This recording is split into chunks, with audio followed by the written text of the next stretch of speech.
Please be seated.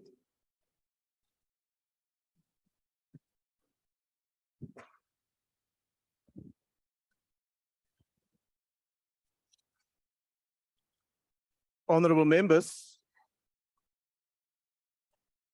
the first item on today's order paper is questions addressed to ministers in Cluster 2, Social Services. There are 4 supplementary questions on each question.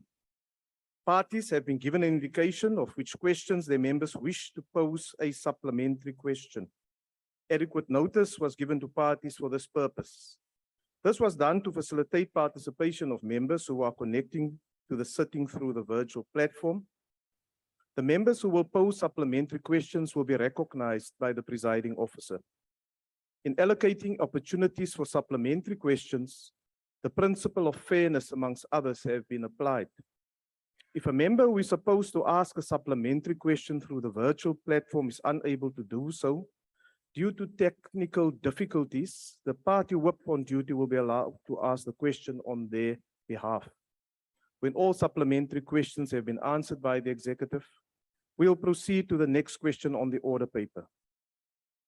The first question has been asked by the Honorable Mkachwa to the Minister of Higher Education, Science and Innovation. The Honorable Minister. Thank you very much, Honorable House Chair. And thanks for the question. The post-school education and training macro indicators trends of March last year report observes that access to the post-school education and training system generally favors females over males, with the gender parity index for the sector system being amongst the highest in the world. Within the university sector, female students continue to be in the majority in all major fields of study that include business management, education, and humanities. In the science, education, and technology fields, male students still outnumber female students, albeit with a drastically narrowing gap over the same period of 2010 to 2019. When it comes to graduation, though, in the science, education, and technology sector, an interesting and a notable development is that the number of female graduates started outstripping that of males from 2014 onwards. We are also seeing the narrowing of the gap in relation to the PhD graduates as well. On mainstreaming young women in science, the ministerial guidelines on achieving equity in the distribution of bursaries and scholarships and its successor index of the NRF postgraduate funding policy both set an equity target of a minimum of 55% of female postgraduate students receiving support. This target at master's level was soon achieved after the policy was introduced, though there was some lag at postgraduate level. But I would also like to say, Honorable House Chair, that in addition to postgraduate support, the Department of Science and Innovation, through the National Research Foundation, implements 2 flagship projects targeted at young and emerging researchers. It's the Tutuka Program and Black Academic Advancement Programs that support emerging researchers holding research positions in South African public universities. I would just like to point out that the Tutuka Program, for instance, and the Black Academics Advancement Program have funded 1,849 emerging researchers grants for South Africa, and 61% of those went to women. So increasing the number of Black women in research and academia is a critical tool for promoting the participation of young women in STEM fields. Thank you very much, Honorable House Chair. Thank you, Honorable Minister. The first supplementary question is to be asked by the Honorable Mkachwa. Thank you very much, House Chairperson. House Chair, thank you very much, Minister, for the response to those questions. Minister, after ensuring that young women have access to learning opportunities, enhancing their skills in science, technology, engineering, and mathematics, it becomes important for them to find themselves active within the economy, therefore ensuring that they're able to commercialize their innovations, but also allowing them opportunities in terms of preferential procurement opportunities so that they too can service our entities and our departments. Can you give us an update on the framework of the department in terms of their gender responsive budgeting and ensuring that young women are actively participating in science, technology, engineering, mathematics within the economy? Thank you, Minister. The Honourable Minister. Thank you very much, House Chair, and to Honorable Mkhatshwa for that question. I want to point out that the Department of Science and Innovation had developed a gender responsive budgeting framework so that we are able to mainstream within the entire budget of the DSI. One of the key things to be mainstreamed is indeed gender, in addition also to issue of racial integration and representation. Such a framework shared with that we have shared with our entities requires that a certain percentage of goods procured by those entities are from women-owned businesses, so that charity begins at home. The very same entities must practice what they want their sectors to actually do. We will now expect the entities also to report to the department on this, so that this is not just a policy guide, but there's something concrete that's happening. Secondly, in the decadal plan on science, technology, and innovation for 2021 to 2031, we are also proposing that when intellectual property from publicly financed institutions is commercialized, women-owned businesses are also considered. In addition, we also monitor performance in terms of investment into research and development by the private sector. One of the things that we also track when it comes to this is the extent to which there is actually participation of women, even when they are now researchers out in the workplace, in order to ensure that we facilitate a smooth transition from research and research products into actual environment of innovation or commercial activity. Thank you very much, Honorable Chair. Thank you, Honourable Minister. The second supplementary question will be asked by the Honourable King. Thank you, House Chairperson. Minister, the PZ sector is cross-cutting, and a gender-centric approach will ensure more women participation in the sector. Movement from TVET colleges into universities comes with its challenges of access. How are female TVET students in the STEM career paths assisted with course accreditation to gain access to universities for career pathing leading to postgraduate studies? The Honourable Minister. Thank you very much to Honorable King. The first thing that we just need to say is that the participation, we are very pleased to say now that in the TVET sector in itself, women now constitute the majority of students who are registering here. And increasingly also, we are passing greater numbers of artisans coming from directly our TVET, our public TVET colleges. We are having a policy to ensure affirming gender transformation, which in the main translates into promoting women in the TVET college sector. The second thing that we are doing in order to ensure, or as part of the transition from learning to working in our TVET college sector, we've now made an agreement with all our sitters to take a certain number of TVET graduates into workplaces so that they are able to get the important in-service training. And we are insisting that in this placement, at least no less than 50% of students or learners that are placed for purposes of workplace exposure are actually women. And these are some of the things that we are actually doing in order to ensure gender representation, and in particular to ensure that women, the number of women in mid-level skills that are so vital in South Africa are actually promoted and advanced. Thank you very much, Honorable House Chair. Thank you. The third supplementary question is to be asked by the Honorable Chirwa.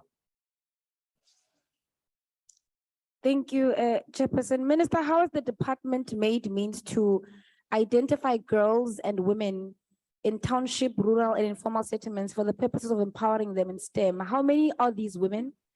And how exactly has the department provided support that is cognizant of socioeconomic and socio-political challenges of these women and girls? The Honorable Minister. Thank you very much, Honorable House Chair. Well, unfortunately, the Honorable Member may have to ask this question differently if she definitely wants numbers. And also it's not very clear numbers from what sectors or programs, because we've got a whole range of different programs. And if the Honorable Member wants to follow up at some other stage, I can then be able, for instance, what's the number of women in internships? What's the number of women in learnerships? What's the number of women in apprentices and in different categories? But generally, the framework, we as a department have adopted a framework for all our post-school education and training institutions, universities, TVET colleges, community education and training colleges, and the SETAs, that in recruiting learnerships from townships, from the rural areas, we must make sure that no less than half at least of those trainees or interns or learners are actually women. That is the process that we are actually following. In fact, already in terms of the number of interns that are coming out of the system, there is significant participation of women, and in some instances, women are even the majority.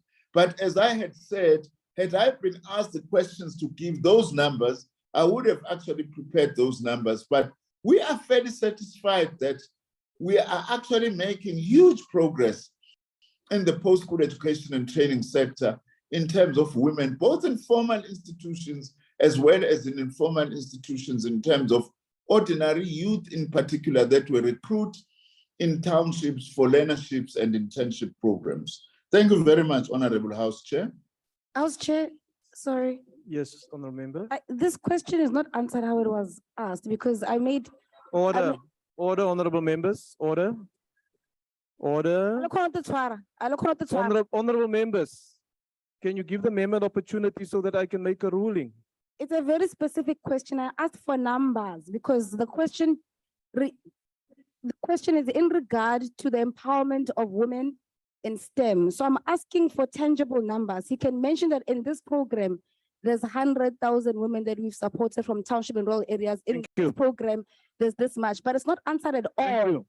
And second to that, wait, Chairperson, I'm not done with this. I want to give clarity. Order, Honorable Okay? Members. And I also asked what kind of socio-economic and socio-political support has the department given them, not just accepting them Thank into you. programs. It's a very specific question. He must answer. Thank you. No, Honorable Member. Just relax. You ask a follow-up question to the root question. And in that root question, it says clearly, it doesn't ask for numbers. So if you want specific numbers, Honorable Member, from the Honorable Minister, then you must submit a new question, either in writing or another oral question. But it would be unfair if in the primary question, there's no numbers that are asked, to ask in the follow-up question for those numbers, because quite frankly, the Minister won't have it readily available because it was not part of the primary question that was asked. Noted, Chairperson, but Thank it you. still doesn't answer the question of the socio-economic and socio-political support Order, the honorable department is members. given women in township, rural, and informal settlement areas. Honorable Member, the Must still same answer that apply. part. The same apply to that second part of your question.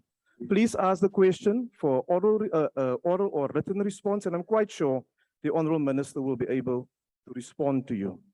The last supplementary question will be asked by the Honorable Zondo. Honorable Minister, how is your department cooperating with the Department of Basic Education to provide guidance related to refining applications and subject choices for the STEM course and career to girls in schools, especially girls from the previous disadvantaged background? Thank you. The Honorable Minister. Thank you very much, Honorable House Chair. And thanks for the question from Honorable Zondo.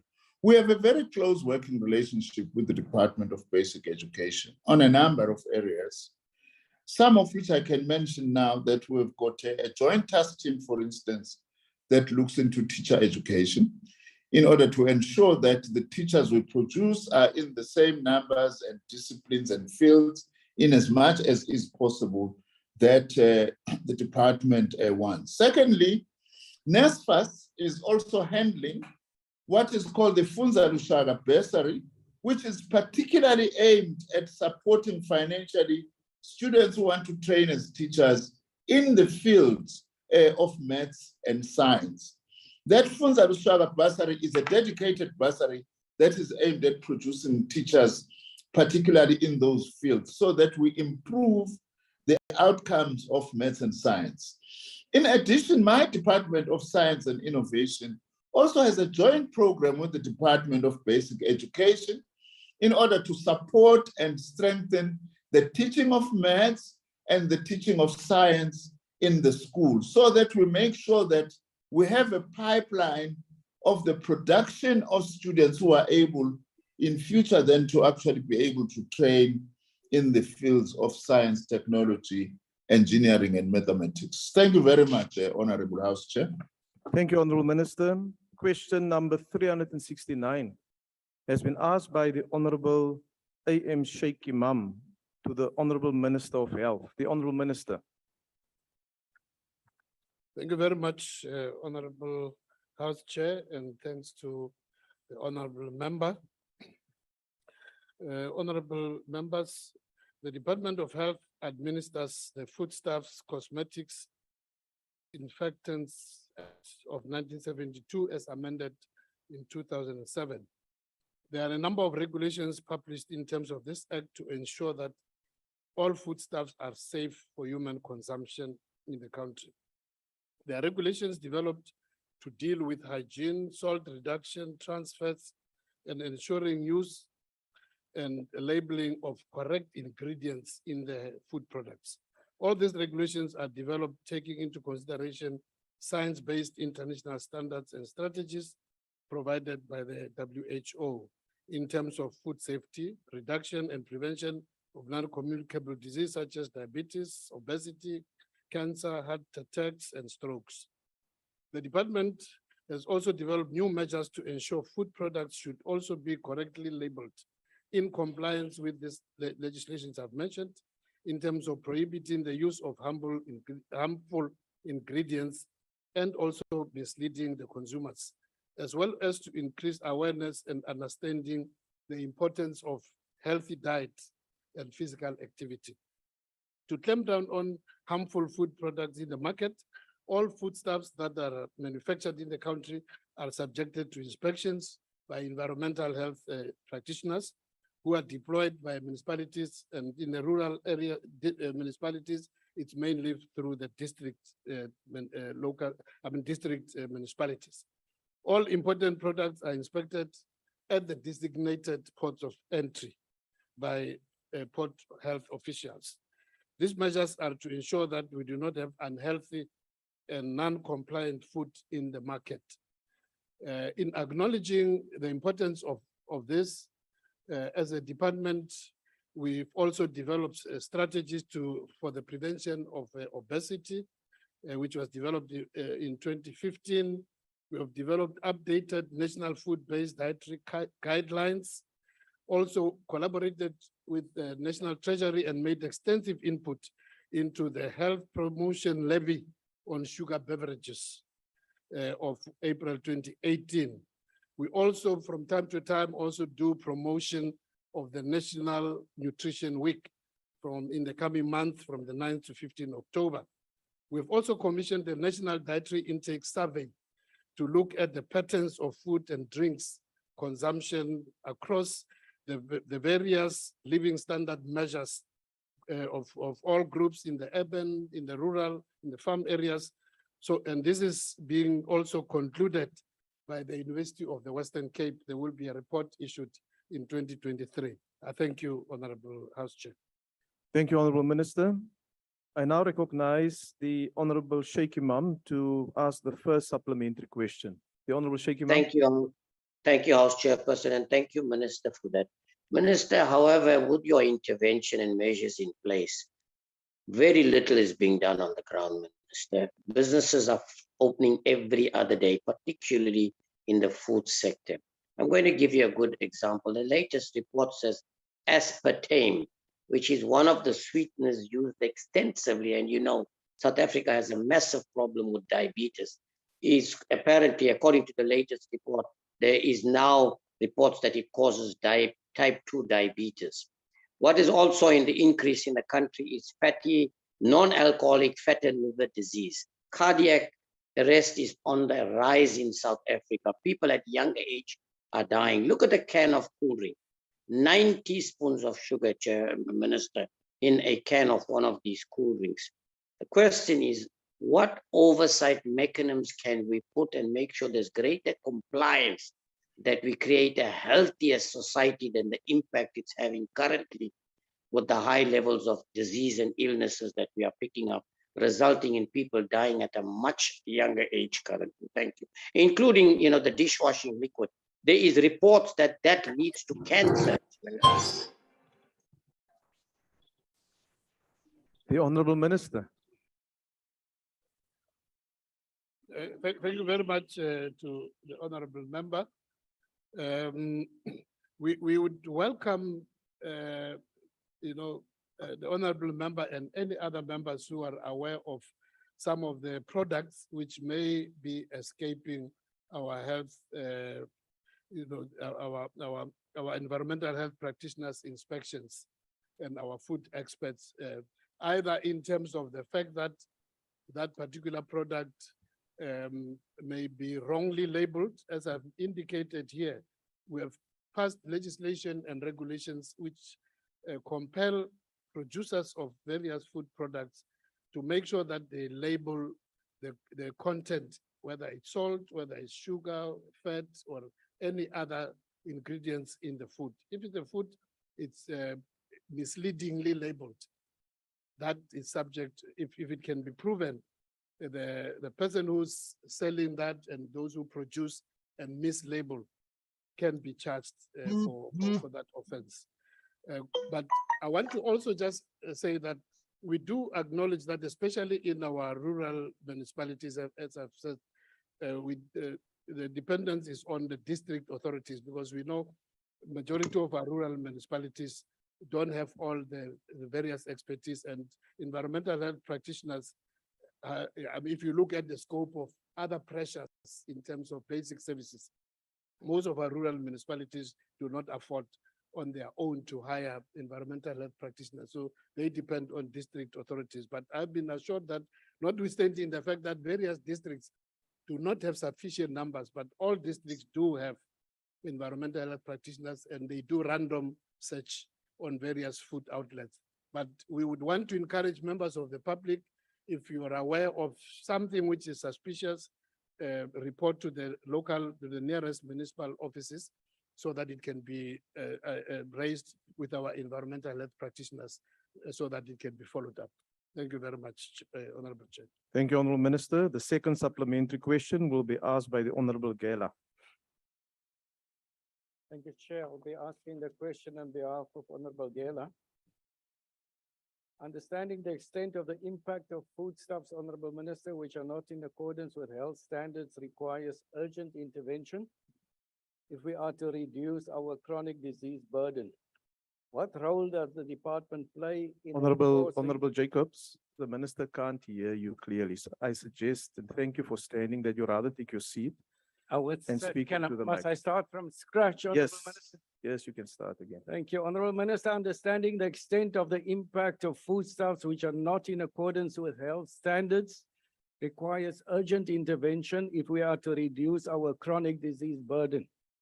What role does the department play in enforcing compliance and in isolating producers of such foodstuffs, particularly in the informal market? Thank you. Honorable Minister. Thank you very much to the honorable member. Honorable members, as I've indicated, from our role starts from one is regulatory, legislative, regulatory, providing the standards, making sure that those standards are also scientifically based. And from there onwards, working with the both at provincial, where environmental health practitioners may be employed by provinces, but largely at local authority level, working with those structures. Our offices provide those standards. They even provide training for the environmental health practitioners who are employed by the local authorities, update them on a regular basis when there is new information.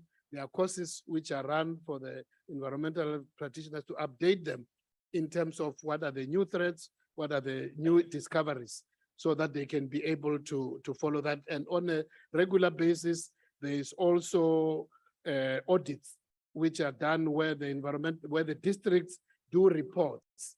The environmental health practitioners do provide reports, but if there are areas where they still may be falling between the cracks because of maybe lack of capacity, we would welcome, those indications so that we can, working with our partners, we can be able to improve. Thank you. Thank you, Honorable Minister. The third supplementary question will be asked by the Honorable Clerk. Thank you, House Chairperson. Thank you, Minister. With the rising cases of diabetes and other lifestyle diseases, how has government spent the 2.2 billion rand sugar tax collection to shift lifestyle behaviors amongst the population? If this government was sincere in addressing diabetes and other lifestyle diseases, why is the sugar tax raised not ring-fenced in terms of the HPL?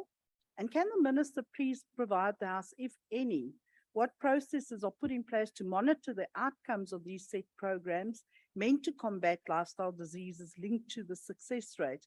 And in your earlier answer, you did say that the department have been doing many surveys in terms of lifestyle diseases. What positive outcomes come from those surveys? Thank you.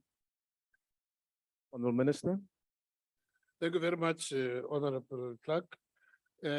Honorable members, as I've indicated, we do have an ongoing current national dietary intake survey, which is being led by the University of the Western Cape, but there are a number of other role players.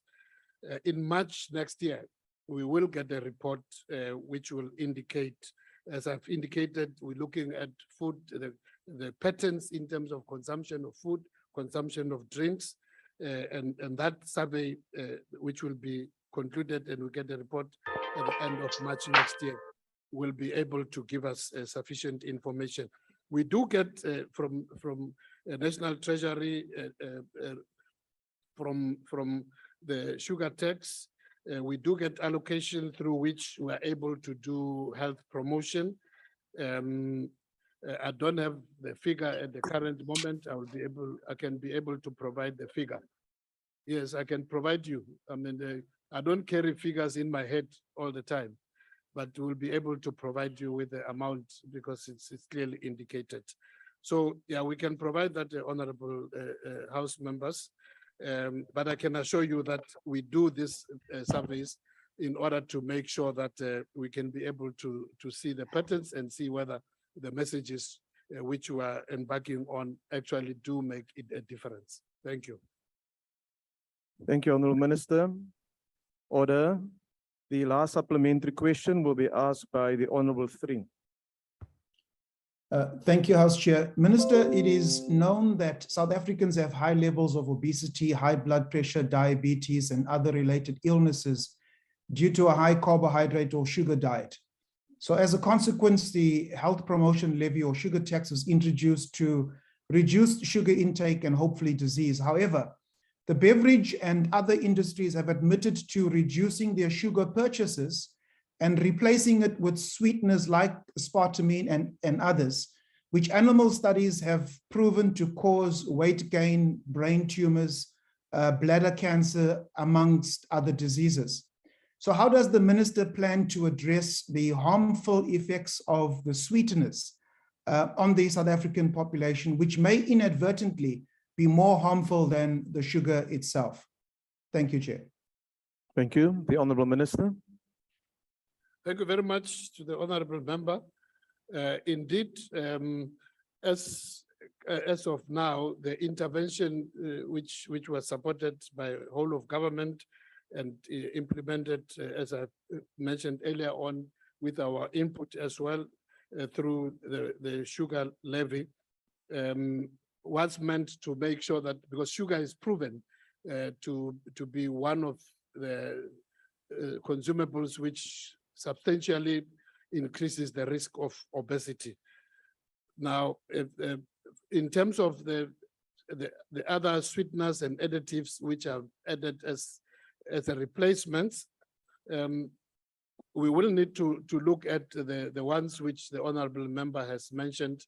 We'll need to look to get a report from our researchers in terms of whether indeed those additives which the sugar replacement additives do have particular risks.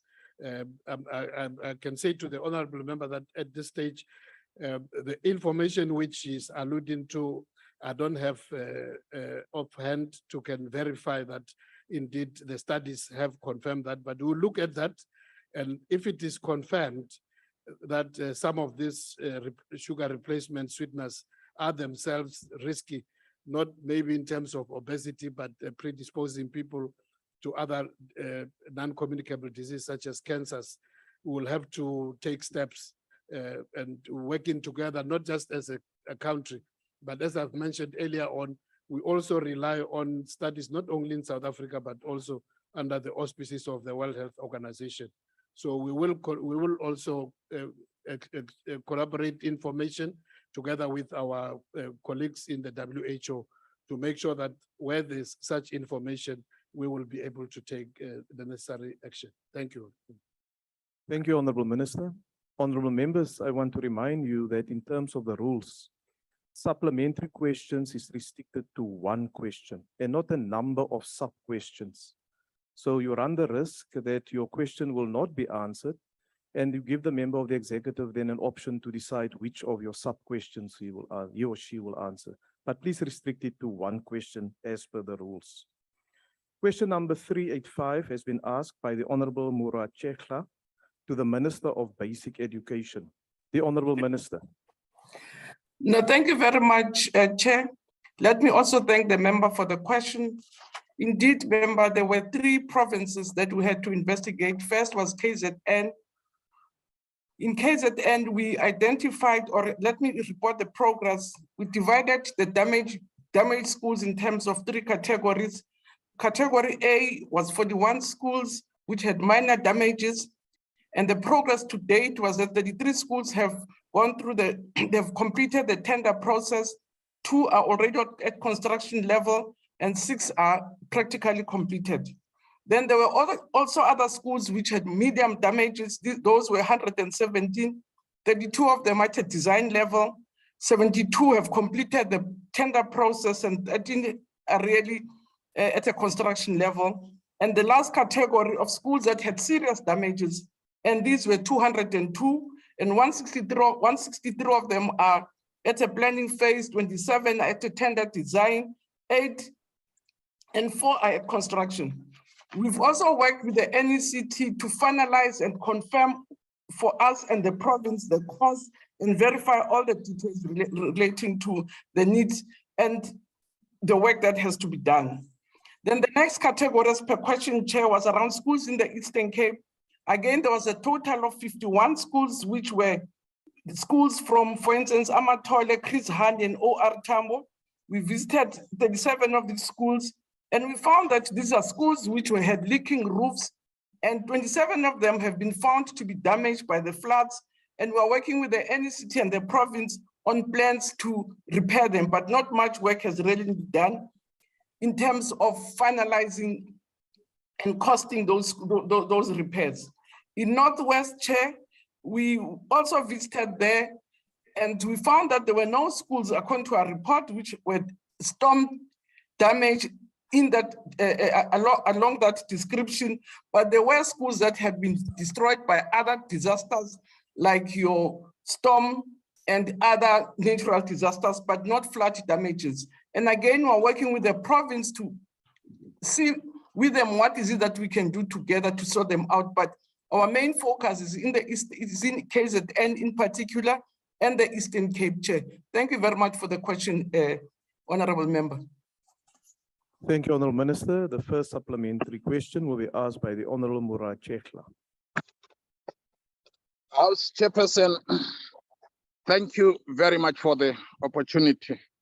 And again, let me say thank you, Honourable Minister, for responding that man. However, can I further say from the flood disasters in KwaZulu-Natal, the Eastern Cape and Northwest, what lessons has the department learned in responding to disasters such that schooling continues even under those difficult circumstances, noting that we are prone to such future disasters? Thank you very much. Thank you, Honourable Member. The Honourable Minister. Lots of lessons have been learned by the country, but also by the sector.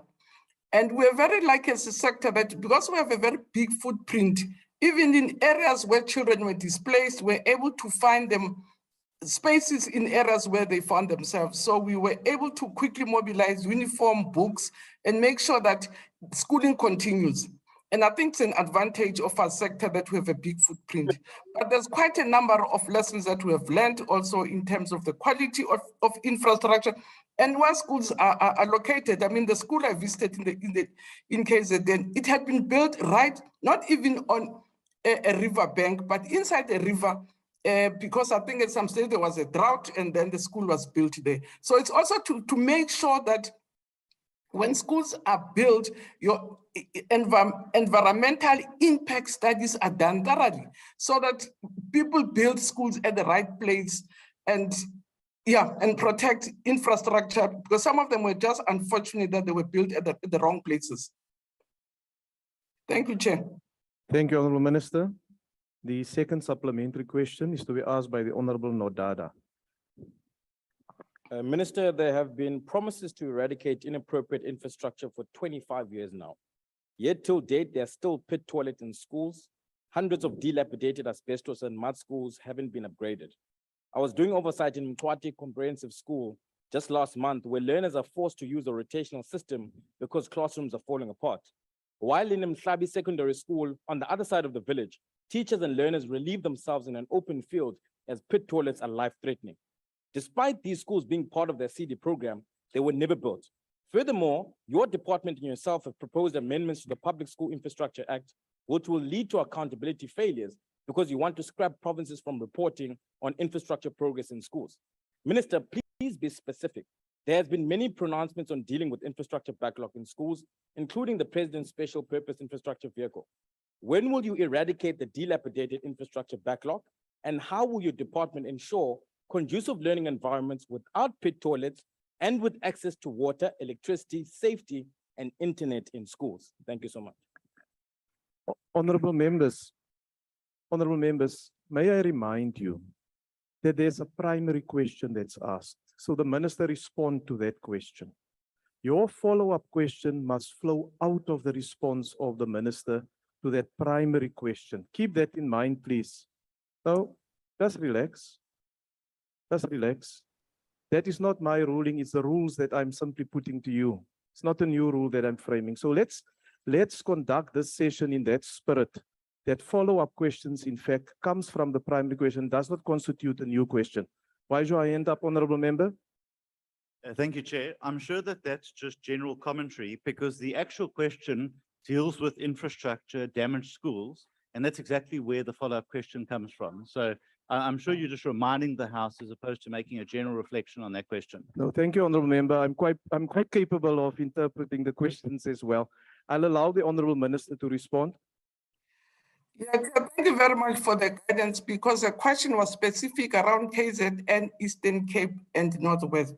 But because indeed I have the information that the member is asking, but there's lots of information, so I'll quickly just answer what I can't answer him. In terms of the sanitation, the member knows that there were 3,000 and something, I don't have the right figures in mind. There were 3,000, more than 3,280 schools that had identified that needed to have pit latrines. And we have done more than 2,800. There's 1,000 remaining. So which means there will be. If we say there's 1,000 remaining, which means there are schools that have not been completed, we've given the study group or the committee reports to say by end of this financial year, we would have finished with the sanitation. So the financial year has not come to an end, therefore there will still be those situations. Yes, he's right in terms of overcrowding in schools. Again, we did an audit of saying where is overcrowding in schools? Because a question of infrastructure, Chair, with lots of migration in the country is going to be a moving target. So we can't say, yes, by 2020, everything will be honky-donkey in the sector, because there are also dynamics. It's a moving target. But again, we can give them information of where schools are being built. And then again, he adds on things about connectivity.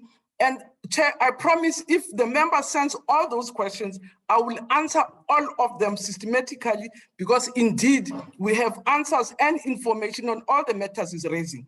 But his concern is acknowledged, and it's a concern that also bothers us as a sector, that we have this ongoing challenge with infrastructure, which negatively impacts on the quality of teaching, but also on the rights and dignity of our children. So we're ready to give him all the answers for all the questions that he's raised. Thank you very much, Chair. Thank you, Honourable Minister. The third supplementary question is to be asked by the Honourable Mashabela.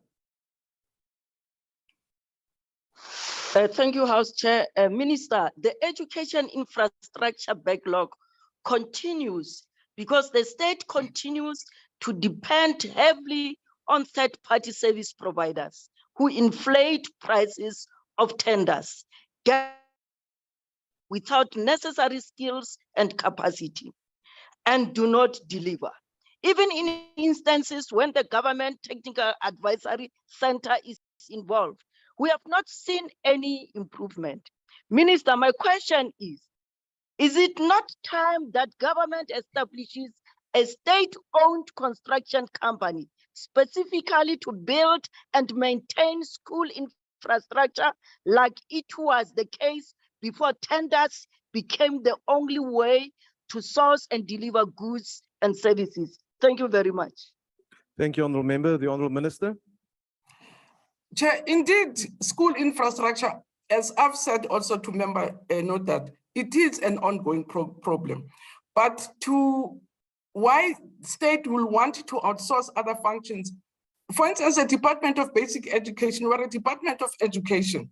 All we can do is to get a third party to build schools for us. All we do is to identify where schools should be built and do monitoring. Department of Public Works, the president did announce there's an entity that has been established. But I don't believe that you can address all the challenges that are facing us as a country and as a department without bringing in the services of the private sector. The inflation of prices, I think it's a different issue. It's not necessarily related to the fact that we need third-party assistance to be able to cope with the challenges of the infrastructure backlogs. And you sometimes find that because of competition in the private sector, you are able to negotiate better prices because of that competition, but you are also able to build your economic base where that you can transform the economic position of disadvantaged communities by giving them opportunities to participate in government. But I agree with the chair that, and with the previous member, that infrastructure has become an albatross to the sector, and different means and measures are being looked at by government, centrally through cabinet, with the Public Works Department, with our different provinces and different service providers that are available. But I can't see how we could cope with this big infrastructure. In the past, before tenders were coming, yes, the government was building schools for a certain community, but Member Mashaba knows that in poor and rural communities, communities had to build schools for themselves. The schools that we're dealing with, your mud schools, Those were schools which were built by communities in the absence of government providing services. And this government has to provide services for 13 million children equally, without saying what is the racial group. And therefore, there is a need to bring all the necessary capacities to ensure that the state copes with providing services for all the children that it's supposed to look after. Thank you very much, Chair. Thank you, Honourable Minister. The last supplementary question will be asked by the Honourable Ngobo. Honorable Chair, I'll take the question. Honorable Ngobo is not available. Please proceed. Thanks. Honorable Minister, I would like to know whether your department has measures in place to fully capacitate and train teachers who worked in schools that have been flood damaged to ensure that they can use all the tools necessary to continue with the school curriculum and that no learners are disadvantaged. If not, why not? If so, please provide a detailed explanation. Thanks. The Honourable Minister. Chair, again, if so and not, and why not, in terms of how many teachers, I think we can answer that. But as I said in the response around KZN, the advantage of the Department of Education, it's its footprint.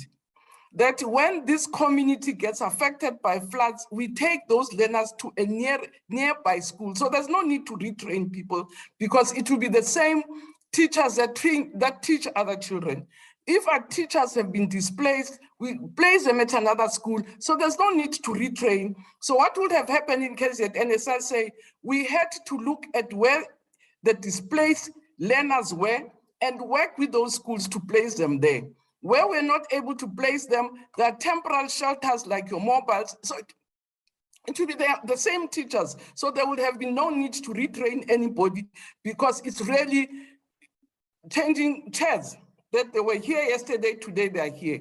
And I think that's what I'm trying to explain would have happened, that there was nothing drastic except that we had to place children, make sure that they have uniform, that they have books, and their schooling is not interrupted. Thank you, Chair. Thank you, Honourable Minister. Honourable members, question number 438 has been asked by the Honourable Nodada to the Honourable Minister of Basic Education. The Honourable Minister. No, thank you very much, Chair. Again, thank you very much, Member Nodada, for the question around the Bella Bill. And I think the member of the committee is aware that the Bella Bill is out for public comments, but I'll quickly run through some of the points that he's raised. Yes, indeed, conduct research in terms of what needs to be changed from the 1996 school Bella Bill, which was quite old, it's 2022 now. We use international law and international instruments to do research with objectives of enhancing the quality of education so that we can deal with our experiences in the past years since 1996 where there were gaps, but also where we needed to improve. In terms of the areas specifically on school governing bodies, one of the areas that we've had to change, Chair, was around the language policy. We have cases like the Emedo case where we had to change the language policies so that it should not be the governing body which determines that this is strictly a Zulu speaking school. It should be, or any other language. It should be government policies to say a language policy of a different area will be determined by the number of learners in that school, not the governing body deciding that this is going to be a specific language policy, because it was discriminating against other children who have the right to be at that school, but was also used as a means of keeping other learners out. So we did feel that in line with the Constitution, that had to be amended. There were also areas like, for instance, admission policies, so that the admission policy should not be a determination of the school governing body alone. The admission policy should be guided by government laws to say who goes into a school, so that the governing body cannot just decide who's coming in, who's not coming. Because again, from my experiences, there were matters that were being affected. Also in terms of the code of conduct, we also experienced as a country that the code of conduct sometimes infringed on the rights of children. Infringe on their religion, it infringe also on your cultural practices. So that it can't be a governing body which says you can't go ispandla esikolweni when we all know what ispandla means. It can't be a governing body says it doesn't want children to cover their heads when everybody understands. Honorable Minister, before you continue, may I request the whips of the Freedom Front Plus to inform their member, the Honorable Piet May, that his microphone is on and he's competing with the Minister to reply to the question. The Honorable Minister may continue now. So I'm giving examples of areas that there was no intention at all, member note that to make life difficult for SGBs, but it was to enable us and the schooling committee to be aligned to the spirit and the values of the Constitution and the powers that needs to be devolved at different stages. Because if you devolve powers, powers are not devolved absolutely. And in some areas, remember, note that there was a lacuna to say, if you remove this power, who has to take responsibility? And again, those are the recommendations that we have sent to US Parliament. Now that with the public hearings, we'll hear from you. But the explanation that indeed, the areas that we changed were informed by the court decisions, were informed by research, but were informed by our experiences in areas that were presenting difficulties for the sector to run properly and protect the rights of everybody in terms of access to school, in terms of their religion, but also in terms of their cultural practices. Thank you very much, Chair. Thank you, Honorable Minister. The first supplementary question is to the Honorable Nodada. Thank you, Chair. Thank you, Minister. Minister, I'm glad you mentioned that there are countries that you've researched on. One of them being the Seychelles, there's Finland. I know they use different education systems, but there is no successful country around the world when it comes to education that is centralized control of the schooling. So that is why it's precisely important to ensure that school governing bodies are empowered, because it is in that community.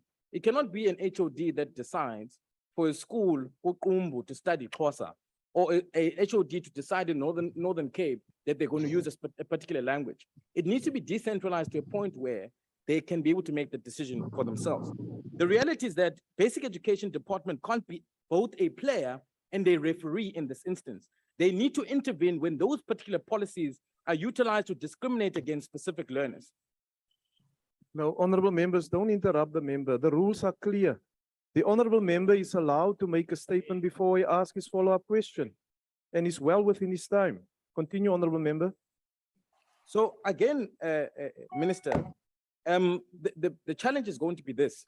Today, it's going to be powers that are taken away from school governing bodies on admissions and language. Tomorrow, it's going to be the department deciding which principals are appointed. The next day, it's going to be the department deciding who gets the tender for textbooks or providing material in schools. And then that decentralizes to a point of school capture. And that is why it's important that we actually ensure that we empower school governing bodies. So, Minister, why do you want more power for politicians and less power for parents? That is the main question. Is this particular bill designed to make sure that people like the MEC in Gauteng, Lusufi, actually attains power to try and centralize control of all schools in terms of their language and admissions policies? Thank you so much. The Honorable Minister. Thank you very much, Member. And sometimes say taking past, what do I do with those powers as a politician? I've just explained, Chair, that the changes to Bella Bill were informed by the necessary changes that had to come since between 1996 and now. And if we talk about decentralization, we are one of the most decentralized systems, if you think about it. As the minister, I don't implement anything, I just put policies. It can be correct for us, even as a country, to give powers to governing bodies, knowing where we come from historically, where a governing body can decide that this is an African-speaking school in an area where there will be children who have the rights, who are nearby, who want to study in English. It can be correct and think we can sit here as people and break the constitution, which are supposed to uphold, and have governing bodies deciding or infringing on the cultural and the religious rights of people. You get people from different religious groups to say, these schools are not allowing our girls to cover heads, and it's our religion that girls have to cover their heads. So you can't allow it because it breaks the constitution. So as a politician and as a minister, I have the responsibility to ensure that the constitution and the rights of people are upheld.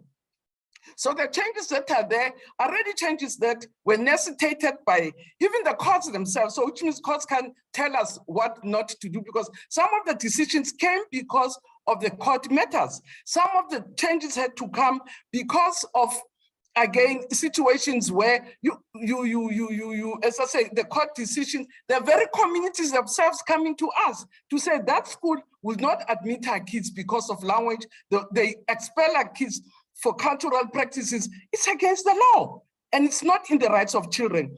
But now to conflate education policies to tenders, we are we're not talking about tenders, we're talking about principles, Thank you, about Honorable policies, Minister. Your about time the is law now and the expired. constitution. Okay, thank you very much, Thank Chair. you. Thank you, Chair. The next follow-up question, the second supplementary question, is to be asked by the Honorable Adouans. Thank you very much, Honorable House Chair. And thank you very much, Minister, for the response, even though we understand the position of Honorable Nodata. As a shadow minister, he must impress his masters.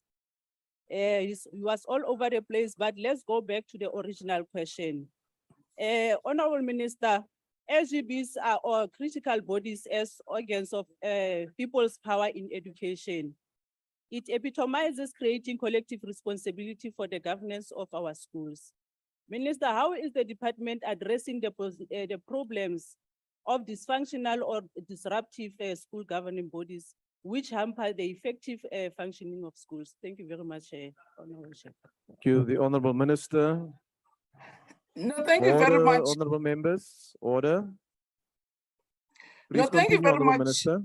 Okay, thank you very much, member. Indeed, we do experience in some instances where governing bodies sometimes make the life of schools and of principals difficult. But to their, I think to be honest, we have very good school governing bodies that we work very close with. We have national bodies and they're extremely helpful in terms of really school governance, in terms of policies, so that when we have difficulties, we engage a lot. Even when we're doing the Bella bill, there was no step I was taking without bringing governing bodies on board. So where we would have differed, we would have differed after engaging. But most, all of them are very cooperative, very supportive, but sometimes you may not agree if your principles don't, or your interests don't come together. But we work with them, we do lots of training through governing bodies, and we also get lots of support from them. As I say, sometimes we don't agree if it's questions of principles and we find that principles clash. But we work with them and there's lots of comprehensive training that we do with them. Thank you very much. And they support us a lot. Thank you, Honorable Minister. The next follow-up question is to be asked by the Honorable Boshoff. Honorable Chair, thank you. I ask permission not to open my camera due to connection problems. Please proceed. Thank you. I want to ask the Honorable Minister if she would acknowledge that there are school communities which are not exactly geographical communities. I think like a school like the Afrikaans Hoër Seuns en Meisies, two schools in Pretoria, who have a community which actually extends over the whole of the northern provinces, and that the decision in the Schools Acts of 1996 and where school governing bodies were established acknowledged that such communities, school communities, not necessarily geographical communities, have the right to maintain their own schools, even public schools, and that it is one of the basic fundamentals of the 1996 constitutional dispensation that is broken by taking away the powers of school governing bodies to actually maintain their culture and their ethos, provided that's no more Honorable money member, from your the state time could is be. now expired. No, then I'll leave it with that. Thank you.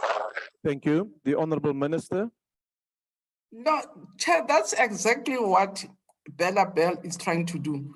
Between 1994 and now, there's been lots of geographical and movement of people from different places. And you can't continue to really work on the basis of settlements which were there before 1994. There are communities which have moved around those areas, those schools. It's not going to be correct to say a child who is opposite that school in terms of the geographic space cannot have access to that school because it belongs to a community which is 10 kilometers away from the school. So meaning that this child has to leave a school just in front of their gate to go to look for a school 10 meters away. There's lots of discussions that we are doing with schools to make sure that first we do preserve or protect, for instance, the language preferences, but again, we have to intervene and make sure that those language or cultural preferences don't discriminate against other South African children who have the right to access that school. So you can't close the school because that school's in Gauteng.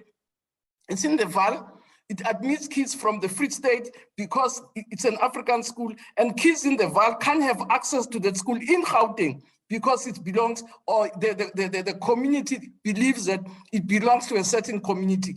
And these amendments are meant to address some of those problems. Thank you, Chair. Thank you, Honourable Minister. The last supplementary question will be asked by the Honourable Swart. Thank you, House Chair. I ask this question on behalf of Ms. Sukkers. Honourable Minister, school governing bodies in rural, low-income and marginalized communities struggle to access the skills and training required to engage in school management effectively. This means that tens, if not hundreds of millions of rands are wasted. This also makes the research that goes into effective school governing body training a key priority for the department. Is the minister willing to conduct research to assess the effectiveness of current programs and share the result with us? Willing to implement the recommendations of researchers in this regard where practically possible? I thank you. The Honourable Minister. No, thank you, Member. If indeed there's a need to do it, I don't think there's any difficulty with agreeing in that. But also I want to break this myth that rural equals to backwardness and ignorance purely. I've been to schools and areas, Chair, deep in the Eastern Cape. You get into a meeting, you find extremely brilliant contributions coming from members. And when you ask, who is this person who really seems to be so knowledgeable? It's a retired professor who's come back to stay back in the rural areas. So rurals don't necessarily are not necessarily equal to ignorance. People in rural areas know what they want for themselves, what they want for their children. And sometimes the difficulties are in the very urban areas where you find very difficult attitudes that are extremely backward, reactionary, that themselves also need to be worked on. But as I say, I don't have any difficulty with really doing an assessment of the impact of the trainings that we have, both in urban and rural and in different communities, and not only around the running of schools, but even the values that we need in our schools, values of patriarchy, values of unity, values of nationalism. And those are things that we expect also school governing bodies to inculcate in the schools where they govern. So both sides, we find that there are lots of things that we need to engage as South Africans, and especially the parents, and the values that they teach their kids when they come to school. Thank you, Honourable Minister. Honourable members, we will now proceed to question number 421, asked by the Honourable Mashabela to the Minister of Basic Education. The Honourable Minister. Thank you very much, Member Shabla, and thanks again for the question. The total number of schools that we have closed since 2021 are 1,503. And then the member wants to know what support we give. First is to check if the school is viable. And in some instances, we found that the school is not viable. It makes no educational sense to keep it alive, even for the sake of the children themselves. So then we'll support those schools to make sure that they can find spaces nearby. But the member will also agree with me that there'll be situations, especially schools which are in farming areas, which you can't close unless you don't want kids to go to school. And that's where we provide opportunities or training for multi-grade teaching, We then work very well, and some of these multi-grade schools perform much better than your single grade teaching. We work with teachers to give them skills for multi-grading. We improve their management systems because sometimes we give them more teachers than is allowed by law. And in most instances, for instance, in the Western Cape, they're providing ICTs. That's why in all their farm schools, and that's a program we're rolling out or are taking as lessons from the Western Cape to make sure that where you can't provide any other means, use ICTs to compensate. And those schools sometimes tend to be much better than even your single grade schools.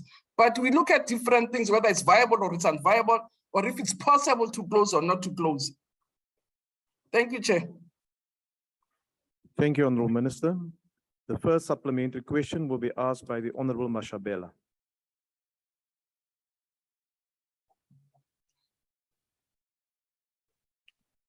The Honourable Mashabela.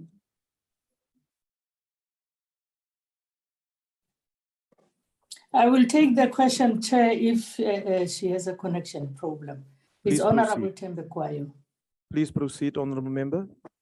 Minister, in 2019, the department announced that more than 3,000 schools with fewer than 135 pupils at primary and 220 pupils at secondary school level being targeted at the time.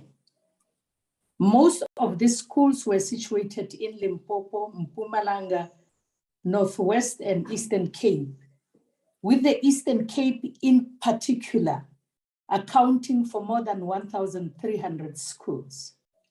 What impact will this have on the learning abilities of children, some of whom would have to be transported to far away places to get education?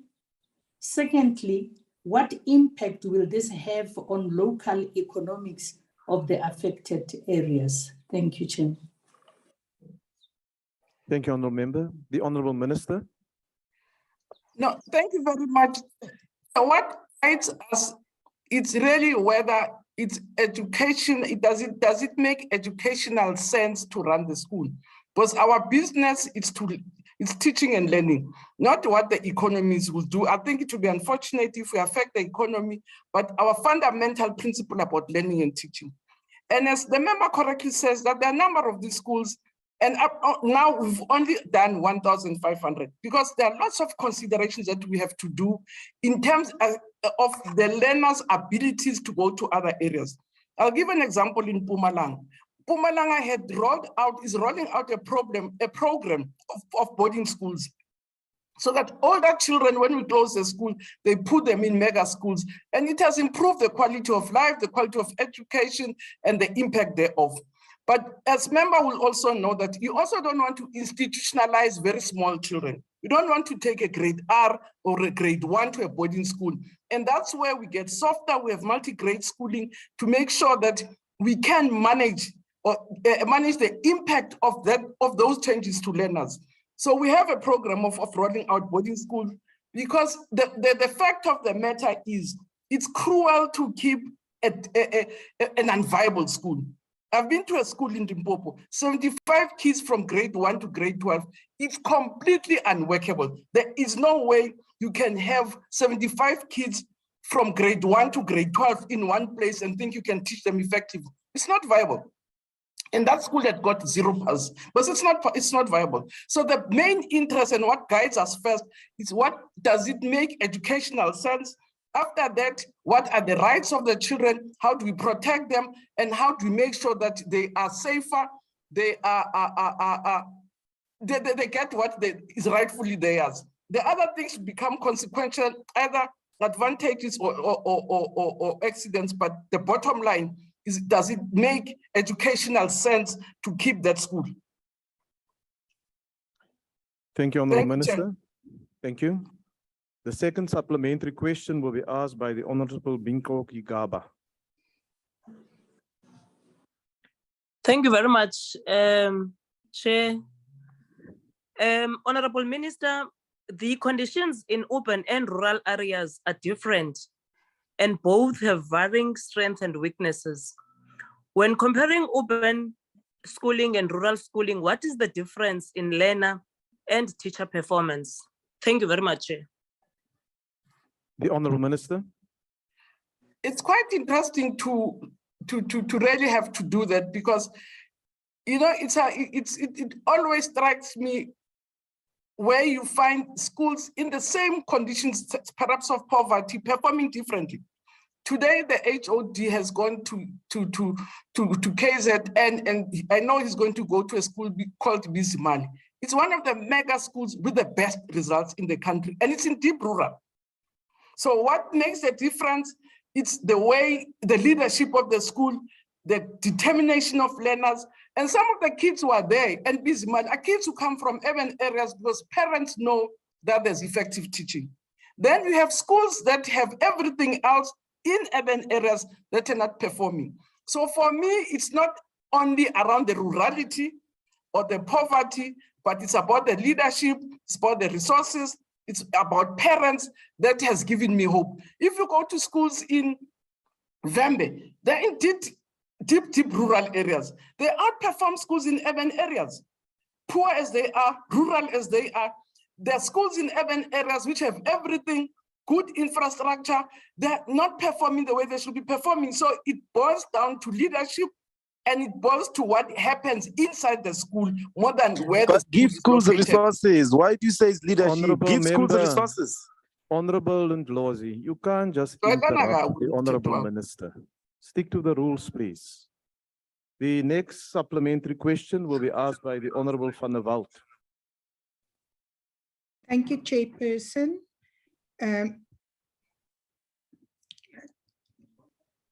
Chair, sorry, am I audible? Yes, you are audible, Honorable Member. Thank you, Chair.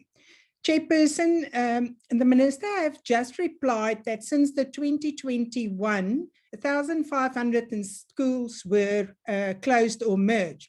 Yesterday, during a presentation, it was stated that since the start of the program, 1,924 schools were closed.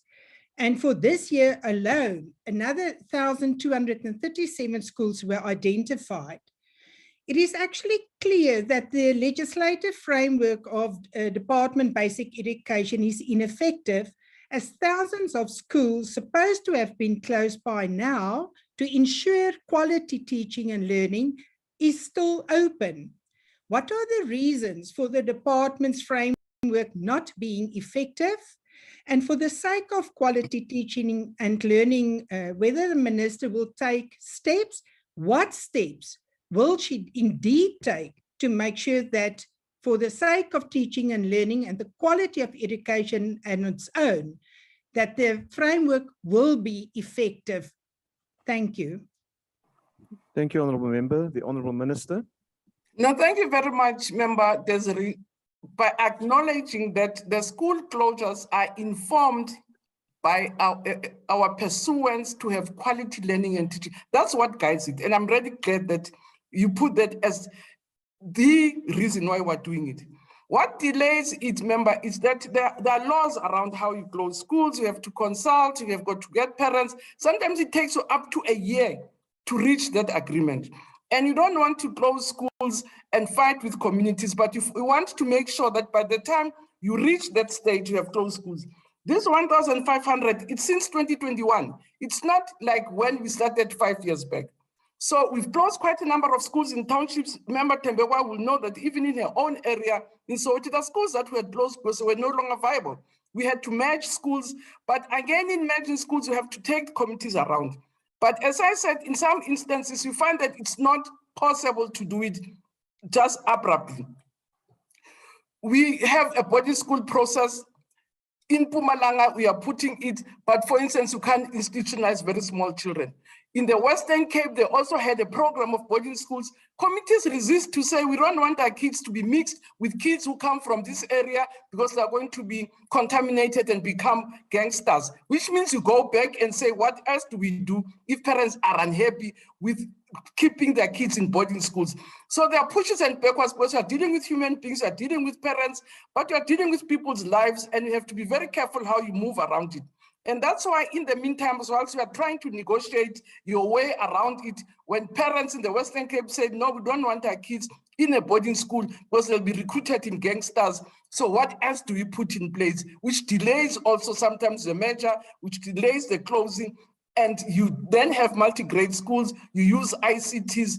So we are doing all we can as provinces, being sensitive to the very people that we are serving, to make sure that they're not disadvantaged finally by what we think is in their advantage, which is quality teaching and learning.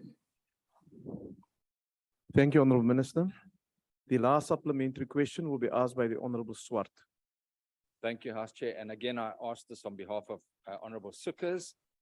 Honourable Minister, we appreciate, the ACDP appreciates the concerns that you are taking into consideration when it comes to boarding schools and consulting the parents, particularly when it comes to young children.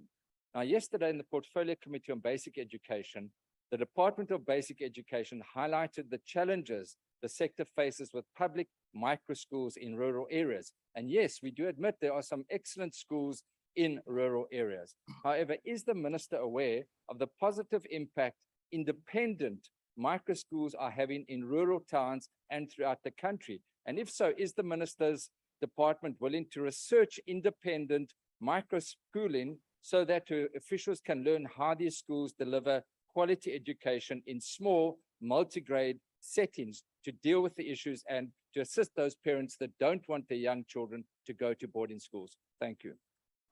The Honourable Minister.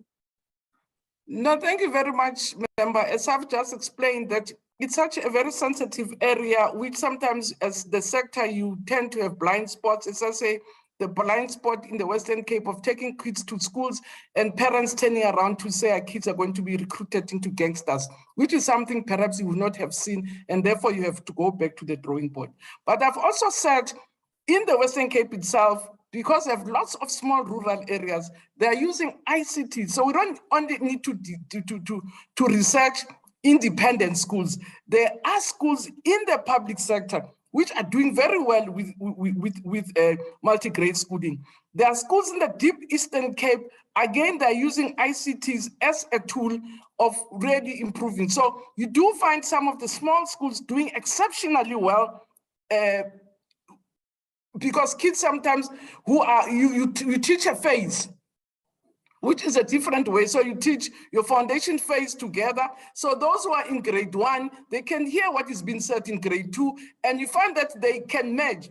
Those that are remaining or have gaps of grade, who are in grade 3, gaps from grade 2, they are gaining also being in the same space.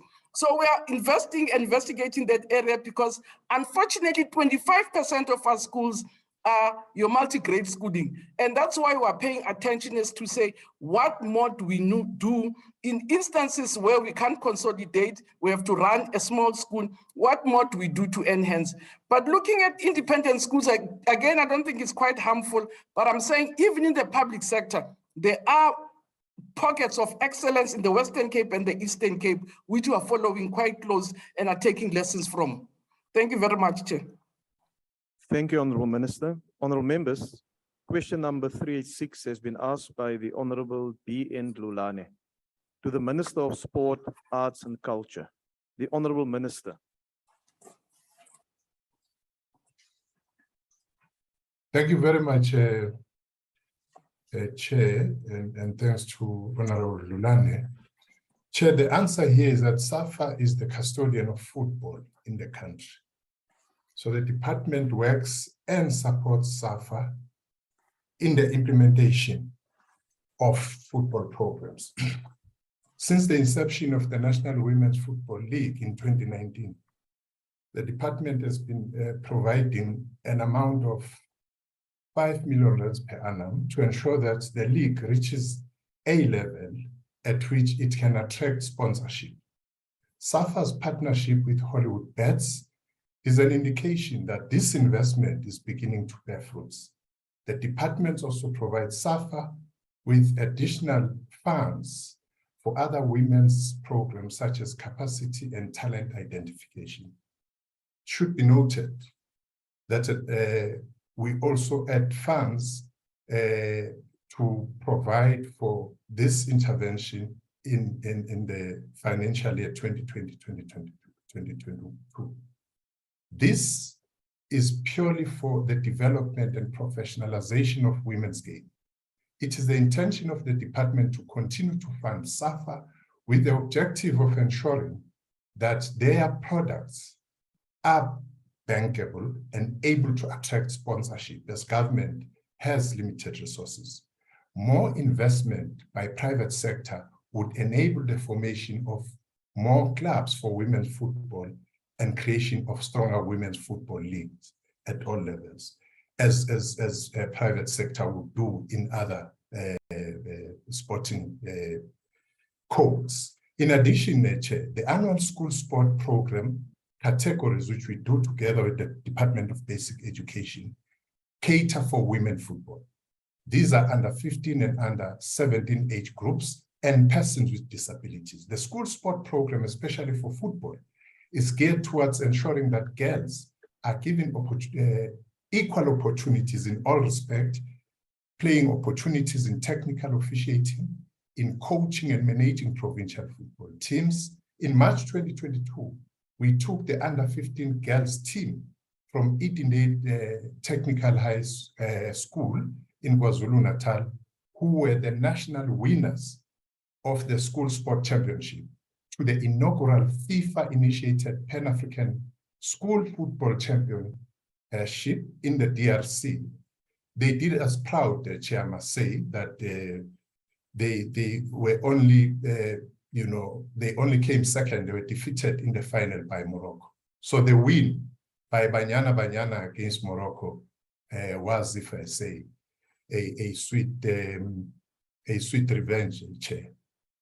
But Chair, let me say that this very team has also won the Winter National School Sport Championship. And they are also representing us at COSAFA Schools Football Tournament to be held in Malawi in October. Preparations are currently underway to ensure that they are fully prepared to represent us. In this regard, there is no doubt of our commitment to support the development of women's football and the support provided to ensure its growth. Thank you, Chair. Thank you, Honorable Minister. I now recognize the Honorable Lulane. Thank you, Chairperson. Thank you, Honorable Minister. Honorable Minister, we recognize the role which has to be played by the South African Football Association in promoting women's soccer, as you have just saying. Sports for women are supported by the private sector, making them lucrative to have the capacity to sustain livelihoods of sports persons. Honorable Minister, we must position women's sport to be financially sustainable to support the well-being and livelihoods of women players, as you have just said, and we do appreciate what the department and the president has done for Banyana. My question, Honorable Minister, what is the role and progress of the department in encouraging sponsorships and partnerships with the private sector to create gender equity in women's soccer? Maybe your contribution to assist even the SAFA, if you can, but I'm supposed that you can do that. Thank you, Honorable Minister. Thank you, Honorable Member. The Well, Honorable Chair, Minister. Chair, if I may, the network is not stable where I am. If I may switch off my camera, Chair. Please proceed, Honorable Minister. Well, Chair, thank you very much, Honorable Member Lulane. I think that you are spot on. We need to see the private sector supporting women in sport generally. But what is it that we are doing, as your question goes, is that we have advanced, Honorable Member, in consultation with the national federations, with provinces and everybody, in coming up with the Women in Sport policy, which is aimed primarily to ensure that there's equity, be it on gender, be it on salary and so on. And this would be coming before Parliament, before your portfolio committee, Chair, for you to scrutinize it, because we are determined. We're going to ensure that this policy is passed so that fairness is realized, particularly for women in sport. Thank you. Thank Chair. you, Honourable Minister. The second supplementary question will be asked by the Honourable Madeleine Kosi.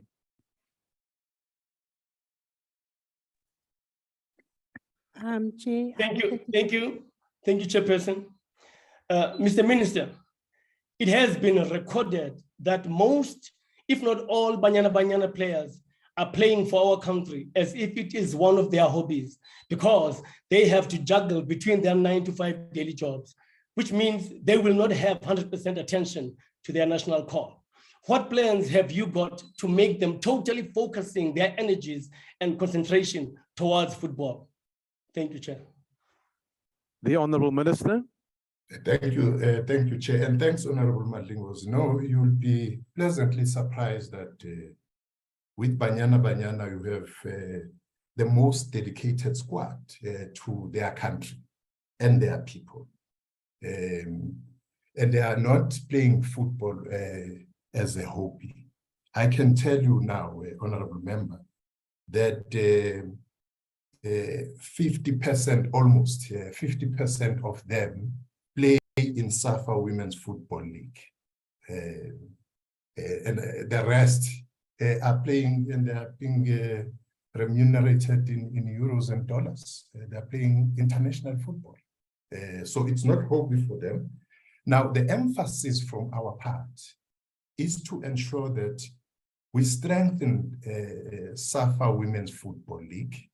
We strengthen our work with the Department of Basic Education on national school system. And this system is working because almost 80% of the squad, the current squad of Banyana, come from this very school system.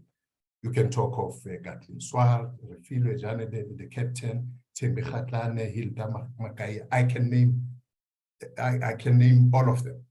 So what I'm saying, Honourable Member, is that no, we are very much focused, and we have placed ourselves at the disposal of SAFA to further engage the private sector, which we have started in some different areas of women's sport in this country. Thank you, Chair. Thank you, Honourable Minister.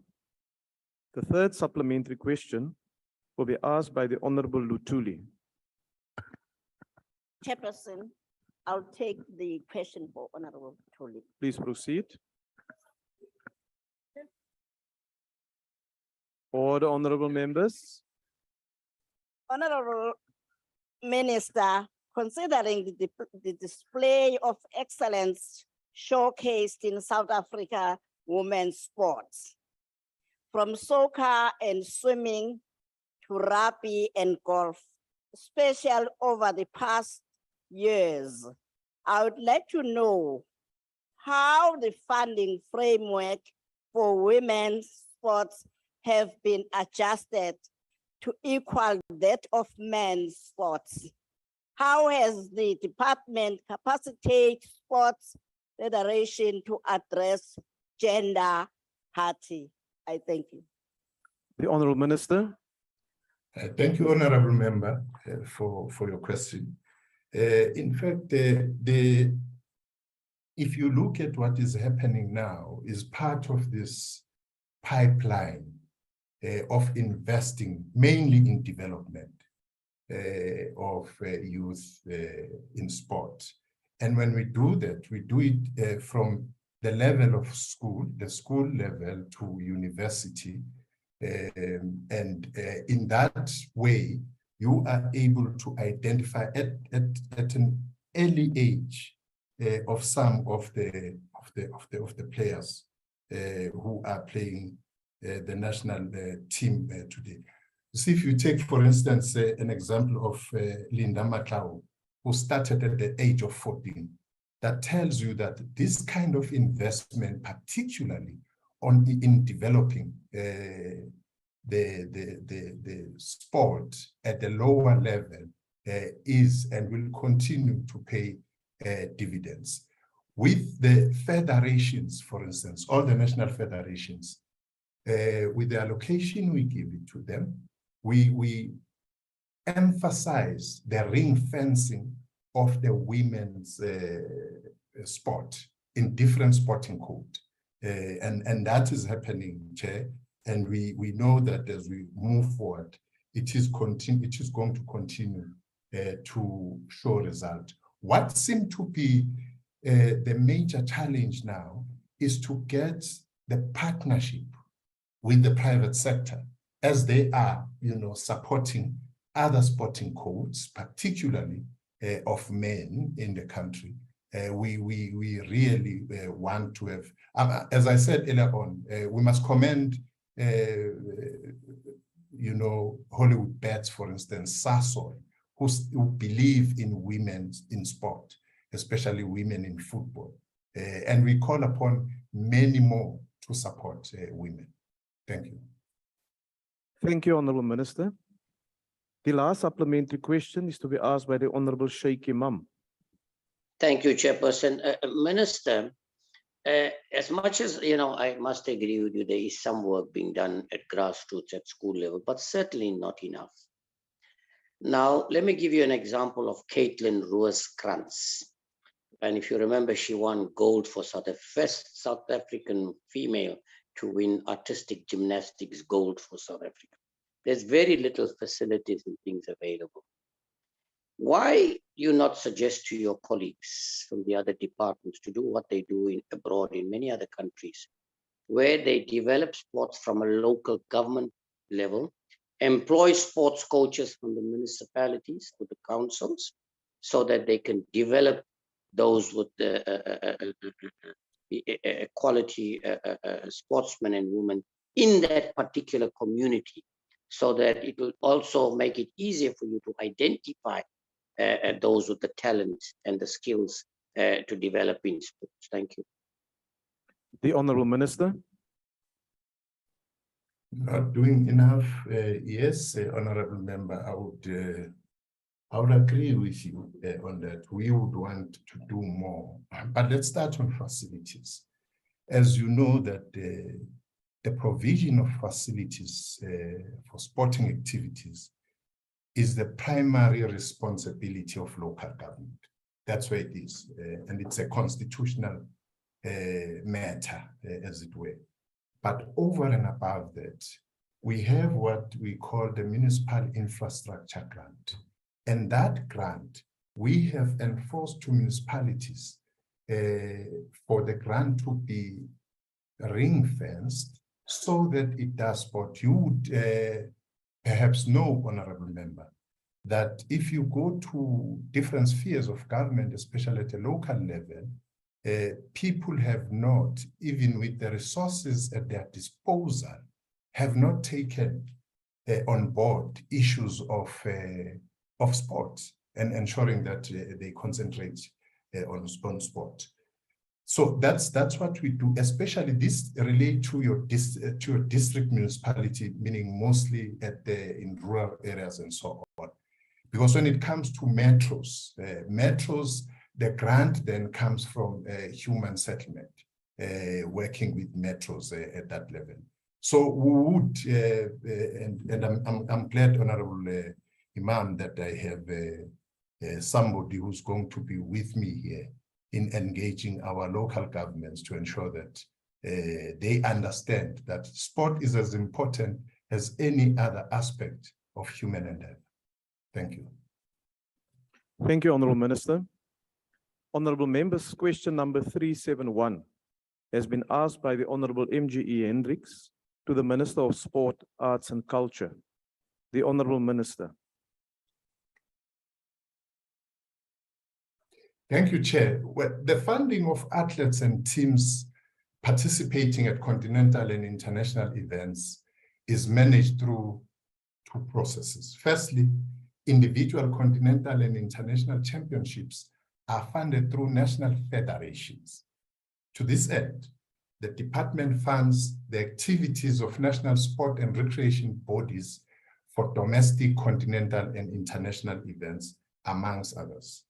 This is dependent on bodies meeting or being compliant to requirements, amongst others, recommendations and findings of the eminent persons group on transformation in sport, financial accountability, and we have recently added a requirement that federations must submit to the department safeguarding policy. And this has been really, I must commend the portfolio committee, has been very much pushing on this. Now we've made it as one of the conditions. Secondly, the South African Sport Confederation and Olympics Committee, SASCOC, is tasked with the delivery of Team South Africa at major multi-sport events such as Olympics, African Games, Paralympics, etc. The department funds SASCOC to deliver Team South Africa in major international sporting events, like the recent Tokyo Olympics, Region 5 Games, AU Region 5 Games, 2021-2022, and the Commonwealth Games held in August 2022. That was last month. Lastly, the department acknowledges that some sport and recreation bodies do not apply for funding or do not comply with requirements, and we are working with SASCOC to address such challenges, as this has a bearing on athletes' participation at national, continental, and international level. Further, some competitions are organized independently outside of jurisdiction of the national sport and recreation bodies, as individual talks, trials, etc. In such cases, the department is unable to support these programs, as these fall outside of the jurisdiction of and program of the national sport recreation bodies. Thank you, Chair. Thank you, Honorable Minister. The first supplementary question will be asked by Honorable Hendricks. Thank you very much, Honorable House Chair. Thank you very much, Honorable Minister, for that comprehensive explanation. Honorable Minister, you know that South Africa is hosting the World Cup in netball, and you gave all honorable members T-shirts to promote this World Cup that will take place in Cape Town in June or July next year. Netball is one of the few sports that is the domain of women. There's no men competing in netball. And I'm just worried that seeing that netball is is a women's sport, and whether your department is doing enough to fund infrastructure all over the country, especially in villages. And our constituency office has been approached for assistance and for information about the netball tournament, because I wear that shirt that you gave us, Honorable Minister. So we would like to know in the run-up to the World Cup in July, if you can prepare to make a special effort so that there is more interest in netball, and you show support for the one sport that women dominate. Thank you very much. Thank you. The Honorable Minister. Well, thank you, Honorable Member, and thanks for your question. You are correct, Honorable Member. The whole world is descending on our shores next year, 2023, for the very first time on African soil since Netball World Cup inception in 1963. So it would be 60 years since its inception. We work with the city of Cape Town, the metro, which is going to be the whole city. We work with the province of culture and sport in Cape Town, and we coordinate this through the interministerial committee to ensure that everything is put in place for such. What seemed to be the challenge currently, Chair, as the honorable member, as you pointed out, is the reaching out to all the communities and for people to understand and give necessary support, like we would give in other instances, as it were. On the issue of the facilities, part of the program has because, you know, with netball, you have a specialized floor, and the floor is very critical for netball. So as part of the legacy programs, we have, together with the local organizing committee, led by Ms. Patience Shikwambane, who's the chair or the chairperson of the LOC in this country.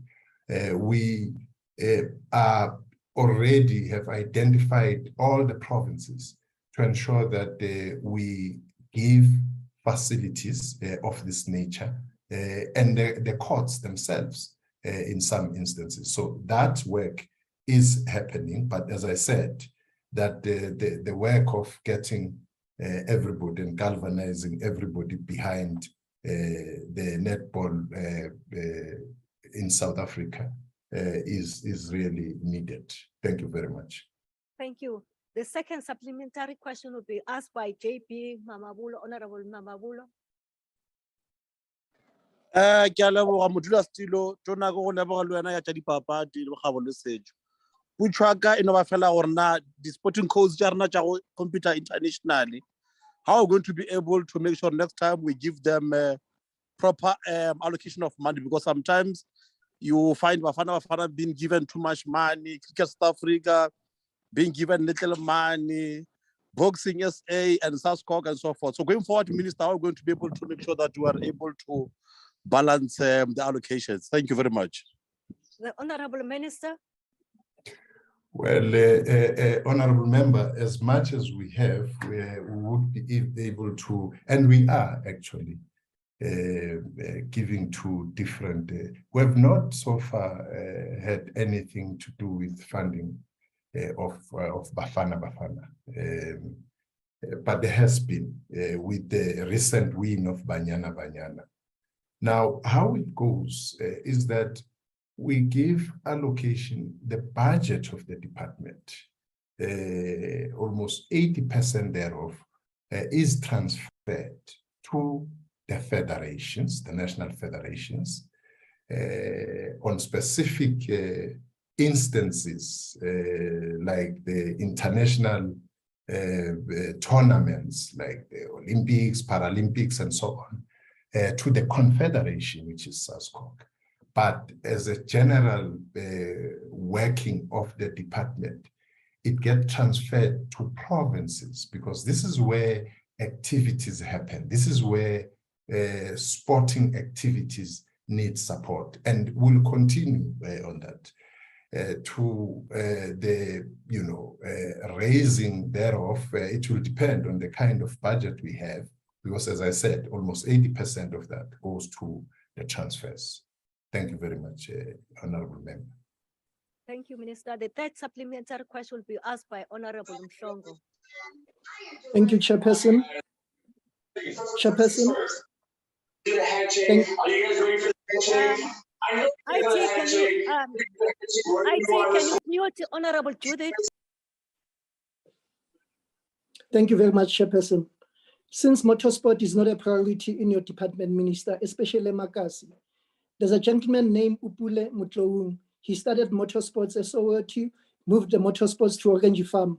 He's independent, he's doing it for himself. He's paid for everything, even for the infrastructure. While the government is not supportive, he has hosted a motorsports showpiece at Orange Farm. Minister, what are you going to do? Because Emakasi, motorsports is a concern.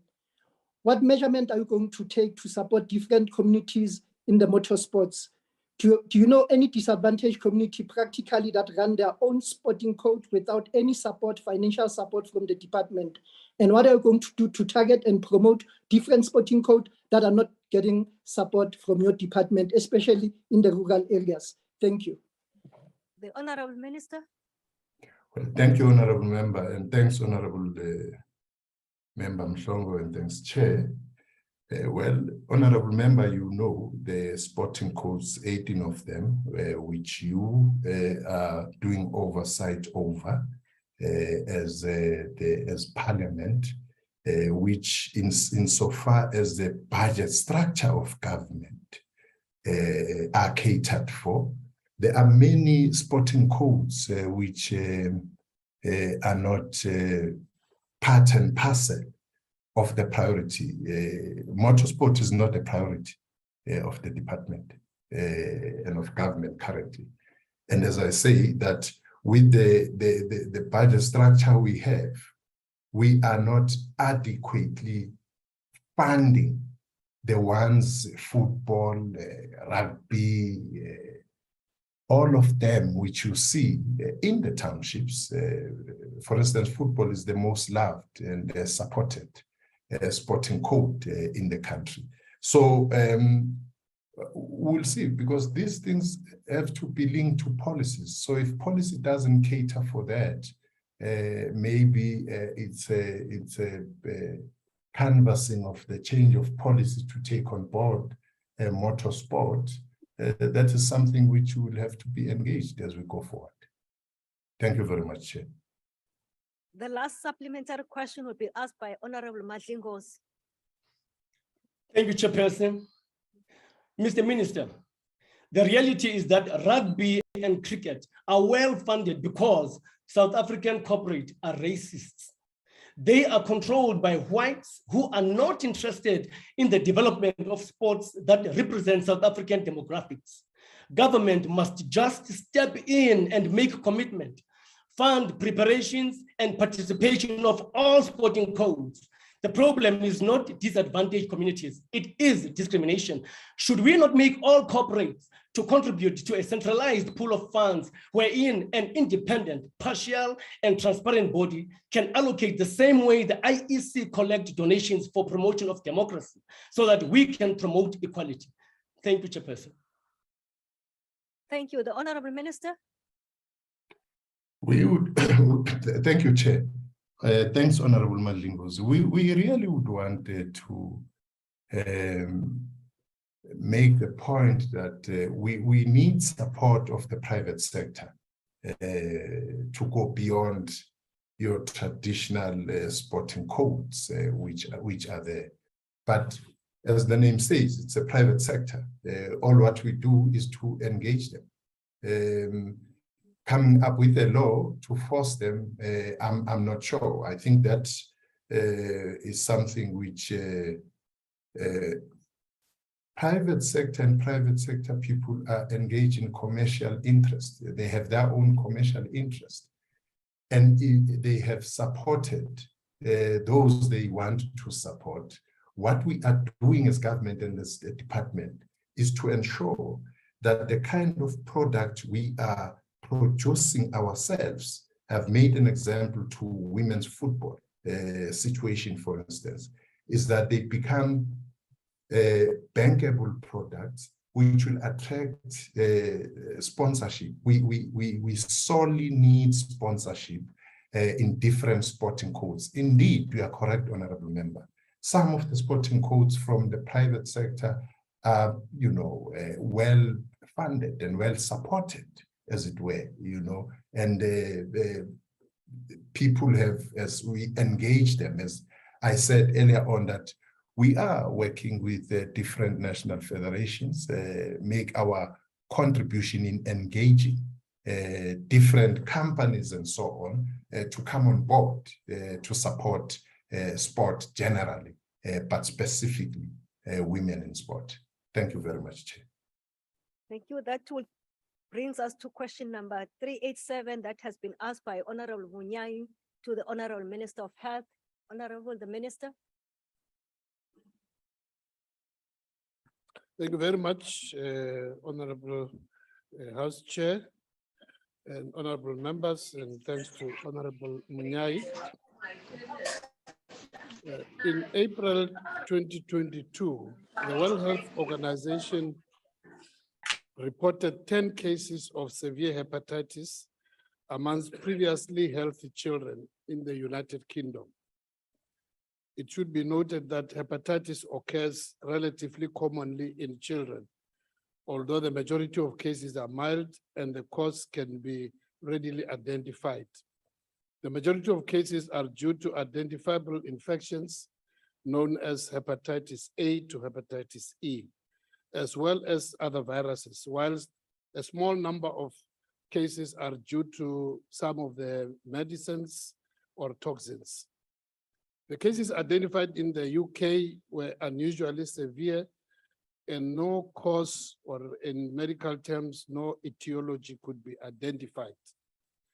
Between 5th April and 8th July 2022, 35 countries in 5 of the 6 WHO regions reported just over 1,010 probable cases. And this included also retrospective, where they had not been identified as this hepatitis of unknown cause or unknown etiology. And the retrospective analysis of specimen and reports was taken as back as October 2021. And out of this, just over 1,000 were identified. Of the probable cases, 46 out of the over 1,000, 5% of the total children required liver transplants. 2%, that is 22, were reported to have passed away, as reported to WHO.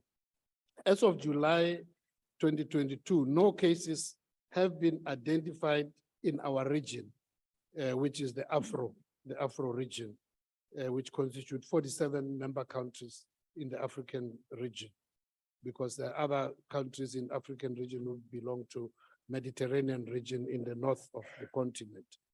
WHO also reported a decreasing trend in cases over the last month of August, although this trend should be interpreted carefully, as there are reporting delays and limited surveillance in some of our countries. Ongoing investigations that suggest that acute hepatitis may be linked to the adenovirus infection. However, the exact cause or etiology, causative organism remains to be determined. Now, adenovirus is a very common infection, which usually causes minor disease such as upper respiratory infection, but it can also cause severe respiratory infections such as pneumonia, but it can also cause hepatitis in children who are immunosuppressed. In light of the above, our NICD has developed and disseminated a quick reference for clinical healthcare workers, which alerts clinicians to the condition and advises them to consider adenovirus testing in pediatric cases of this condition, of this childhood hepatitis. Information on any suspected cases will be collected through our standard investigations. So while cases, especially mild cases, may be missed, the majority of children with acute liver failure would be referred to a tertiary hospital or even a central hospital. WHO has indicated that epidemiological, clinical, laboratory, and toxicological investigations of the possible cause of this is underway by several authorities, research networks across different groups within the WHO partners. This includes detailed epidemiological investigations to identify where there may be common exposures, common risk factors, or links between the various cases in these children. Thank you, The Honorable Minister. WHO recommends that we should just up our surveillance, and so we're busy with that as advised. Thank you very much, Chair. Thank you. The first supplementary question will be asked by Honorable TB Munyai. Thank you, the Honorable Chairperson, and thank you, the Honorable Minister. Given the global community is making strides in this area by countries that have anti-pandemic policy, what is the circumstances that will be suitable for concerted program towards mitigating risk regarding the issue of acute hepatitis of unknown etiology. Therefore, how do we have an agile surveillance and response capability as a country? Thank you, the Honorable Chair. Thank you. Honorable the Minister. Thank you very much, Honorable Member and Honorable Munyai and Honorable Chair. The Honorable Members, as I've indicated that in this particular case, as it is in various infectious and also non-infectious diseases, any emerging diseases, we work under the auspices of the World Health Organization. So there are standard guidelines in terms of how we communicate and how we manage this, how we monitor. And I've already indicated that as of now, the Africa region has not identified a single case, but together with, under the auspices of WHO, working with all other regions, we continue to monitor. So there is a high alert amongst our laboratories, amongst our, as the NICD has already circulated. So in terms of surveillance, in terms of making sure that if it does happen, we don't miss it, we do have the necessary systems in place. Even our standard guidelines in terms of hepatitis for adults, but especially also in this case for children. The standard guidelines which all our health facilities know they need to undertake, if they are properly followed, we will be able to identify such cases and we will be able to intervene. So at this stage, it's more of upping our alertness, making sure that our surveillance is in place so that when it does emerge, we can be able to nip it in the bud, but there is no need for alarm at this stage. Thank you. Thank you. The next supplementary question will be asked by Honorable Wilson.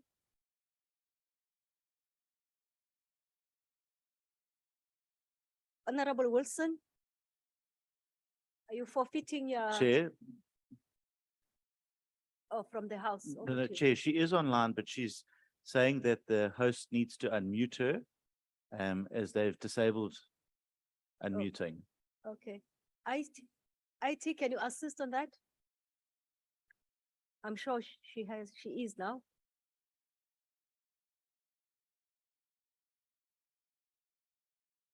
Honorable members, we shall pass. Chair, she is definitely online. She just needs to be unmuted. She's saying to me that that the system is muted. But she can try and unmute herself first. But the whip must take over. No, honorable members, we shall proceed, then we'll allow her when she's in the system as well. in terms Okay, of so Chair, will you just Yes, try and let's sort it do- out and then come back to Can it at the I- end? Can I do that? Thank you. The third supplementary question will be asked by Honorable Chirwa.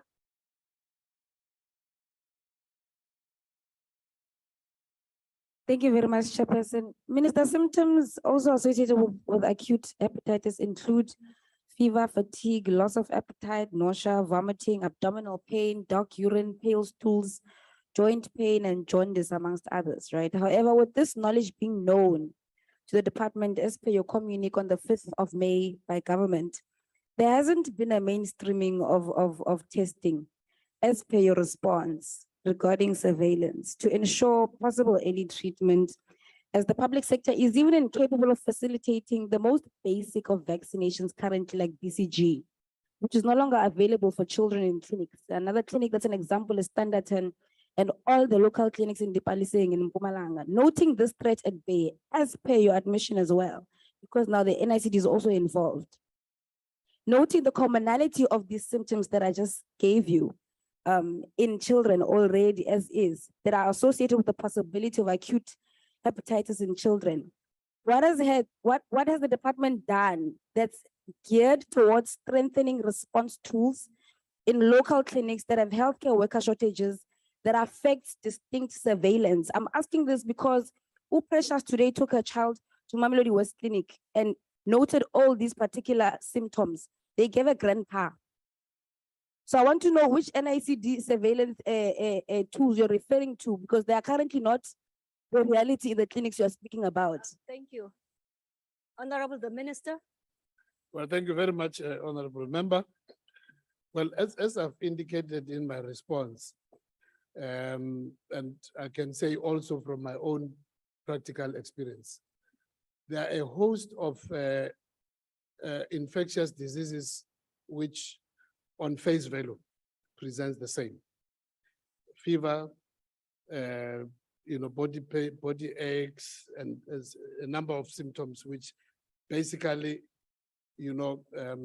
for instance, whether it's malaria, whether it's a COVID, whether it's a hepatitis, whether it's flu. So there are a lot of infectious diseases which basically, in terms of basic signs and symptoms, will be the same. Now, but each one of them, you will find, that's what in medicine we call differential diagnosis. So you have the same presentation, but if it's flu, you will be able to distinguish because of a particular feature which tells you this is mild, it's flu. If it's gastroenteritis, you will be able to differentiate. You're going to ask, as a clinician, very specific questions and look for particular signs. If it's an adult, if it's a child, if it's, Point of depending order, on the Chairperson. age. I'm so sorry, point of order.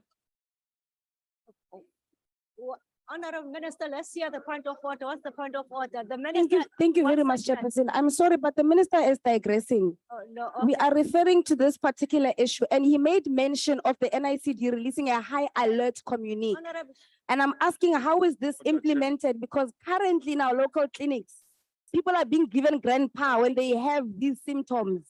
So where does the high alert work? Thank you, Honorable. The Minister is responding. Minister, you may proceed. Honorable Minister, you may proceed.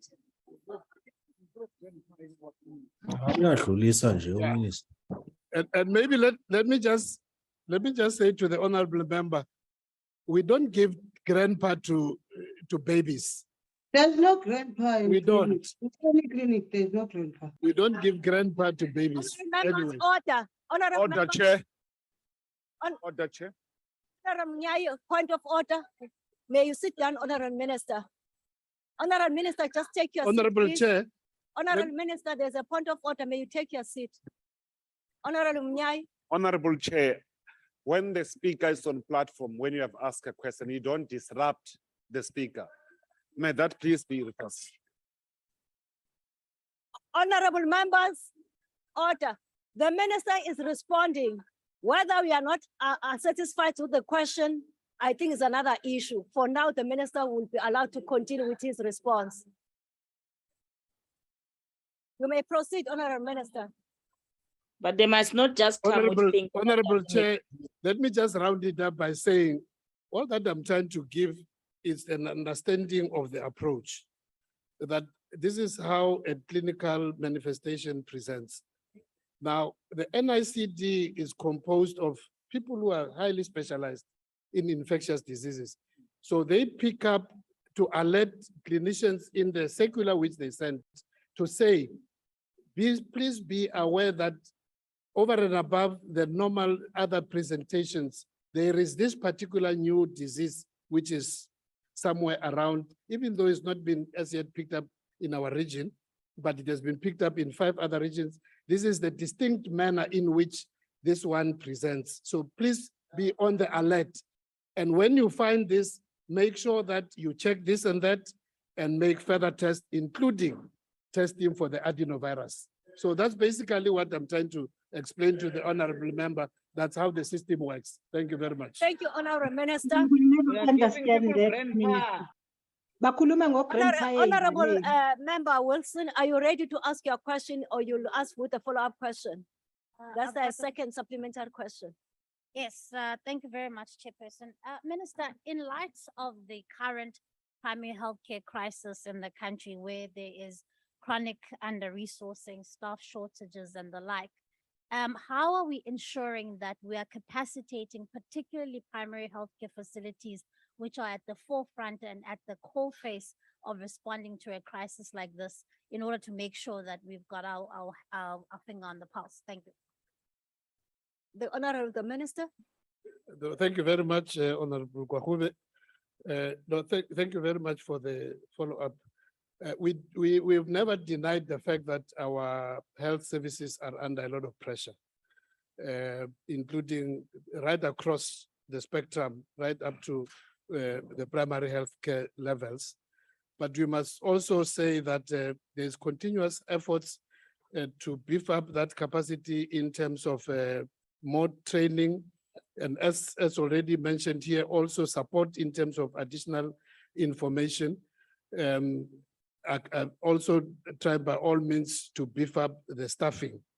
So notwithstanding those shortcomings, there's a lot of sterling work which is being done, and what is key here, it's from the primary healthcare nurses to the GPs, the ability to be assisted and supported so that when there is a risk, you know, in this particular case, there might be something more than what meets the eye, and therefore I need to be able to refer. So that support and clinical, guidance all the time helps our primary healthcare staff, practitioners, to be able to differentiate across, and it happens every day. Whether even in the course of the 4 and 5 waves of COVID, our primary healthcare practitioners were able, on the basis of clinical presentation, to know that this presentation now, they will miss a few cases, but in most cases, they will be able to, with the experience and clinical assistance and additional information, know that in this case, I need to refer to a higher level, or I need to refer this patient for further testing. So this is notwithstanding that pressure. That's the continuous, education, medical education, which is provided and which helps our staff to be able to differentiate different conditions and take appropriate action.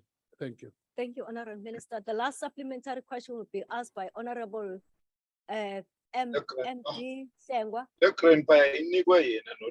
No, Honorable Kayamagaka, IT.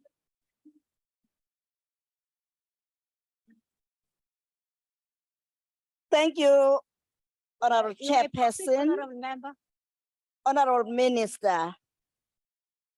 Is the risk more exaggerated in a rural or township community?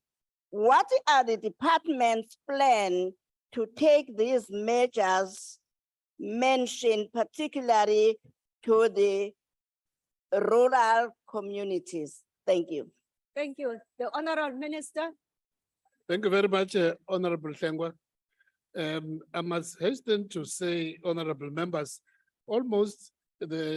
I listened to my colleague earlier on, Minister Mutsecha, indicating that some of the best performing schools are in the very rural areas where there is very minimum resources. I can assure you that some of our best performing clinics are in the very rural areas and in the townships.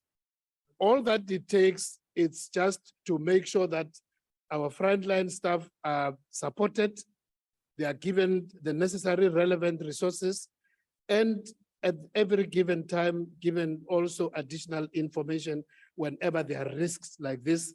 So what we need to make sure is that all this information, including from our expert bodies like WHO, from the NICD, I think the alert which you are bringing to us, we must make sure this information reaches the nursing sister at the very rural Wanongoma. They must Ulundi, Rapasha, by village clinic sister. They must get that information so that they will not miss. So we accept the advice that we must make sure that we check that all this information reaches them and they've got the necessary tools to be able to make the diagnosis and refer that child to a higher level so that they can be treated. Thank you. Thank you, Honorable Minister. Question number 388 has been asked by Honorable NQ Mvana to the Minister of Social Development. The Honorable Minister.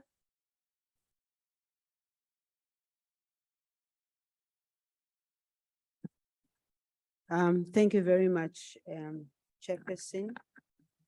And I wish to thank the Honorable Vana for the question, and I must, Chairperson, indicates that looking at her today, she really represents the Heritage Month, and I'm hoping that all of us can represent Heritage Month for the whole month and all the time.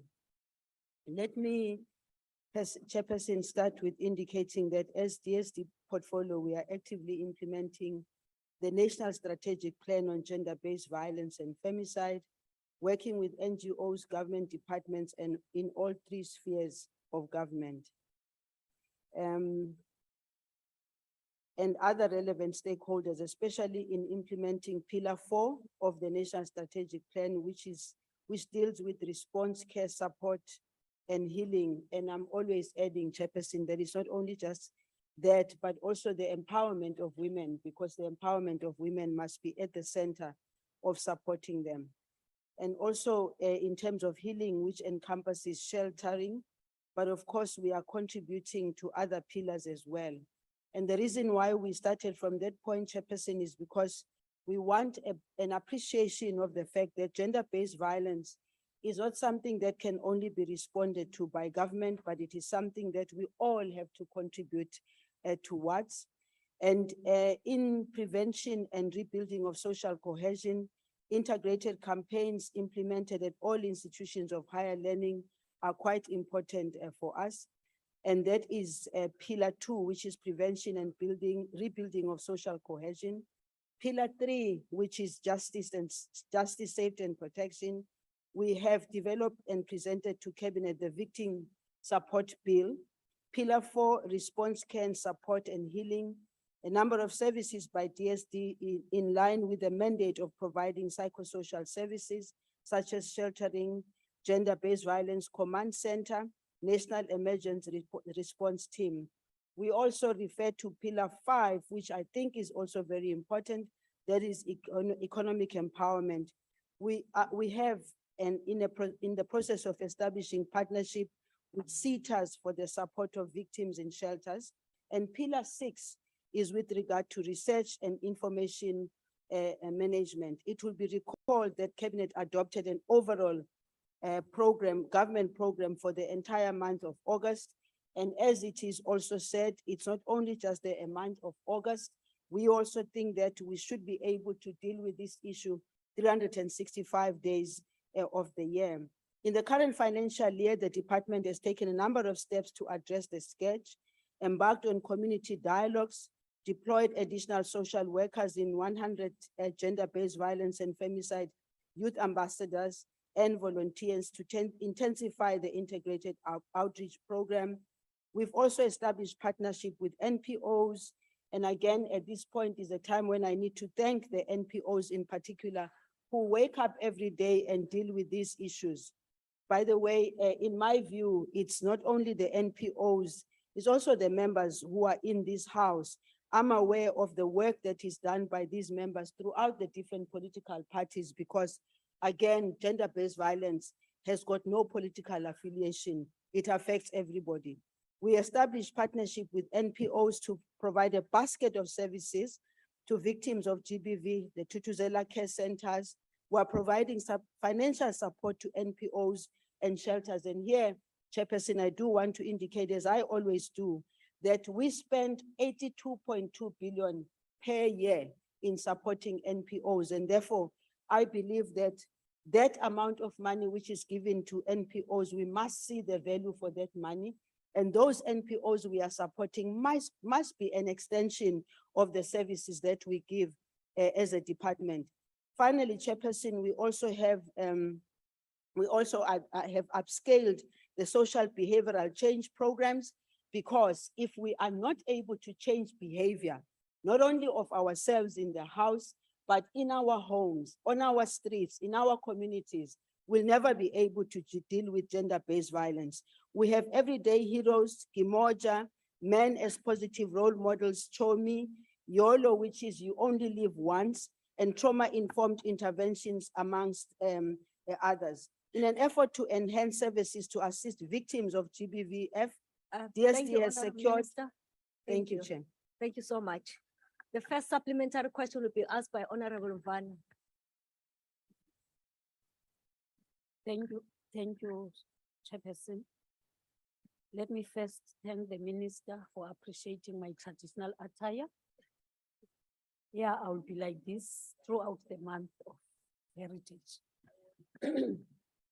Minister, I hear you pointing at the amount of money that you are allocating for the excuse me, for the social sector society.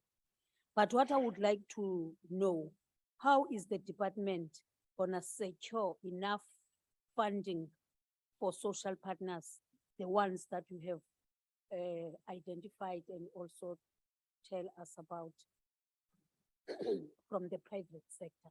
Thank you. Thank you. The honor of the minister. Thank you very much, Chairperson. I think we do need to make the statement, as I indicated earlier on, that in order for us to be able to deal with the gender-based violence, we need to mobilize society overall, including the private sector. I do want to indicate that even from outside of the country, we get support from the European Union in partnership with the department. We're able to get 41 million, which is supposed to be used in response for gender equality and women empowerment. This is very important, but also with the health and welfare sector, we have the 100 ambassadors that I spoke to earlier on, who are supposed to focus on the hotspots on where gender-based violence is. We also have SANAC Global Fund, where we have managed to get about 36 million rands, which is supposed to assist us in psychosocial support. We also have the CARA funds, by the way, which is money that is ill-gotten, that is given to us. And then we use that for emerging organizations, because these NPOs that we are talking about, we might be able to give them the money, but fact is this: many of these NPOs and NGOs, particularly the ones that are in rural areas, it's hard for them to be able to qualify for this money, because we want to make sure that people are accountable. So we not only register them, we also make sure that there is training for them, so that the previously disadvantaged NPOs that never had the chance of running these NPOs are supported by the department. I thank you. Thank you. The second supplementary question will be asked by Honorable B.S. Masango. Thank you, Chairperson. Honorable Minister, your department is one of the leading departments in fighting GBVF. The collaborative work that you are doing, that is done by your department, and among others, the Department of Police, is to fight GBVF, not to fuel it. Do you think the recent unfortunate comments attributed to your colleague in cabinet, the Honorable Minister Cele, served to ruin your efforts? If so, why?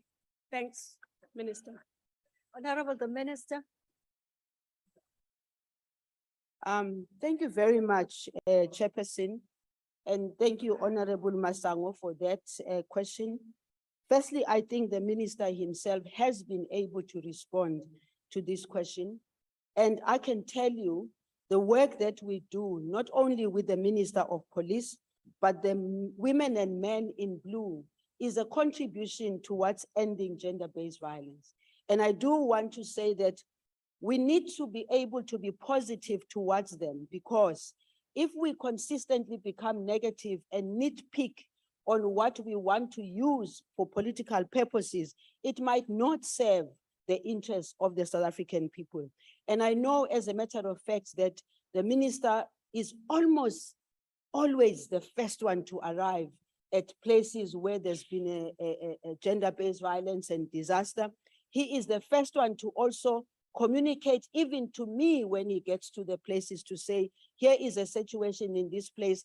We know that myself and the Minister of Women, Youth and People with Disability and the entire of government must respond. So I think the minister himself, having been asked the question, has adequately responded. And I also want to make it a point to say the Minister of Police, Minister Peggy Cele, is very supportive of the work that we do. We are also very supportive of the work that he does. But by the way, he doesn't work as an individual. He works with the collective of the police, both men and women in blue, who we must always also salute, because in the middle of those men and women in blue, we do accept there are those that don't do the right thing, but the majority of them, they wake up in the morning to protect the citizens of South Africa. Thank you, Honorable Minister. The third supplementary question will be asked by Honorable P. Marais. Thank you, Chairperson. Honorable Minister, a significant number of women who leave abusive relationships often return due to lack of financial standing, which is often enhanced by the fact that the abuser often has all of the economic and social standing and complete control over the family finances.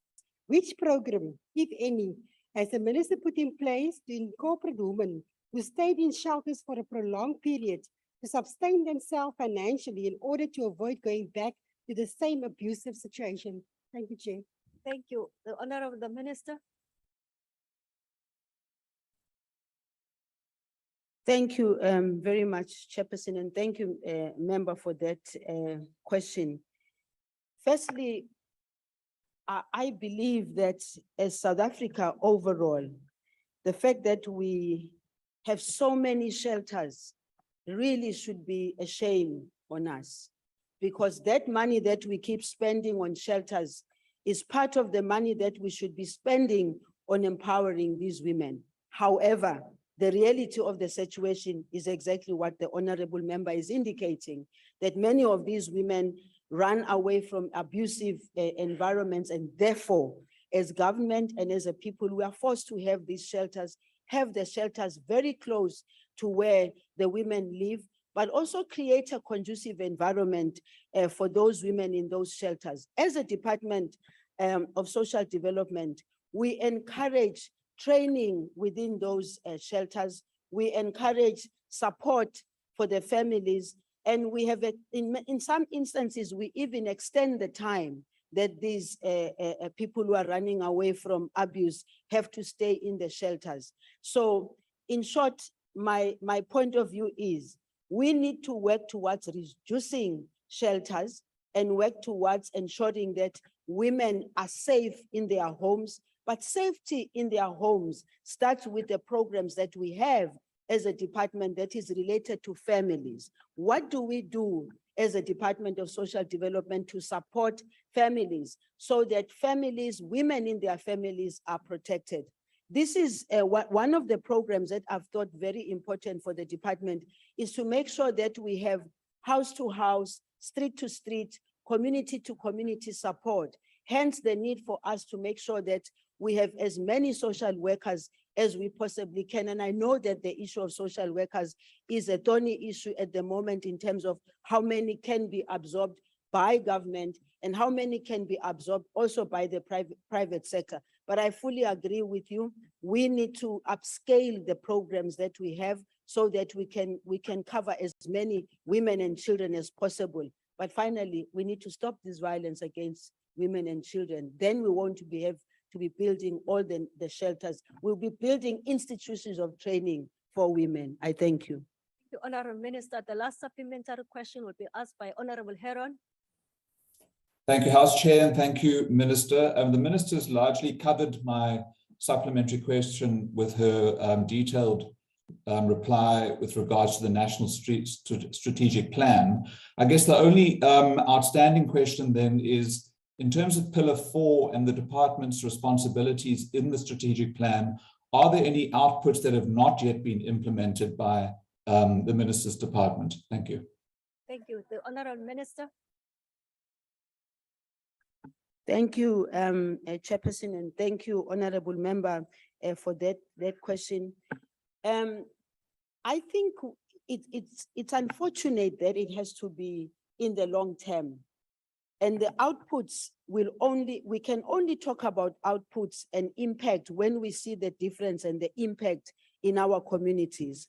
And I believe that, again, I go back to the fact that the outputs that we set out for ourselves and the impact thereof will not necessarily depend on Pillar 4 alone. It also depends on what does government overall do to create a conducive environment for women and children. And this, for me, I keep going back to it to say what government does, whether it's health, whether it's education, whether it's transport, it all must contribute towards ensuring that we create the conducive environment for women and children. Thank you very much, Chair. Thank you, Honorable Minister.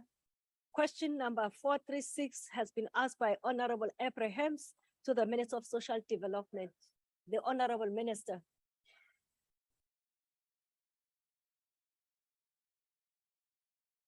Thank you very much, Chairperson, and I wish to thank the Honorable Member for that question. But before I even answer that question, one of the things that I think would be important for us as South Africans in general is to appreciate the manner in which we operate, and that is one, how Parliament itself operates, how government operates, because if we do, then we reduce a whole lot of unnecessary tensions that exist between ourselves.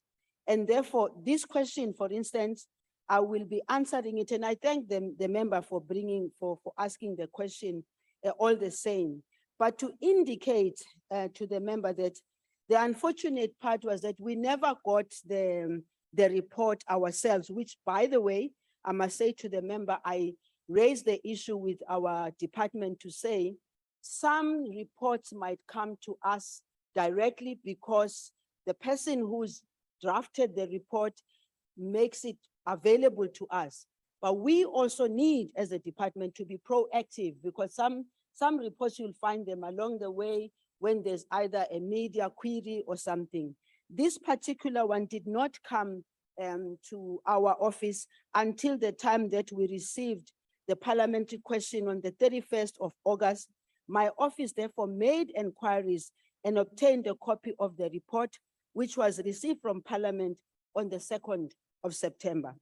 I so wish that the authors would have at least written to us and given us the report so that we can then have an opportunity of answering almost each and every of the issues that they raised at that time. Because this report, I now learned only after receiving the report that was sometime in May that the report was done.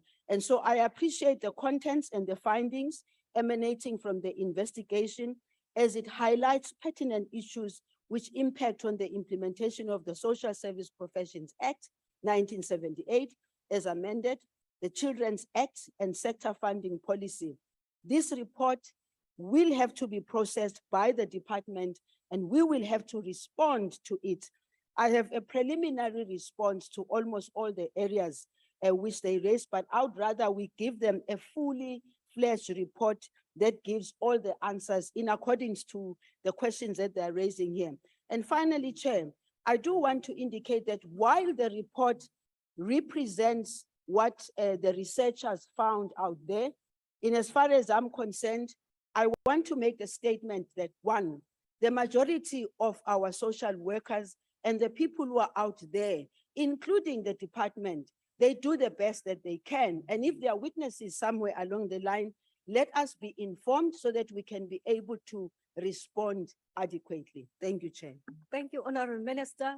The first supplementary question will be asked by Honorable A.L.A. Abrahams. Thank you, Chairperson. So Minister, perhaps you and your office need to check your emails, because I have it on good authority that Solidarity wrote to you on the 28th of March and the 14th of April. And because you failed to complain to complaints about the social workers, ignoring the plight of social workers, that this research was undertaken. and it was undertaken with a group of social workers, predominantly in NGOs, and 42.5% work in childcare. Yet these social workers face daily challenges and obstacles by DSD. No cooperation and support, poor service delivery, terrible communication, cannot get hold of DSD, poor handling of cases, problems regarding placement of children, incompetence, acting in their own interest and having political agendas. These are but some of the findings.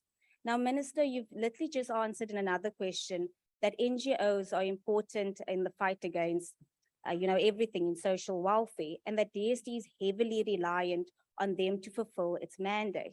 Yet this report shows a breakdown in the partnership between DSD and NGOs. To show your commitment, Minister, to the hardworking social workers and in the best interest of children, will you commit to tabling these findings of the report at your next MIDMIC to ensure that you not only hold your department and ADG accountable, but the provincial MECs and the HODs as well? And Minister, I believe the social development has only had one MIDMIC this year in March. So I do hope the next one will be soon, because this is urgent, Minister. And as I said before, this pertains to childcare, and we've all seen the latest crime statistics, which have shown significant increases in the crimes against children. Thank you. Thank you. The Honorable Minister. Thank you very much, Honorable Abrahams, and it's always a pleasure to listen to you. It's always a pleasure to have you in the committee. If there's one thing I can assure members, these are the members that hold us accountable in the committee without any favor. You can smile, it's a fact, and it is the truth. It is the truth. And one of the things that I have said all the time, whenever, and by the way, I never miss the committee. I never miss the time for answering questions. I never miss the committee meetings, because I have absolute confidence in the fact that the members, the majority of them, they will always raise issues that are related to the pain of our people. So your request right now to say that you want us to present this report, for me, it is immaterial, the scope with which they had and who did they ask. That for me is irrelevant. What is important is that there is a section of people who believe in what they wrote in the report, and there is a section of people who were interviewed, and that was their response. What is very relevant for me is, what am I going to do about it? And I can assure you, we will firstly, we will respond to the questions that are being here. Secondly, we will take it to wherever it is necessary for it to be taken, because when all is said and done, it ain't about me. It ain't about anybody. It is about the people that are assembled there who actually raised the concerns, and that's what I will do. Thank you. Thank you. Thank you. Honorable members, the second supplementary question will be asked by Honorable N.K. Bilankulu. Honorable Bilankulu.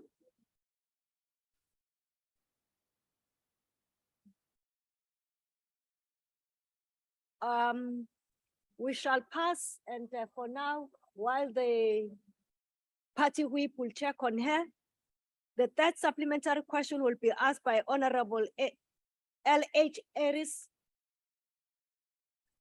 Thank you, Chair. I will take the question on behalf of Member Aris.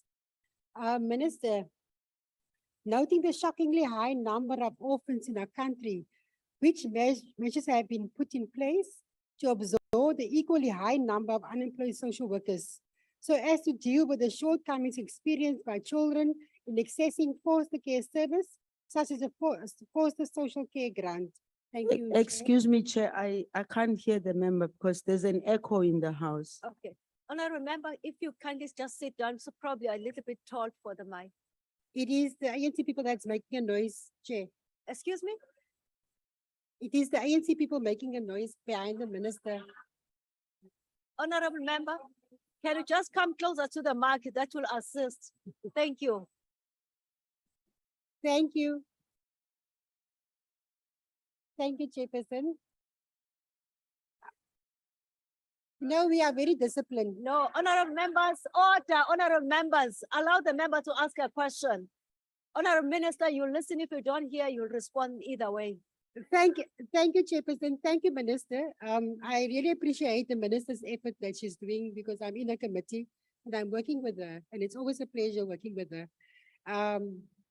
Minister, noting the shockingly high numbers of orphans in our country, which measures have been put in place to absorb the equally high number of unemployed social workers, so to deal with the shortcoming experiencing by child in accessing foster care service, such as the foster social care grant. Thank you, Chairperson. Thank you. The honorable minister. Thank you very much, honorable member, for that question. And again, permit me to generalize from a point of view of dealing with why do we have so many orphans? Why is it that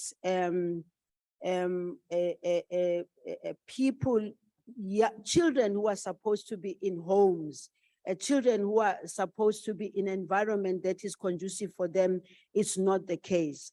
I do want to indicate, Chairperson, that the current economic conditions, the current social ills and social challenges that we have, we end up with this situation that we're finding ourselves in. And by the way, it reminds me also, honorable member, that and Minister of Health is here.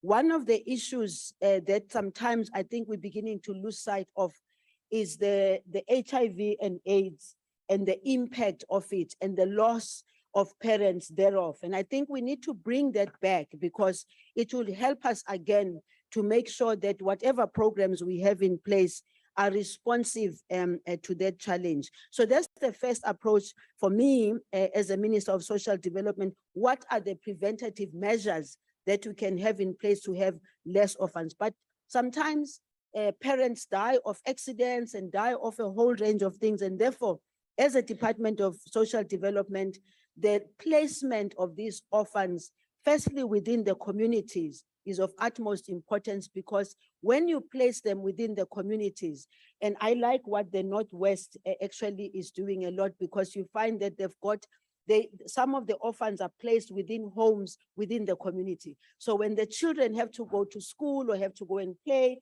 they are not placed in isolated places where it is said that's a place for orphans. And we want to encourage that as a department, but also remember that we have even increased the amount of money to caregivers so that they can at least have adequate support, financial support, which therefore also adds to the basket where children have to be fed. Lastly, we would like to encourage those who can to actually adopt some of these children. And I know that sometimes even the adoption processes are very difficult. We need to try and make them as easy as possible. But finally, we would like to see more and more children in homes, in proper homes. Thank you. Thank you, Honorable Minister. Honorable Bilankulu, are you ready to ask your second supplementary question or you stand in on her behalf? I'll take it for Honorable Bilankulu. Thank you, Minister, for the response. What interventions are being made by the department in this financial year to ensure that social workers and NGOs are well-resourced to perform their duties, noting the impact of COVID-19 on their capacity to respond to the issues in communities? Thanks. Honorable Minister. Thank you very much, Honorable Member, for that question. Let me start by saying that the question of social workers and the long, endless disputes and discussions, let me make this very clear. A few weeks ago, it was said the Department of Social Development is being discriminatory because it is only looking at the social workers who have been trained by the Department of Social Development. That isn't fact. We cannot discriminate against any social worker trained by the department or trained outside of the department. We have to do everything we can to absorb the social workers. The next step that we also took was to engage with the Department of Finance, who finally requested us to submit a proposal that indicates exactly, because we've been saying so many times, we need about 55,000 or more social workers in South Africa, because again, I go back to the issue that I feel if we are to make an impact on the social ills that are facing South Africa, we need more social workers in schools, we need more social workers in communities. I mean, you go to difficult schools where there's violence, there's bullying, there's all that, you find there's only one social worker. And how does one social worker deal with that difficult situation? And therefore, the absorption must not be understood to be something that has to be done by the Department of Social Development alone. The police need social workers, health needs social workers, education needs social workers. So the strategy that we're developing now is to say, who else do we go out to and request that they absorb the social workers? Free State did a very good job, because during the time of COVID-19 and beyond, they had social workers whom they absorbed, and ultimately they hired them full-time. We're hoping that most of the provinces will do exactly the same thing, but also we call on the private sector to also come on board with this, because social work is not only just about people who are in poor places. We must never make that mistake. We ourselves sometimes need the social workers, because psychosocial support is needed by everybody in society. I thank you. Thank you, Honorable Minister. The last supplementary question will be asked by Honorable van der Merwe. Thank you very much, House Chairperson. Thank you very much, Minister, for raising the plight of social workers. And the plight of social workers was recently again brought to the fore when unemployed social workers marched to the union buildings. And I thank you for outlining your plan to absorb more social workers. However, this plan that you just spoke to now is the same plan that your department presented to our portfolio committee on Wednesday, 21 October 2020, when they reported, and I quote, that despite a cabinet resolution in 2018, government departments have not been employing social worker graduates, and that the department has engaged Treasury for additional funds. Would you therefore agree that the plan that you are alluding to now is the same plan that you tabled to us in 2020? And why has nothing been done to see to it that government departments, the one that you've just outlined, like Home Affairs or Police, Justice, Health, why have they not complied with government's directive to employ social workers? Are you done? Yes. Okay. Honorable the Minister. Thank you very much, Chairperson, and I wish to thank Honorable van der Merwe for the question. Yes, we as a department are not really happy with the fact that the absorption of the social workers throughout the departments that have to absorb them has not been done. However, I do want to indicate, honorable members in the House, without a budget, it will be very difficult for any of the departments to absorb them. But I think what has also happened is that the conditions and the times and everyone appreciating the fact that the social ills that we are facing is something that all of us need to make an input into it. And the fact that the Department of Finance has asked us to present this strategy to them with the purpose of ensuring that we look at the budget is the difference. Because you can have a plan, and if it's a good plan and it's not being implemented, you need then to go out and see why is it not being implemented. Now we know partly of why it is not being implemented, and the fact that we've been asked to present the strategy right up to Treasury itself, and members of the executive, they know the president himself has spoken about this matter and said to us all, relevant departments, this must be done also on the basis that if it is done, it will reduce the numbers of people who are unemployed. And therefore the strategy towards ensuring that we increase the number of people to be employed also includes the social workers. And to the social workers out there who are doing the best that they can, we thank you for it. And we say to you, we'll keep doing the best that we can to make sure that everybody who's a social worker is covered without any form of discrimination. I thank you. Thank you, Honorable Minister. Honorable members, question number 422 has been asked by Honorable Mashabela to the Minister of Basic Education. The Honorable Minister. No, thank you very much, Chair, and thanks for the question. The question unfortunately cannot be fully responded now because the restrictions were dropped in May 2022, and we don't do returns any time of the year. So we'll only be able to compare 2022 with 2023. So what I can do to share with the member is to give her statistics of 20 to 2021, because we'll only have returns for 2022 in 2023. In terms of the returns of 2020, in 2021, because we only do them in January after the 10 days account. In 2021, we had less, almost 446,000 less learners, especially in the primary schools. And our understanding was that parents delayed sending kids to school in 2021 because the pandemic was still very aggressive. But we also then experienced declines in grade 9, and now declines in grade 9 are sometimes a general problem because we do lose a number of learners when they move from basic to further education and training.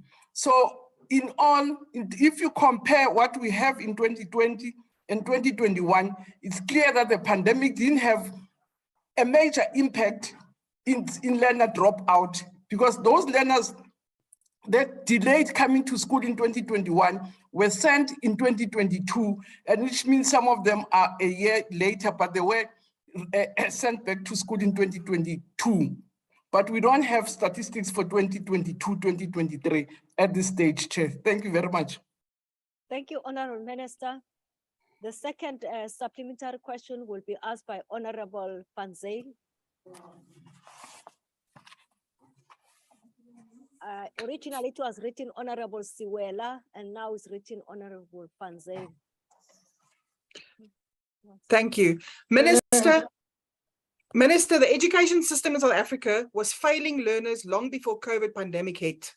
Although dropout rates and poor performance can be linked to the after effects of COVID in South Africa. Well, you've been asked today to speak to the school enrollments. Of greater concern is the number of children who are dropping out of school. We know that only approximately 50% of children who start grade 1 finish grade 12, and much of this is attributed to the high dropout rate. We need urgent action from this government to put education of this country and its children at the highest priority. Education provides opportunity, and in a country where the majority of young people has no prospect, it is a worthy investment. Education is the best possible vehicle to empower South Africans and to develop our country. What is the government's plan to address the decline in school enrollments and dropouts? Minister, let the children learn. Thank you. Point of order. Honorable the Minister. Chairperson. No, 1 second, Honorable Mashabela, you'll come back. Let me allow the Minister to respond. No, Chair, let me thank the member for the self-righteousness that she displayed, but agree with the principles that we're all agreed on, that even as a governing party, it was not a mistake to say education is a priority. We are where we are with major problems because the majority of people in this country were denied education. So I don't want to get there, but fully agree with what she's repeating in a tone of self-righteousness. But I'm saying, Chair, the question wanted to check if there were impacts of dropout rate in terms of when the restrictions were dropped. And I've said the statistics for 2022 will only come in 2023. And that's the answer I have. But thanks for the self-righteousness, which I agree with on principle. Thank you. Honorable Mashabela, my apologies, your turn. Apology accepted. House Chair. Minister, over the past 10 years, there have been a consistently high level of school dropouts, such that while we consistently register more than 1 million learners for grade 1 each year, almost half of this number, right, they are grade 12 exams. While COVID must have impacted on this, but we have a general problem of learners who drop out of school. Minister, what are the underlying causes of this? And what have you done to address it? Thank you. Thank you. The Honorable Minister, you may respond. Chair, ka Setswana re ngwana sejo wa tlhakanelwa. And the underlying causes that the member raises are varied. Yes, because the statistics you are giving me are statistics that I give out every year to the public.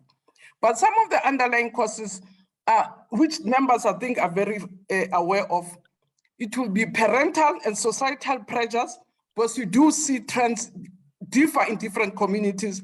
It will be levels of class or of poverty. It will be curriculum challenges that we are addressing, because that one is facing us.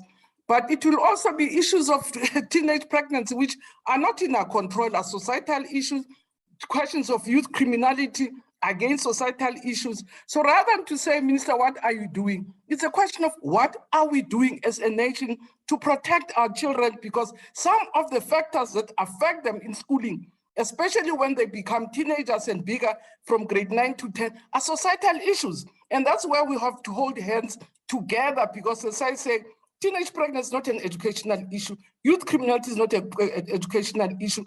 Yes, curriculum issues are an educational issue. So what it means, all of us, Mema Shabel,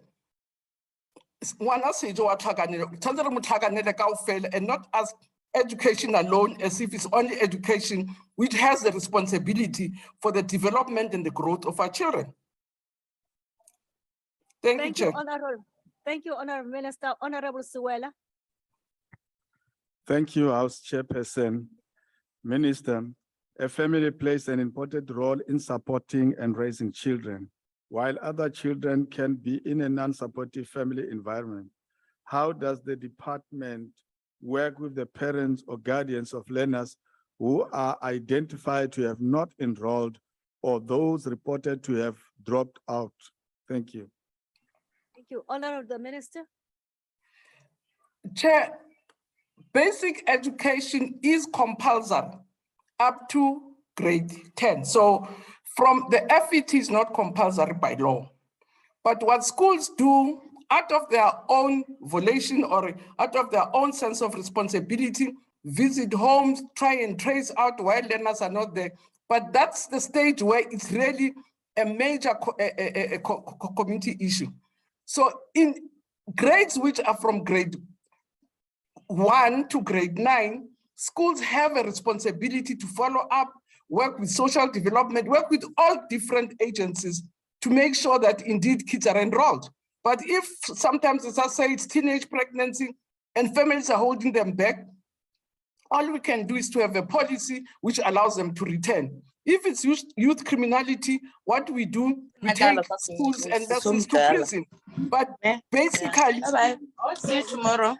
No, Honorable Minister. IT, just remove that member, please. Just remove her. Thank you. So Honorable I'm saying, Minister, you may proceed. yeah, so in short, Chair, I'm saying, depending on what the circumstances are, schools and committees intervene. Even governing bodies sometimes assist us in terms of tracing learners who are not seen to be coming to school.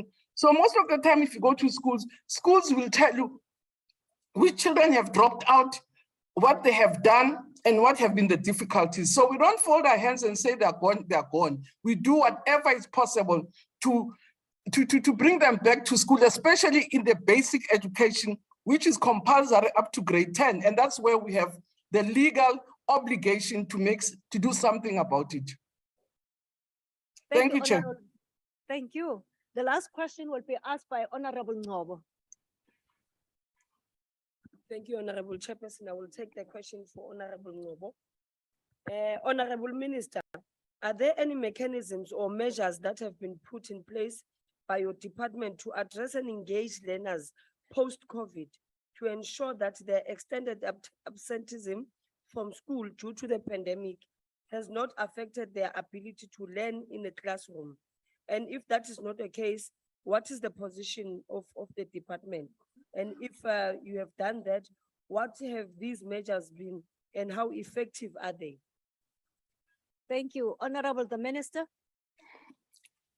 Chair, we've gone public about what is our strategy post-COVID, and it has different pillars. But the basic principle is to acknowledge that indeed in 2020, especially in your poorer community, there's an average of 70% time loss. In 2021, we have an average percentage of 50% loss. And that has forced us to say, what is our recovery program? So we have a recovery program, which we are looking at. We have a build back program that we're working on. There's a reboot program, but a consolidation. So the first starting point is to acknowledge that indeed COVID has impacted negatively on learning in different areas, at different levels, and in different proportions. And therefore, we have developed strategies, which I say have got 5 pillars. We have developed strategies, assessment strategies, teaching strategies, rolling out the resources to make sure that we can claw back what was lost in 2020 and 2021. So there are strategies in place and we're working on them because we can't pretend that we didn't have serious learning losses during the period of COVID. And that's what guides our work now. Thank you very much, Chair. Thank you very much. Question number 389 has been asked by Honorable Sihlwai to the Minister of Water and Sanitation. The Honorable Minister. Thank you very much, Chairperson. I will be responding to the question on behalf of Minister Mkhulu. The root cause of the Nelson Mandela Bay water crisis has several challenges and combinations that we have identified. The inconsistent rainfall within the Algoa system, which are the major dams, is one of the things that actually makes water to be scarce in that particular area. Nelson Mandela Bay Metro is also unable to reduce the demand within the restricted levels required for the allocation for domestic use. The unforeseen delay and slow. Honorable Minister, 1 second, my apology for that. You are disappearing slightly. Just face the camera so that we can see your whole face. I'll do that. Thank you very much, Chairperson. Again. Can you hear me? Yes, we can. Okay, thank you very much.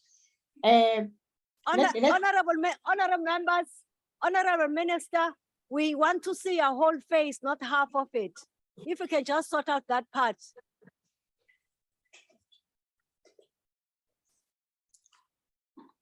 Deputy Minister, you may proceed. Thank you very much. Thank you very much, Chairperson. I was saying that Nelson Mandela is unable to reduce the demand for domestic use, and therefore this is one of the things that we are seeing as a challenge. And there has been delays in the implementation of the drought intervention projects, which actually has seen the restricted volumes, which actually has been put because of the high demand being unable, the Metro being unable to can deal with that. And we also need to indicate that there are challenges with the governance in the municipality, comprising of water services functions, and therefore these are some of the issues which actually we have seen. But Honorable Member, let me indicate that the intervention which the department has implemented has been to avoid the day zero, is that the minister has also made sure that there are communication strategies which are put forward for the communities to can be able to deal with the issues, political and technical issues that has been dealt with by the minister.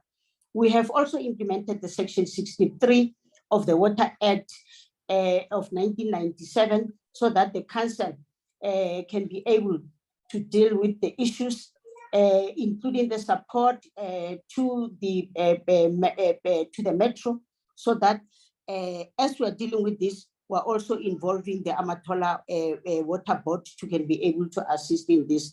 Chairperson, let me also indicate that the Nooitgedacht Dam, since March has been able to contribute towards the Nelson Mandela Bay by bringing in 70 megaliters of water into the Nelson Mandela Bay. And we believe that going forward, there will be additional which will be able to come in.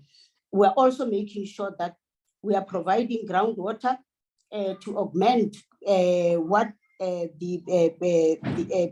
doing in Witgetag, and also making sure that the municipality is dealing with the challenges of the leaks, because there has been a number of infrastructure that is being repaired, and I would indicate that over 9,000 leakages has been dealt with in that.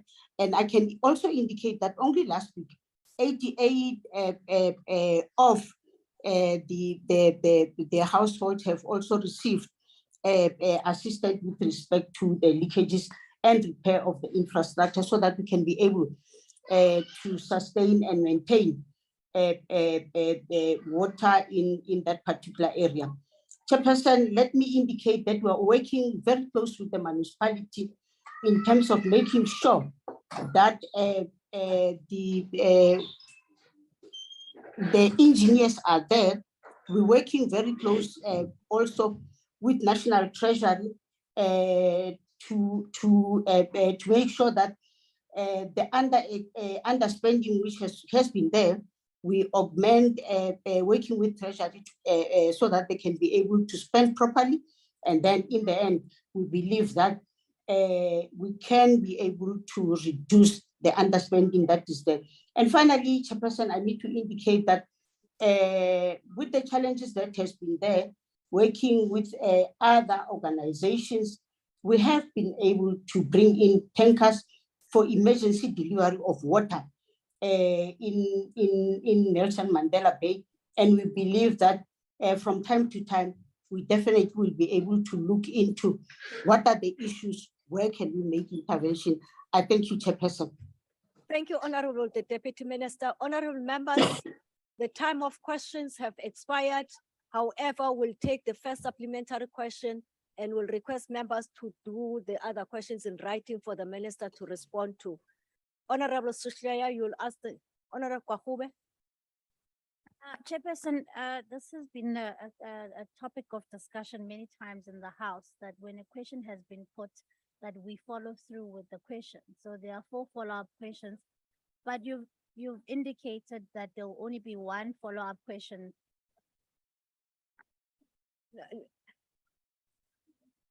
Honorable members, we said we are going to finish the question and the Deputy Minister has responded.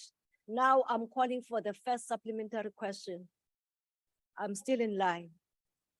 Yes, we'll finish, we'll complete the whole questions, yes. I just notifying the House that the time for questions has expired. Okay. Honorable Sishwai, the first supplementary question. Thank you, House Chair.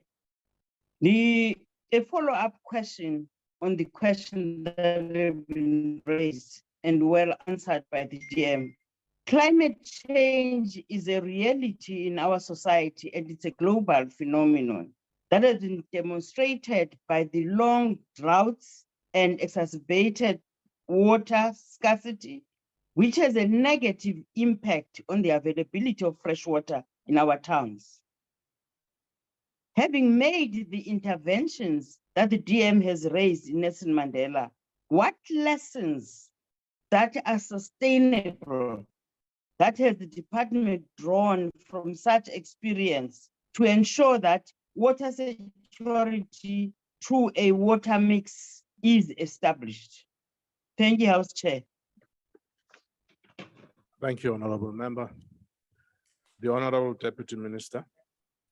Thank you very much, Chair.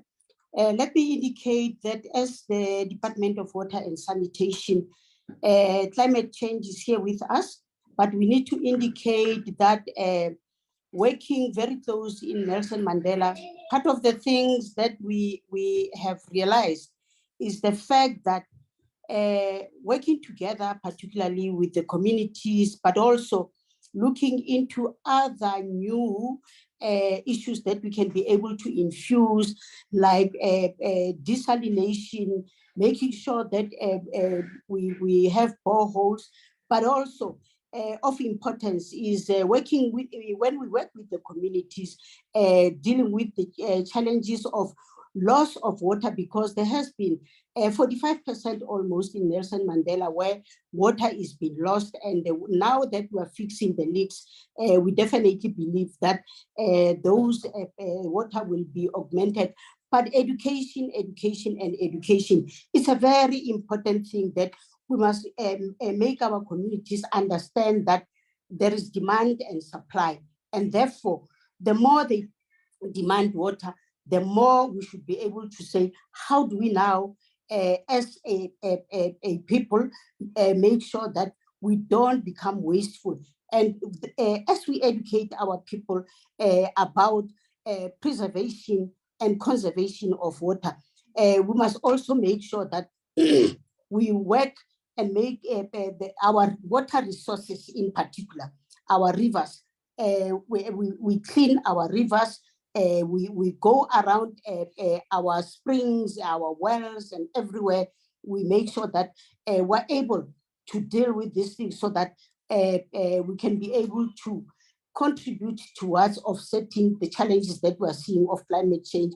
Because you will see in some areas there's flooding, in some other areas there's drought, and we need to work together to can be able to deal with these challenges. Thank you, Chairperson. Thank you, Honorable Chair. The second supplementary question will be asked by the Honorable Maber.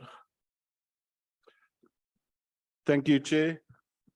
Minister, the corrupt and incompetent government at Nelson Mandela Bay Municipality received the princely sum of 58 million rand from COCTA in February of this year to upgrade pump stations in order to increase the transfer of water from 90 to 120 megaliters per day. Now, unsurprisingly and predictably, this project is still incomplete and the water crisis is far from over. What will your department do to assist in averting day zero? What meaningful and practical and sustainable steps will you do to help this clearly incompetent and inept municipality? Specifically, would you, for instance, consider implementing not only Nooitgedacht Phase 4, but would you look at a more affordable desalination of seawater, or would you opt for the most cost-effective solution, namely wastewater reclamation?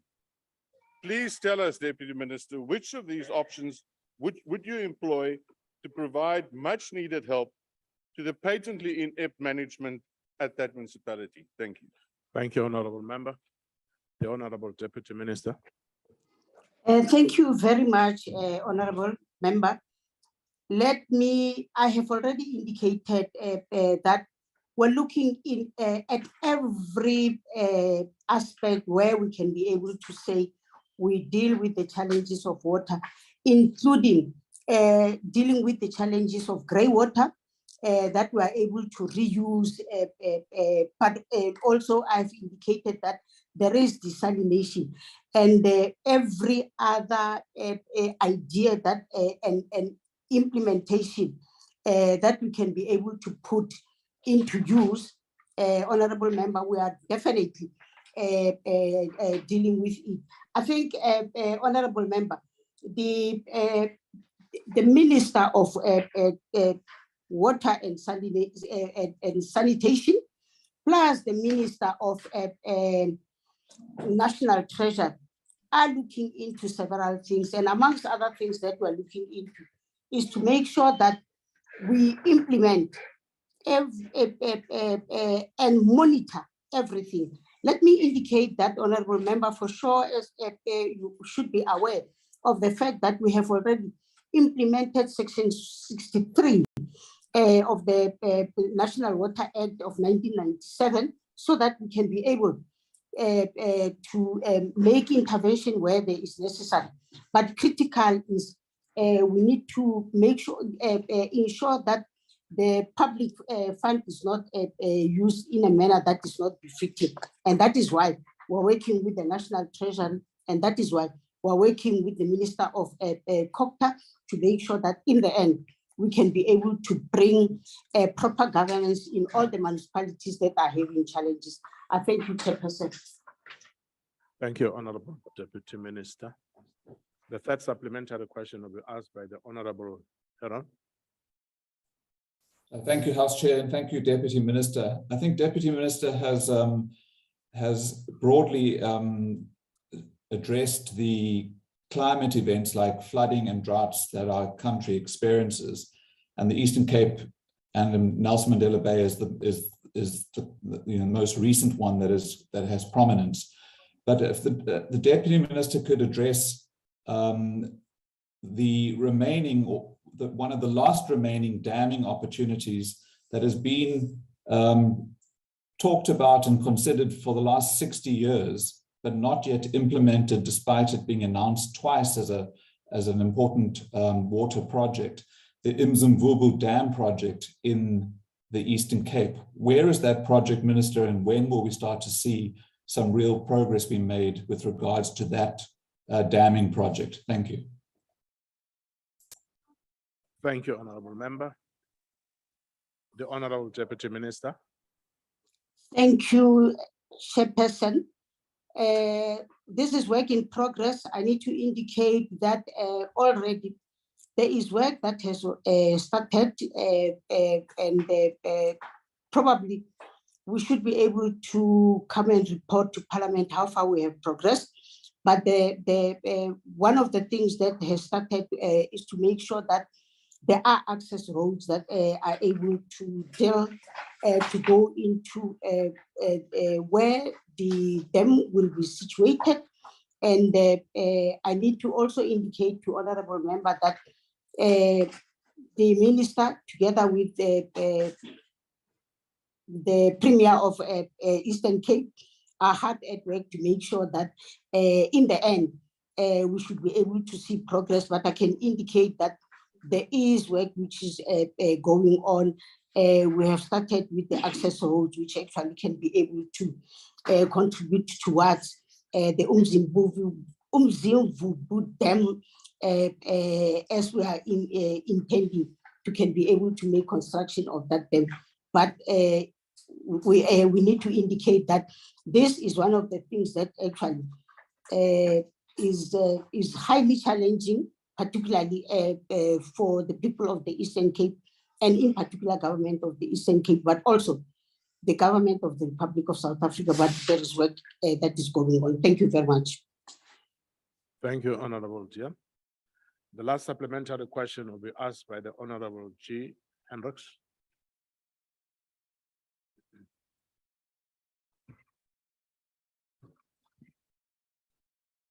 Thank you very much, Honorable House Chair. Honorable House Chair, thank you to the Deputy Minister for standing in for the Minister, and to thank the Minister for the special efforts in that what he's doing to prevent day zero. However, I have visited 3 times, once with the Portfolio Committee, and the Deputy Minister is quite correct about the poor governance, not only from the officials in the metro, but also the councillors of all political parties. Just there's no proper oversight. They don't hold anyone accountable. Portfolio Committee visited there. They didn't even have the decency to meet us, although we were there 2 days, including the mayor. But the problem there is that there is enough water. The rivers supply enough water to the dams, so that can reach the water treatment plants, which have the capacity. The problem, House Chair, Thank you, Honorable is Member. that 60% of the water is stolen by the farmers for oranges. Honorable Member, thank you very much. The time is up. The Honorable Deputy Minister. Thank you, Chairperson. We are working very close with Honorable members. Honorable members, can you lower the tones, please? Honorable Deputy Minister. Thank you very much, Chair. We are working very close with the law enforcement agencies, and one of the things that we throughout the country is that when people are using more than expected with respect to the because there's water use licenses which actually get given to people. If you are harvesting or using more water than is expected, we're working with the law enforcement agencies, and definitely the user pay principle will be there. But one of the things that we make sure is that we institute and work with the law enforcement agencies so that people do not abuse, because indeed, like Honorable has indicated, water is there, but there is abuse and theft of the water in many areas. So therefore, let me indicate and assure members that throughout the country where we find that there is abuse of the resource, we make sure that we work with the enforcement agencies to can be able to keep that. And one of the things that I can be able to indicate, Honorable Member, is that the municipalities also have got bylaws wherein we insist that the municipalities should be able to use their bylaws and be able to inform, work together with us so that we can be able to know where are we finding challenges with respect to utilization of water. Thank you very much, Chairperson. Thank you, Honorable Deputy Minister. Honorable members, the time allocated for questions has expired. Outstanding replies received will be printed in Hansard. The Secretary will read the first order. Consideration of report of Portfolio Committee on Social Development on Children's Amendment Bill. I now recognize the Honorable the Chief Whip of the Majority Party.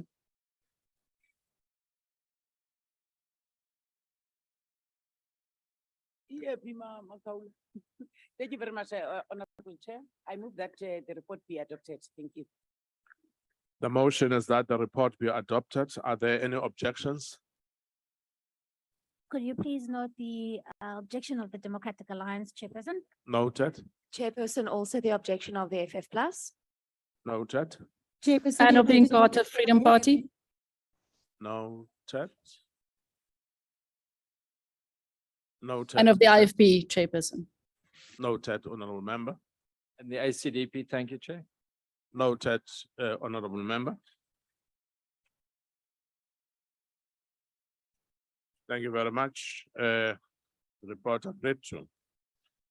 The Secretary will read the last order of the day. Second reading debate, Children's Amendment Bill. Now invite the Minister of the Honorable, the Minister of Social Development to the platform.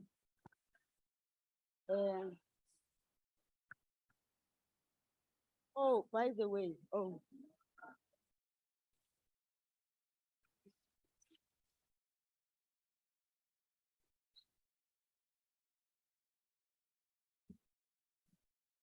thank you very much, Chairperson. Ngibonge kakhulu ithuba lokuthi ngipresente namhlanje kule ndlu le ehloniphekileyo. Angazi ukuthi ngesizulu kuthiwani second reading yini. Ngicabanga ukuthi isifundo sesibili se-debate. Isifundo sesibili se-debate on the Children's Amendment Bill. Chairperson, ama-language wethu nawo kuyafuneka ukuthi ke sithi ukwanyusa, because kuyafuneka ukuthi masila phambi kwalendlu sikwazi ukufunda njengoba ibhalwe, njengoba i-right ngesizulu. Singenzi nje i-quick translation la. By the way, may I say ukuthi nje ngeSwahili, if besikhuluma iSwahili abanayo le language, sekukhona science, technology konke. Nathi kufuneka siye lapho, Chairperson. It was exactly 2 years ago on the 31st August 2020 when I introduced the Comprehensive Children's Amendment Bill B18 of 2020, pursuant of amending the Children's Act of 2005.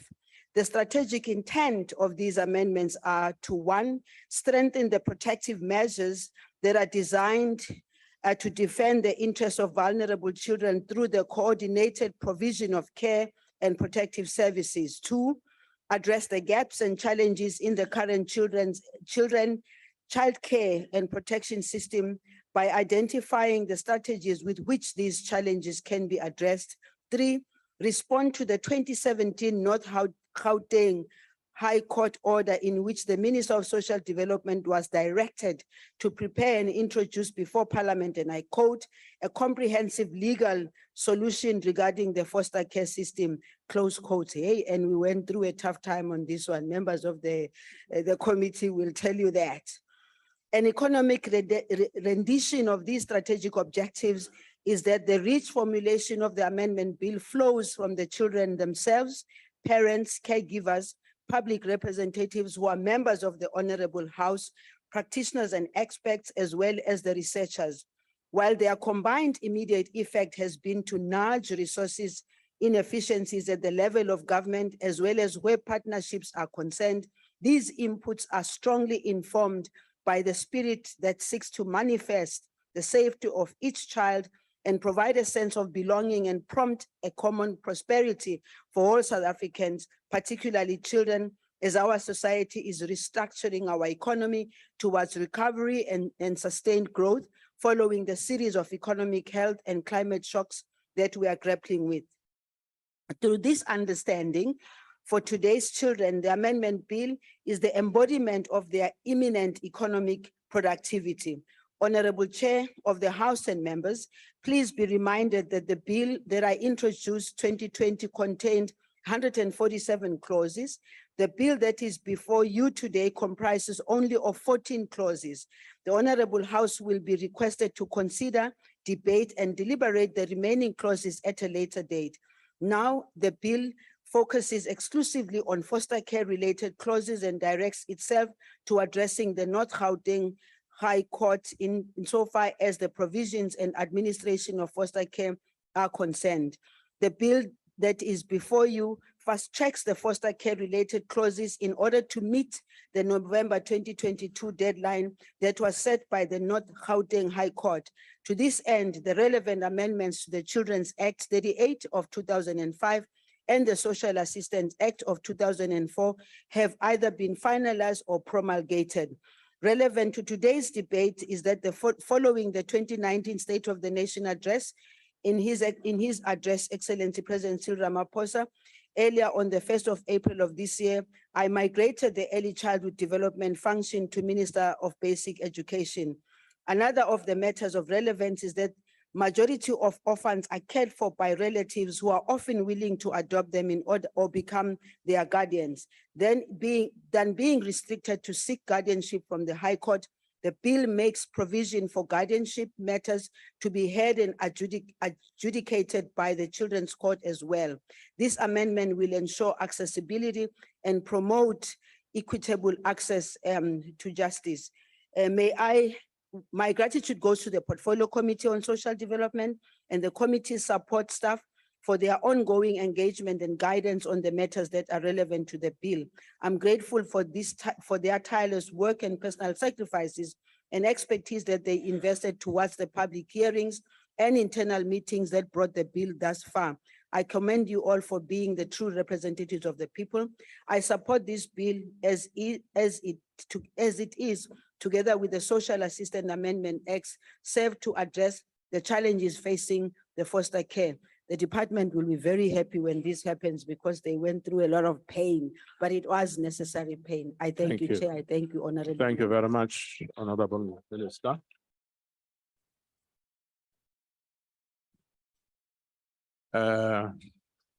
Lokhu ukufundwa kwesibili kwenkulumo mpikiswano. Yeah. The Honorable Mvana.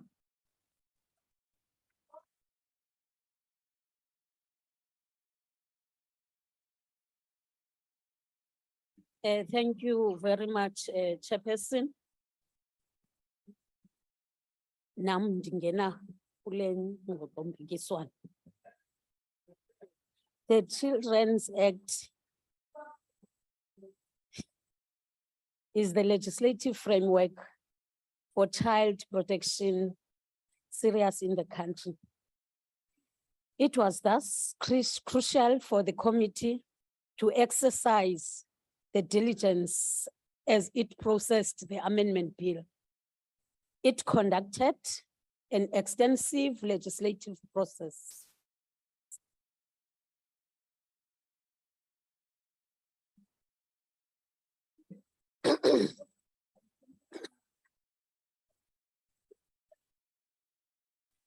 Let me first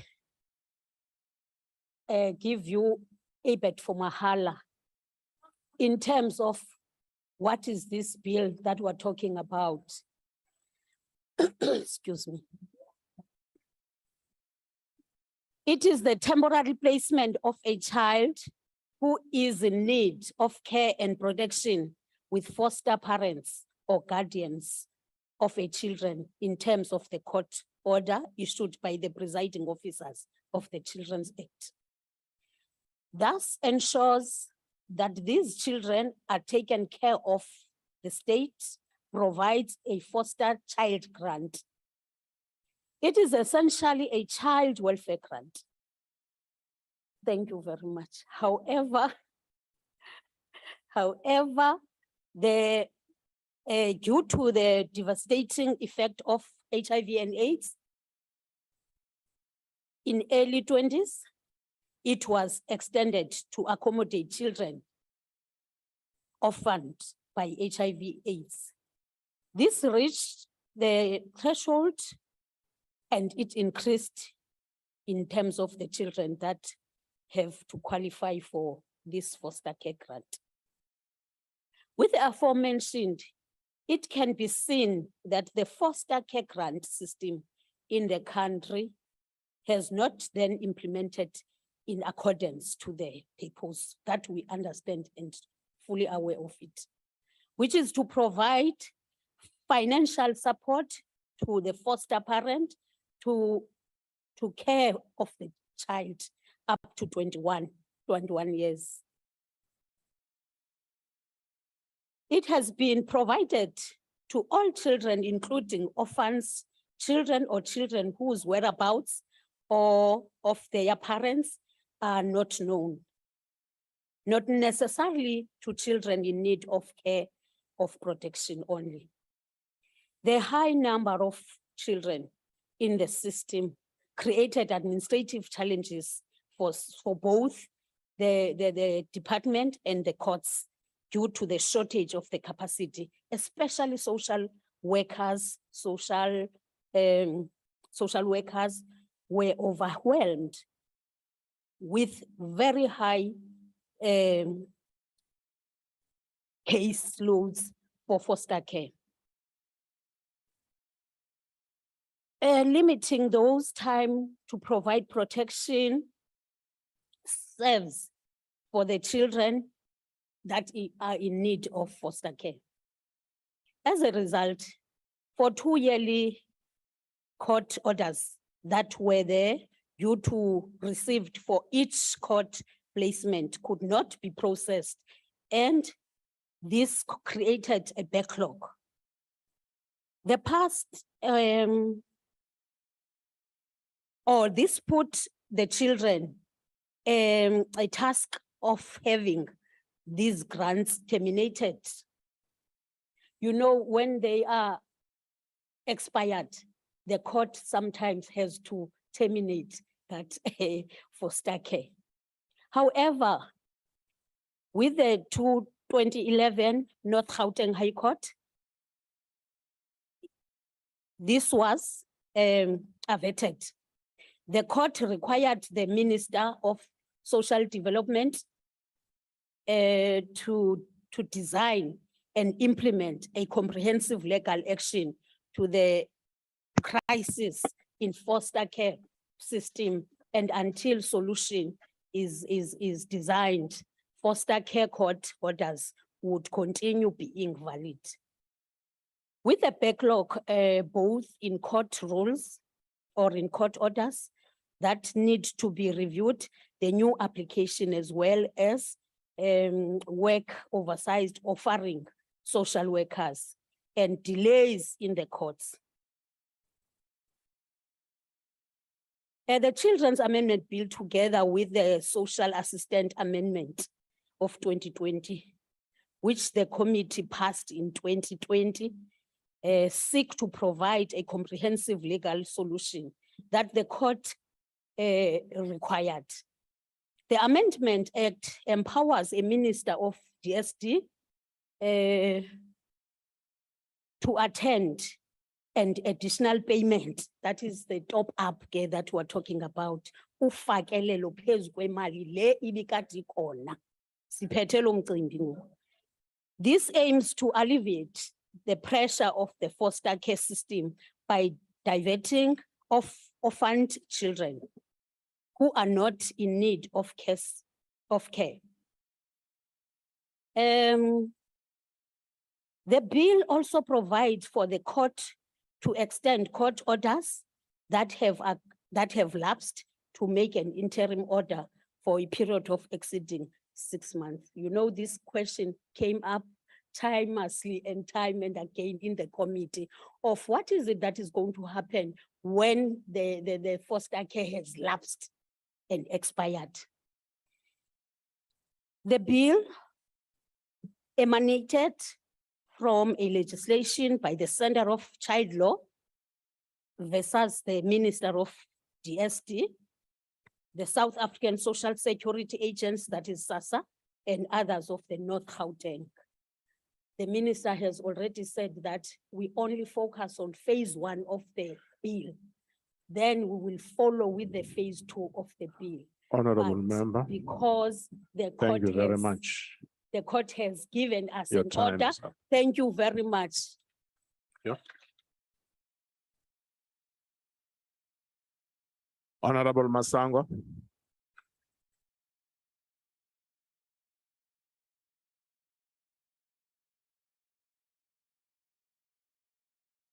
Honorable Chairperson, the Children's Amendment Bill we are debating today is an 11-year-old opportunity to bring the best interest of the South African child back to the center of government services. It is a result of the agency by civil society who, horrified by no less than 120 vulnerable children losing their foster grants and 300,000 at imminent risk of also losing their grants, sought intervention from the courts. The North Gauteng High Court ordered the Minister of Social Development and DSD MECs to solve the crisis by producing a comprehensive legal solution by the end of 2014 and to create necessary mechanisms, structures, and resources to ensure that the foster care system operates in a sustainable and effective manner.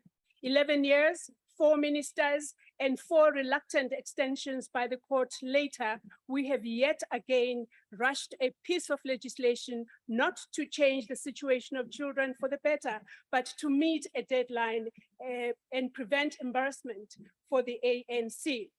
Honorable Chairperson, the bill was an opportunity to change the environment within which foster care grants are paid, the reasons for that put children in that environment, and to come up with a solution that ensures vulnerable orphan children can get a social grant quickly and children in need of protection have access to quality services by social workers and courts.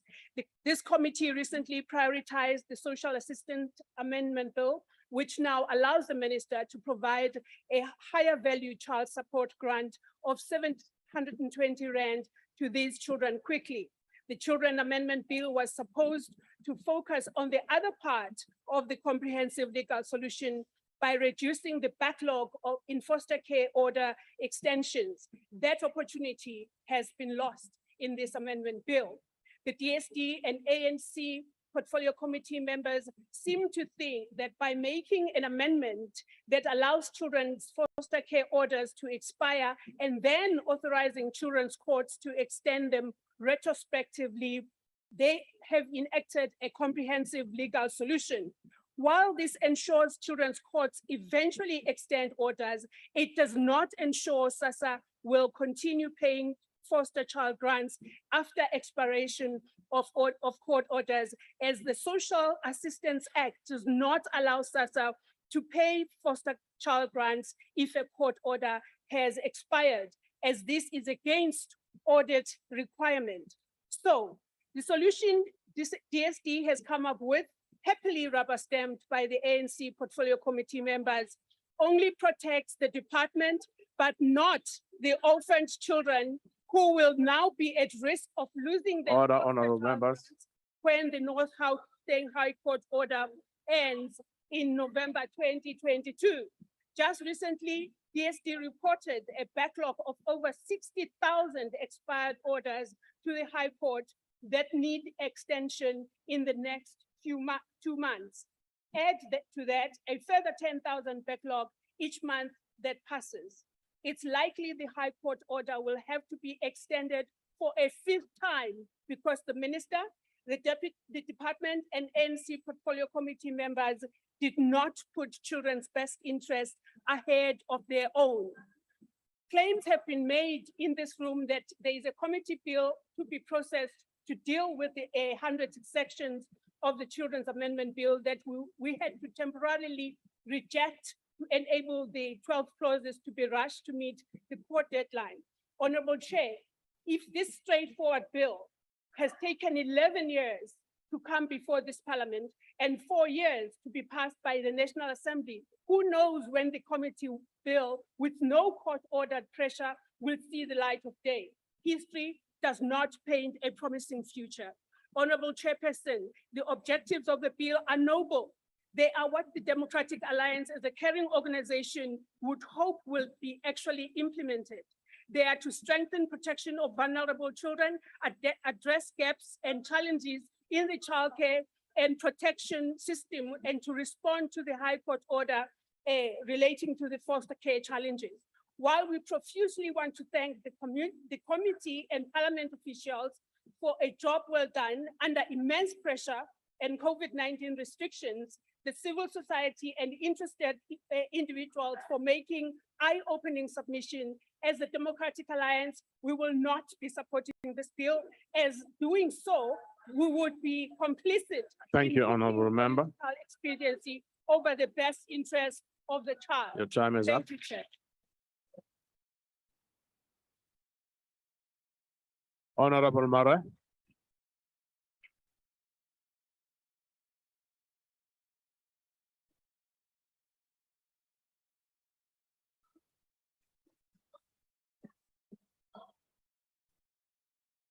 Order, honorable members. Thank you, Chair.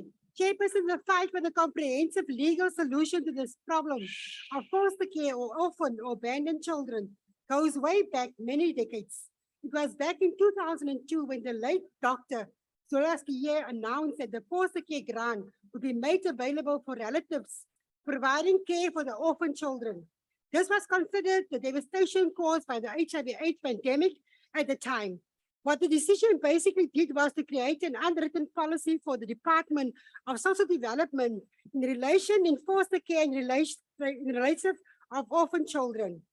While there we have various irritation of policies, we need to provide a comprehensive legal solution to this problem has always been there. In judgment of SS Wilson, presiding officer of the Children's Court, the South African High Court ruled back in 2012 that a child who has been orphaned or abandoned and who is living with a caregiver who does not have a common law duty to support towards such a child, may be placed in foster care with that caregiver. That judgment only further served to prove that unless comprehensive changes are made to the entire system, there will continue to be inconsistency in the development of our common law. We are grateful to many of those cases which fought to have brought us closer to the solution, in particularly the Center for Child Law versus Minister of Social Development in 2017. We condemned the failure of the Department of Social Development to meet many of the deadlines for the amendment of this legislation. to provide for the comprehensive solution to childcare problems in this country since 2017 judgment. In the latest extension, Parliament is given until the end of November to have passed these amendments. This is now clearly impossible because there is no way the NCLP will have completed its work by November. Secondly, it is impossible to be done. So because the irregular process through which a bill was ran through the portfolio committee. Chairperson, what ANC members did in the committee deserve condemnation from this parliament, from those who are concerned with the plight of the children of the country. Firstly, the bill was obviously bloated because the committee chose not to confine itself with the question of foster care for abandoned or orphan children as directed by the court. Such at the end, the bill had 146 clauses. In the week leading up to the adoption of the bill, the ANC together with the legal officers of parliament decided to adjourn 134 of these clauses without any substantiation or any focus on 12 clauses, only focus on 12 clauses. The ignorance, thousands of submissions by experts and activists is spaced and further provided assertion by the legal office of parliament. It is an extension of the ANC. More critically, we object to the decision of the committee to renege on an initial agreement of amended section 21 of the Act, which is in relation to the right of the unmarried fathers.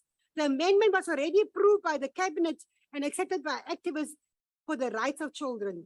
We are equally appalled by the committee decision to decided against the amendment of section 24, which has allowed the children's court jurisdiction to hear issues relating to guardianship. This would have mitigated against the enormous and expensive route of High Court. The committee has also failed to deal with the centers of the quest to comprehensive legal solution to the problem of foster care. That is whether or not orphans in the care of families can be automatically assumed to be a need of foster care grant. This or should merely qualify with the child support grant. The failure of the committee to deal with these issues rendered the whole process a fertile and wasteful expenditure. The legal challenges of the basis of the irregular procedures. It saddens us, therefore, that we must reject the bill. The plight over 700 children under the care of relatives maintained undecided. So the legal certainty required by the more than 400,000 children receive foster care grant in this country. The ANC has failed children, the most vulnerable people of this country. Thank you, Chair. Thank you very much, Honorable Member.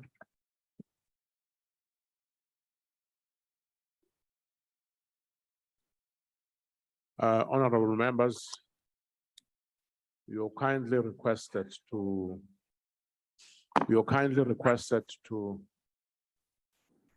approach the podium on time so that you don't lose your seconds there and be economical about it.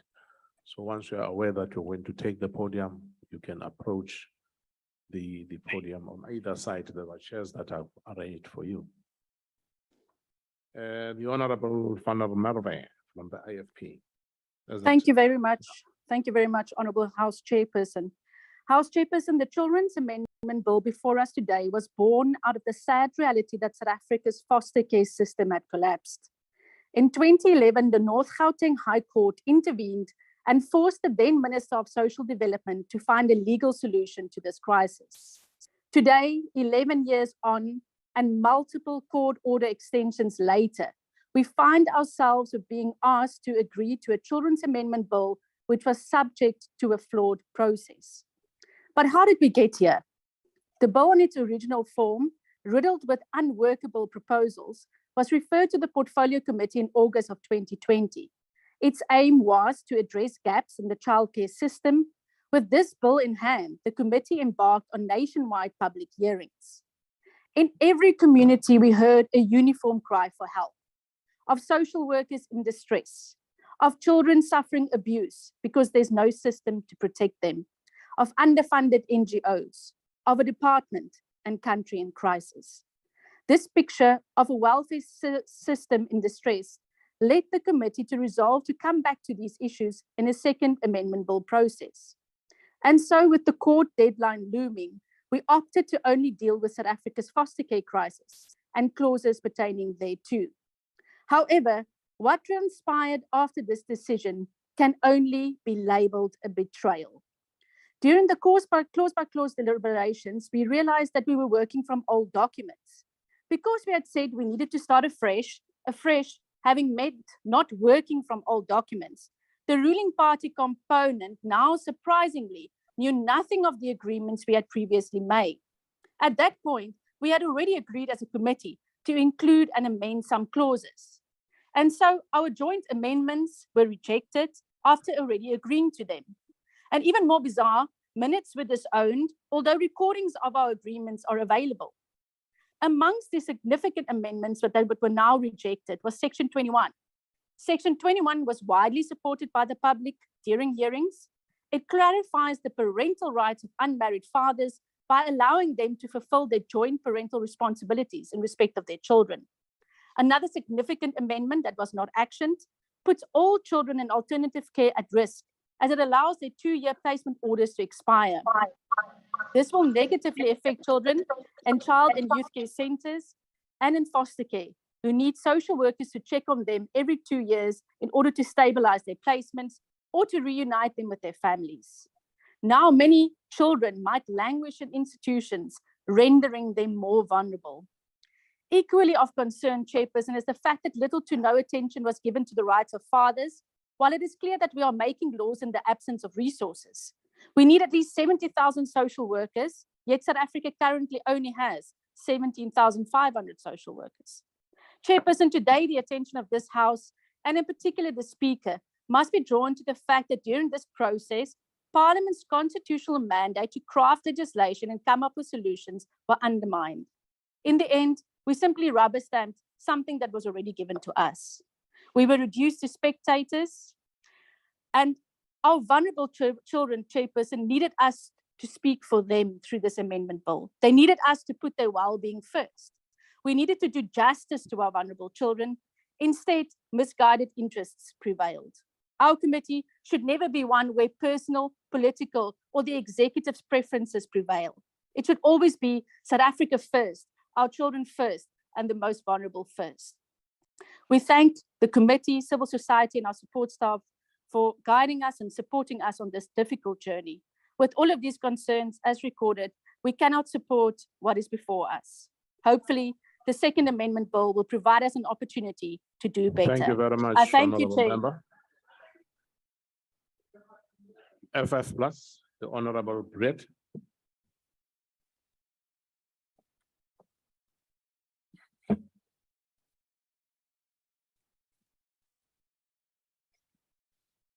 Thank you, Chairperson. Chairperson, not to be a preachy Penelope once again, but I'm extremely worried about this Parliament, the manner in which we conduct ourselves, and the way we refuse to see one another's points of view. I'm worried about the way everything has become an ANC versus opposition struggle instead of a fight for the people. This amendment should have been for the children, for the most vulnerable that cannot speak for themselves, those that have entrusted us to be their voice. Instead, it was a battle of semantics, a battle between the ANC and opposition, a battle that will turn out to be a battle against the children. Although I'm not a permanent member of this portfolio committee, I tried to attend as best I could, give inputs and support where necessary and possible. The ANC, however, instead of welcoming an extra input, continually spoke condescendingly of my attendance. This does not speak of a healthy committee or atmosphere. The ANC members in this committee further abused their power, victimized members of the opposition, silenced them, misquoted them, put them down to such a point where there was no other option but to walk out of meetings. Because if words failed us, maybe actions would speak louder. This, unfortunately, only made the ANC more stringent in trying to spin the process and the bill their way. You will hear and have heard of the opposition's disdain for this committee or whatever excuse there will be gathered today. Chairperson, we are on dangerous terrain when a suggestion, a very good suggestion, that will lead to the betterment of the Act is rejected because it was not an ANC member that made the suggestion. One example of such is Clause 10 that deals with Section 21 of the Act. This speaks of the right of unmarried fathers. It was in the full bill, and all submissions agree to this section, even DSD. It should have been included because many children orphaned or abandoned by their mothers are living with unmarried fathers. The amendment to Section 21 will help prevent these children from ending up in the foster care system. 90% of submissions supported Section 21 as tabled, yet the ANC bullied the committee into rejecting it. The committee received over 1,000 pages of submissions. Hundreds of organizations had proposed improvements. Meaningful suggestions that spoke of practical implications of the Act were made to try and address these matters, but to no avail. The bill as it is here today is flawed and does not speak to the actual challenges being faced within the foster care space. This bill has been pending since 2011, 11 years and 4 court order extensions later, only 2 months away from its latest deadline, and this bill has still not received the necessary attention and work. It has been such a long time coming that instead of focusing on what the court had ordered, this whole bill should have been revised by now. It took only half an hour for the committee to decide on these amendments. It was done without clause-by-clause analysis and without reference to public contributions. The committee did not strive for excellence with this amendment. In fact, they did not even achieve mediocrity. They achieved nothing. These amendments are not in the best interest of the child. Section 28(2) of the Constitution says, in all matters concerning a child, the best interests of the child are of paramount importance. This committee did not do that. This process failed the constitutional mandate. The ANC have once again failed the children, and we will not support this amendment bill. Thank you, Honorable Member. From the ACDP, the Honorable Frame. Thank you, Honorable House Chair. As I present this on behalf of Honorable Sukas, the ACDP views the Children's Amendment Bill as a critical response to the ongoing crisis in foster care, which has been placing vulnerable children at risk for more than a decade, precipitating the 2011 North Gauteng High Court ruling, instructing government to develop a comprehensive legal solution to the crisis.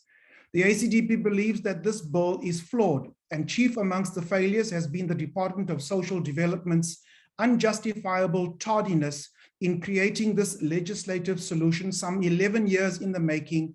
And as the latest court deadline approaches in November, pressure was brought to bear on Parliament to push the bill through, regardless of whether or not it solves the crisis and regardless of its impact on the vulnerable.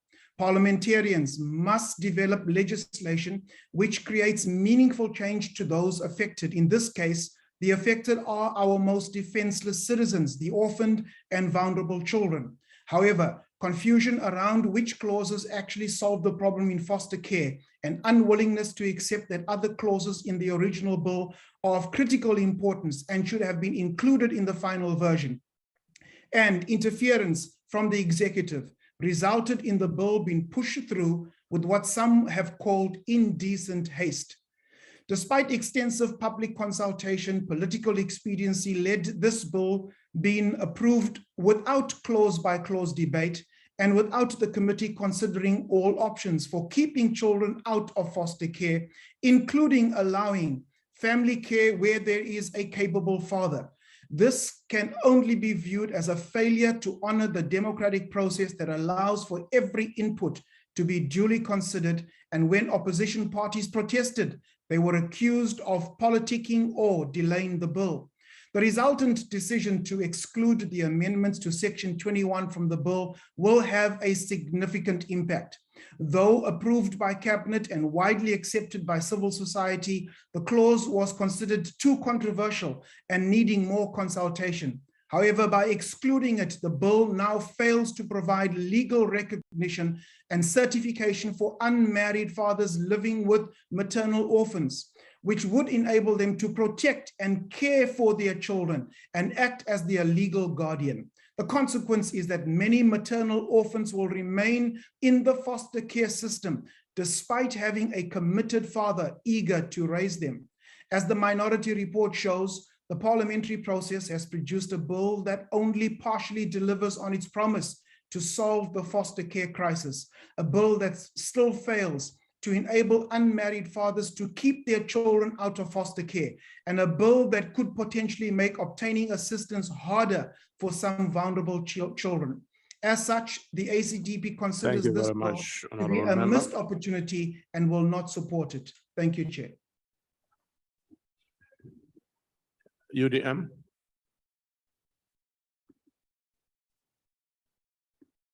Honorable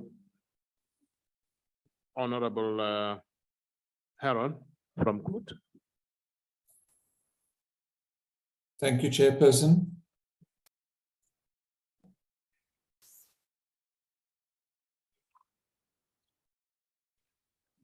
Welcome, Honorable Haron.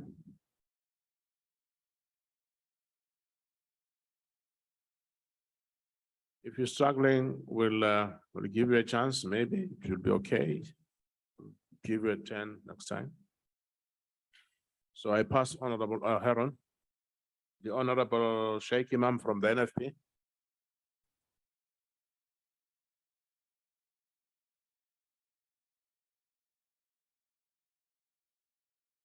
The Honorable Msongo from the ANC.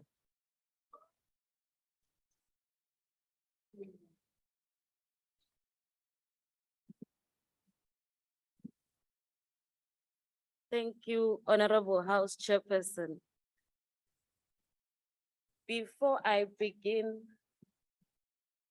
I should say that the mistake the opposition is doing is leaving meetings and coming to this platform and addressing issues that were supposed to be addressed in portfolio committees.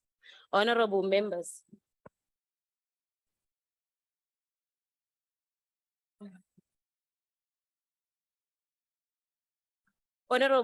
it is said that many children in South Africa are physically and sexually abused by those close to them.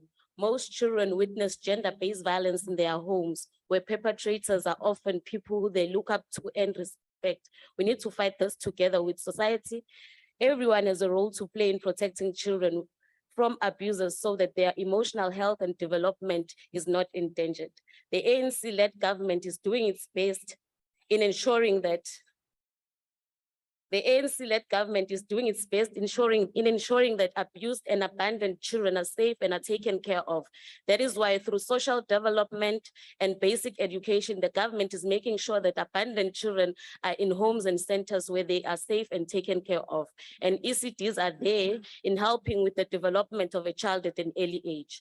Honorable members, according to the Children's Institute based at the University of Cape Town, there were about 55,000 children living in a total of 33,000 child-headed households across South Africa in 2018.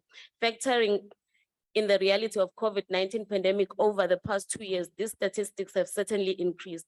Additionally, Stats SA in 2022 present that the reality that nuclear households, which are households that contains of spouses, partners with or without biological children, comprised of 41.5% of all households. This suggesting that over 50% of households in South Africa are led by individuals, of which 42.1% are headed by women.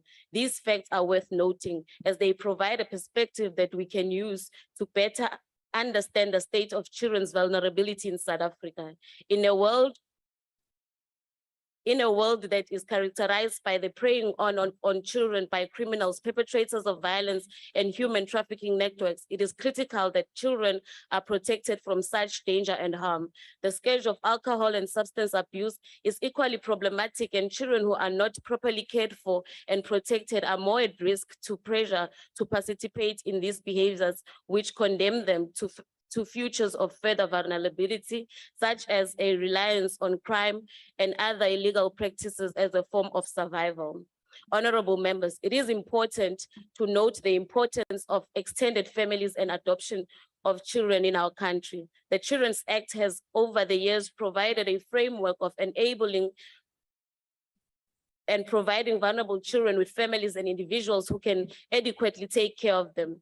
The multiple inroads that have been made to this end are noteworthy and have served as an avenue to protect vulnerable children from the various social ills that plague our society. It is important to mention that the practice of adoption is not a foreign phenomenon, but a practice that has over the years created a safe haven for children whose parents were unable to take care of them as a result of many circumstances, including death.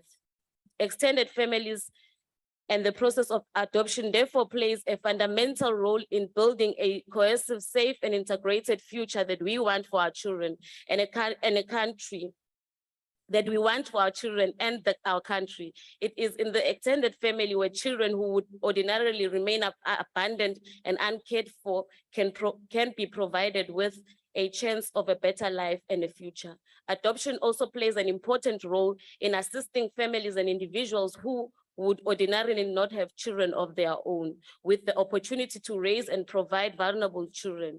We have heard many stories about children who have grown to be influential people in our society because they had the opportunity to be taken care of in the context of foster care. This should not be a privilege for some, but should be a possibility for all the children who need such support. Honorable members, considering that women are at the helm of responding to the issues around children care, institutions that support women in civil society are important and play a critical role in ensuring that children are protected from all sorts of vulnerability.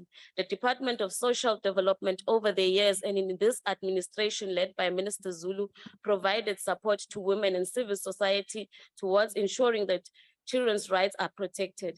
Noting the limitations that have existed previously, women in our communities and through various organizations have intervened to protect children who have been subject to abandonment for many reasons.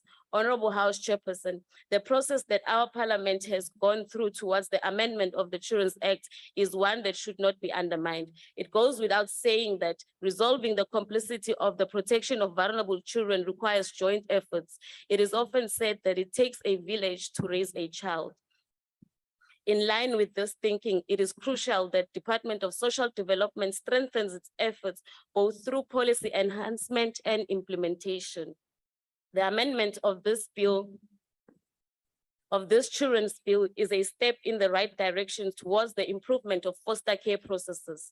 A number of issues have been raised and considered through the process of the bill's amendment. The general consensus is that adoption of this bill embodies a concern for both the vulnerable children of South Africa and the caregivers. Sengigcina-ke malunga lahloniphekile. Kude sakhele ikusasa leli lesilifunako lapho bantwana bethu bavikelekile. Lapho futhi bonke batfola emathuba ekuphumeleleni empilweni. Kubalulekile ukuthi sivume futhi sivumelane ukuthi leli qhaza lelo noma lo msebenzi lowo awusuye wahulumende kuphela noma wemindeni kuphela.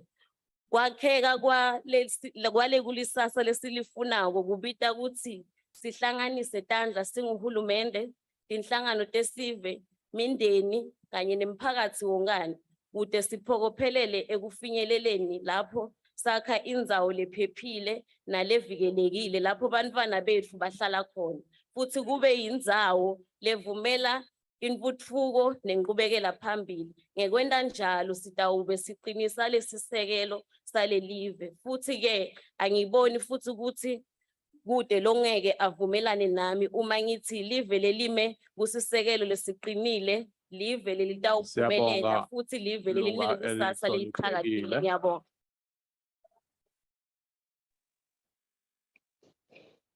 Honorable Chapter from the Thank AIC. you. Thank you, Honorable Chair. Honorable Chair, we are extremely concerned with the pace with which this bill has gone about. The North Gauteng High Court issued its judgment in 2011, ordering the Department of Social Development to introduce a comprehensive plan in dealing with the backlog of foster care orders. The court granted the department successive extensions, and despite this, we are still debating this matter. The Western Cape government seems to be the only province managing the backlog of foster care orders. For example, its foster care backlog at the end of May 2022 stood at 2,251 compared to the national backlog of foster care cases, which stood at 28,246 at the end of March 2022. Honorable Chair, we have also noted that there were differences in the committee on the particularity of certain amendments, including the amendment of Clause 10 of the bill amending Section 21 of the Children's Act. The main contention, as we understand it, is the role of unmarried fathers in the foster care value chain. Whatever differences, our hope is that the best interests of foster children are promoted. We will nonetheless, Honorable Chair, support both the report and the bill. I thank you. Thank you very much, Honorable Member. The Honorable Hendricks Al-Jamal. Thank you very much, Honorable House Chair. Honorable House Chair, parents, legal guardians, caregivers have a responsibility to care for their children physically, emotionally, moral values, and discipline with much love and care. This was shown by President Mandela as soon as he became president, and he made sure that even the unborn child and children up to 7 had free medical care. We also need to reflect on Nobel Peace Prize winner, Chief Albert Luthuli, who emphasized the importance of fatherhood. The children have rights to be protected from harm and to be provided with services for their well-being by their parents and caregivers, and government is secondary to deliver on child rights. Honorable House Chair, I was shocked to hear the criticism of the amendments by members of the opposition party. And these members of opposition parties are some of our most respected honorable members in Parliament. Members who are known to care for children and who are very strong on humanitarian values.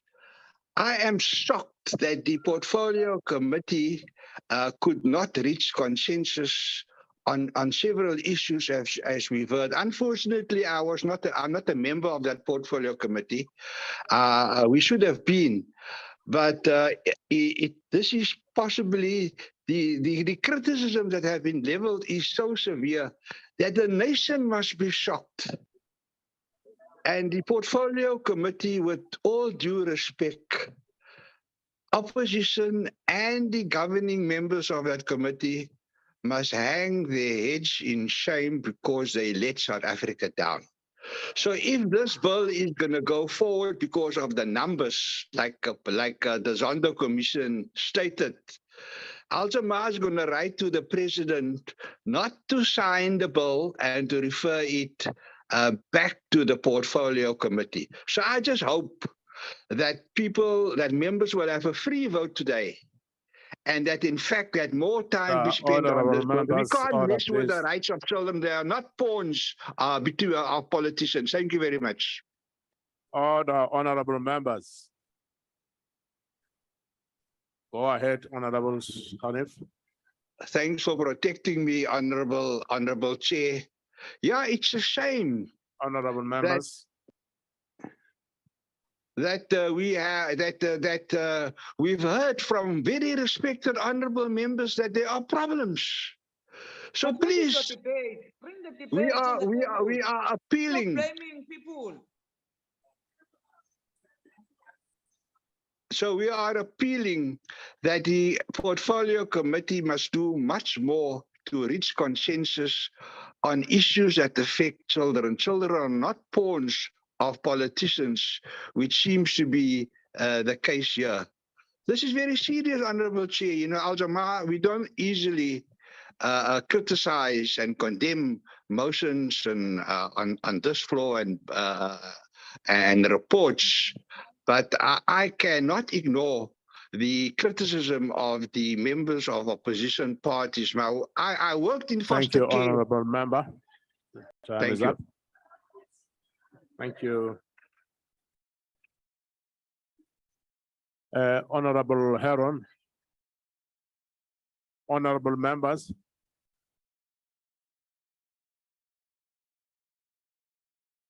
Honorable Heron, if you're still there, you can come back. He's not there.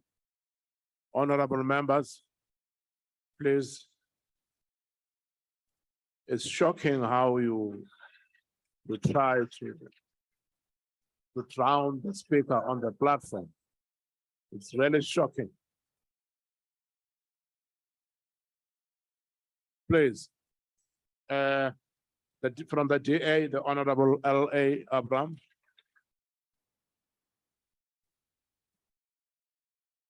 Thank you, Chairperson.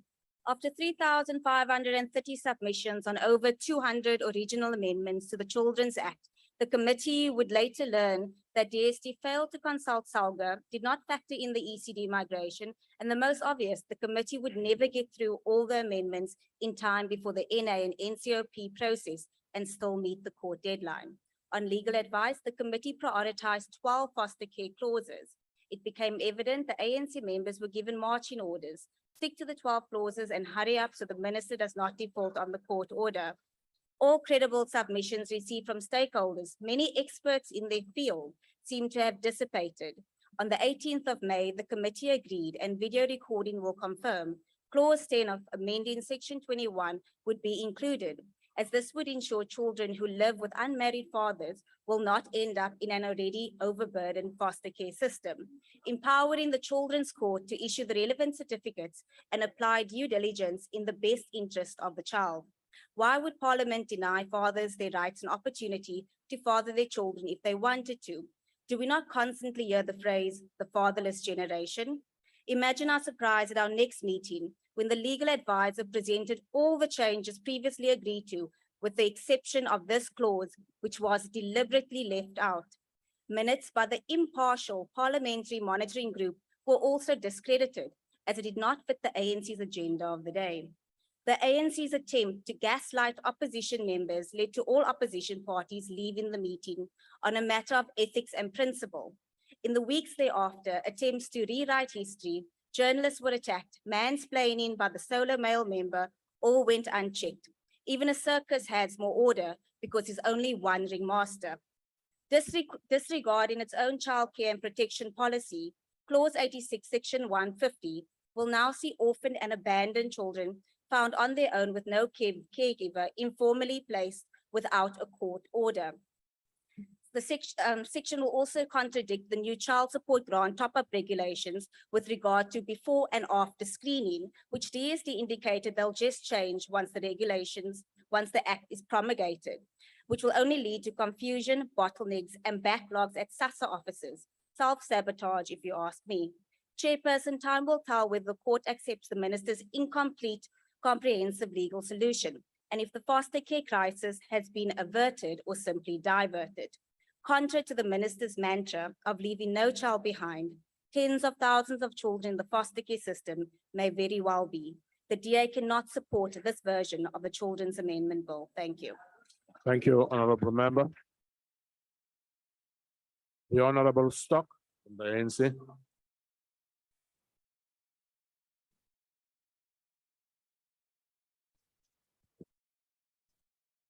Thank you very much, Honorable House Chair. The process of the public hearings that has been undertaken towards the amendment of the Children's Amendment Bill highlighted the areas of conflict that exist in the area of misunderstanding by some members of the opposition party combined. It is correct to say that in the main, our communities still incorrectly uphold certain cultural beliefs and norms about what is acceptable and also unacceptable in the childcare, especially in the context outside of the institution of marriage. Appreciating that not all South Africans subscribe to the religious and traditional values that are linked to marriage and raising children. It is worthwhile to appreciate that these values remain important and should not be ignored in the process of processing legislation through the parliamentary process. The notion that has been pushed thus far regarding the access of fathers we should have the rights to their children. It's at all costs problematic to a large extent, in a sense that it neglects the reality that processes such as inhlawulo continue to play play an important role in the South African cultural beliefs. It is also important that in making a case for fathers' accessibility to their children, it is noted that certain abuse of rights that may ultimately hamper the wellness of the child needs to be also taken into consideration. And unfortunately, some members of the opposition, I'm not sure for whatever reason, but I can conclude or maybe assume that due to political desperation, they have chosen to ignore some of these important aspects. Policy remains an integral role in ensuring that people's lives are transformed effectively. Having said that, this, however, is also one of the most important aspects of the policy process in the implementation of the policy, thus requiring joint and coordinated efforts within and across the sectors. It is therefore important, honorable members, that we, when we are doing our oversight responsibility or we are busy with legislative process through our different portfolio committees, we also take into consideration some of the inputs that are raised by the minority groups in our public hearings. And then also, we also take into consideration the issue of cultural connotations that are also being widely expressed throughout our public hearings. Honorable House Chairperson, it is therefore important that we also have the end in sight, in this case, the end being the protection and the caring of the children of South Africa, thus requiring that we consistently respond to the issues in the interest of our children. Honorable Chair, we do recognize that some members of the opposition, out of political desperation, have missed an important opportunity to strengthen an important piece of legislation which deals with the protection of rights of ordinary and vulnerable children. Some of these members of the opposition, what they are not telling us today is that they were part of this process from the inception. They went to public hearings, they sat in the portfolio committee meetings. And the only time where they started to embark on foreign tendencies and thuggish behavior is when their views did not find expression in the portfolio committee meeting. Chairperson, on a point of order. They started with this thuggish behavior in the portfolio committee when Chair. their views could not find expression. Honorable members. Section 21. Honorable Is it, members. yeah, Chairperson, on a point of order, is it parliamentary to call fellow members of parliament thugs? Honorable member, you are interrupting. Honorable Stock, can you please take a seat? Honorable members, honorable members, honorable members, could you please give a member on the podium chance? Don't try to drown him.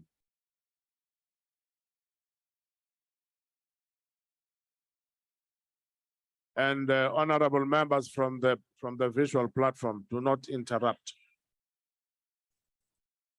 You can go ahead, Honorable Stock. Thank you very much, Honorable Chairperson. So these members of the opposition started to embark on that. They started to name call us and label us in the portfolio committee, only because their views could not find expression for the inclusion of Section 21 as part of the amendments that we're considering as the portfolio committee. It is also important to mention, Honorable Chairperson, that throughout the public hearings, when we concluded the public hearings, we came back to the portfolio committee, and then we agreed, because there was a court deadline, we needed to separate the issues and deal first with the 12 clauses that were surviving.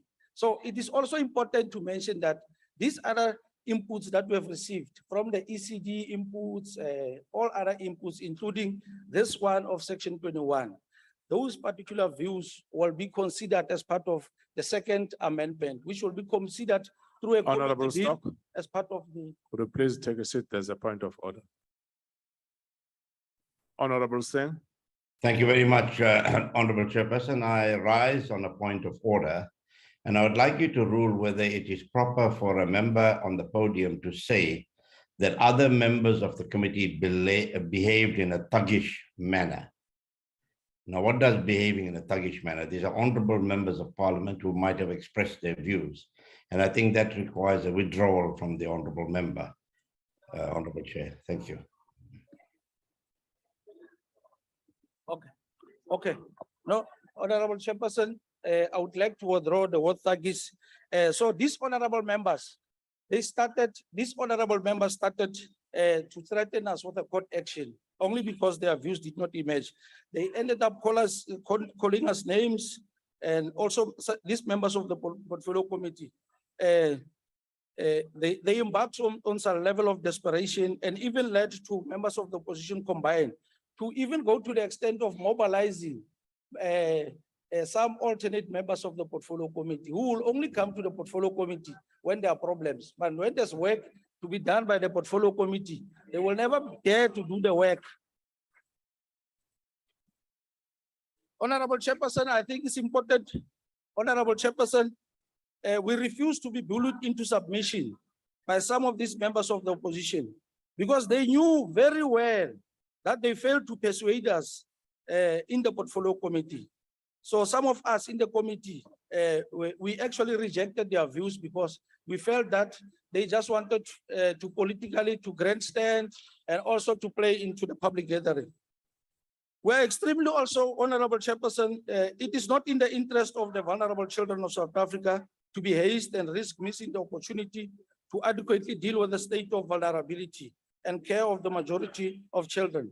As the African National Congress, our commitment rests with protecting the rights of the children of this country.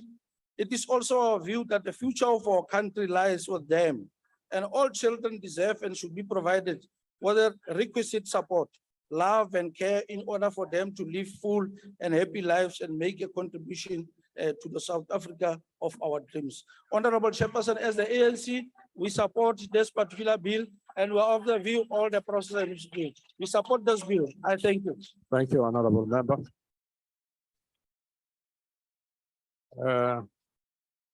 Honorable Singh, the member has withdrawn. Thank you, Chairperson. Voluntarily, I will therefore not rule on that. Thank you, sir. The Honorable, the Minister of Social Development. Thank you, honorable members. Thank you very much, Chairperson, Chair of the House. If I may, sometimes it's important to go back to history because history is what always will absolve us.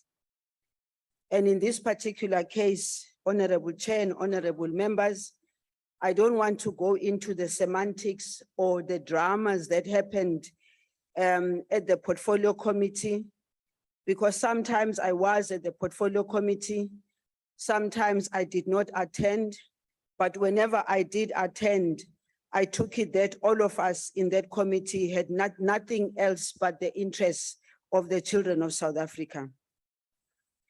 Secondly, Chairperson, I think at the center of everything, from the point of view of the African National Congress, we can assure the South African children and we can assure the South African mothers and fathers that every time we step into any platform, be it related to developing policy or writing legislation, it's never about our interests, it's always about the interests of the people of South Africa. And in this particular case, I can assure you, Chairperson, that as the African National Congress, nothing is difficult for us.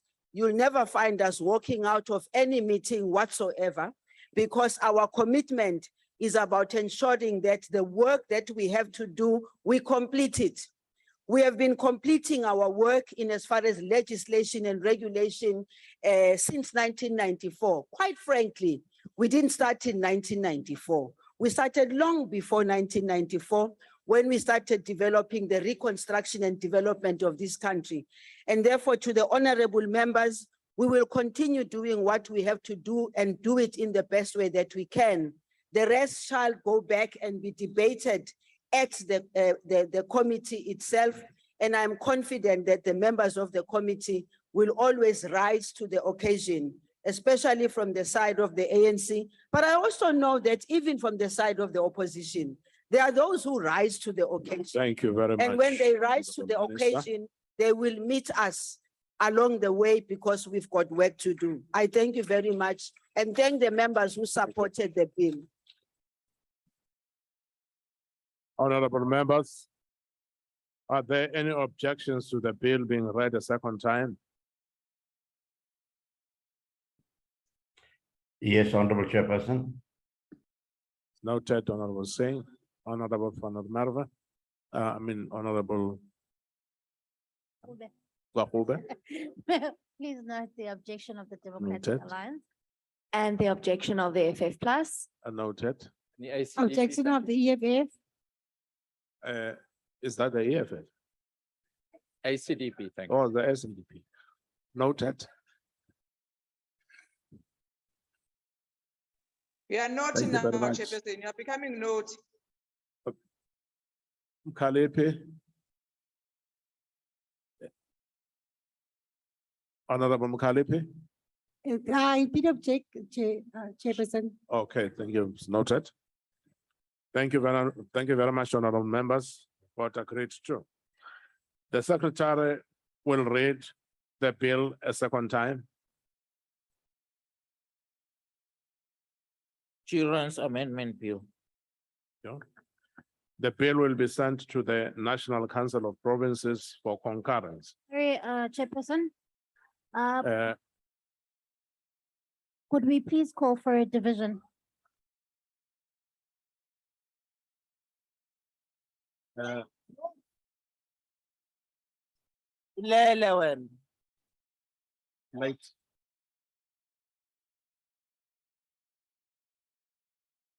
You are sleeping on June.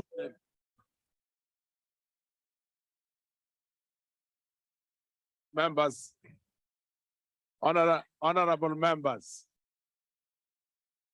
honorable members, we follow the guidelines to the letter. So the objection came a little bit too late, honorable member. So I would not accept it.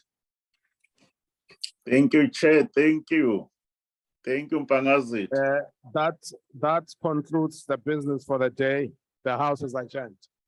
Long live Mahlobo. Long live Chair. Mahlobo.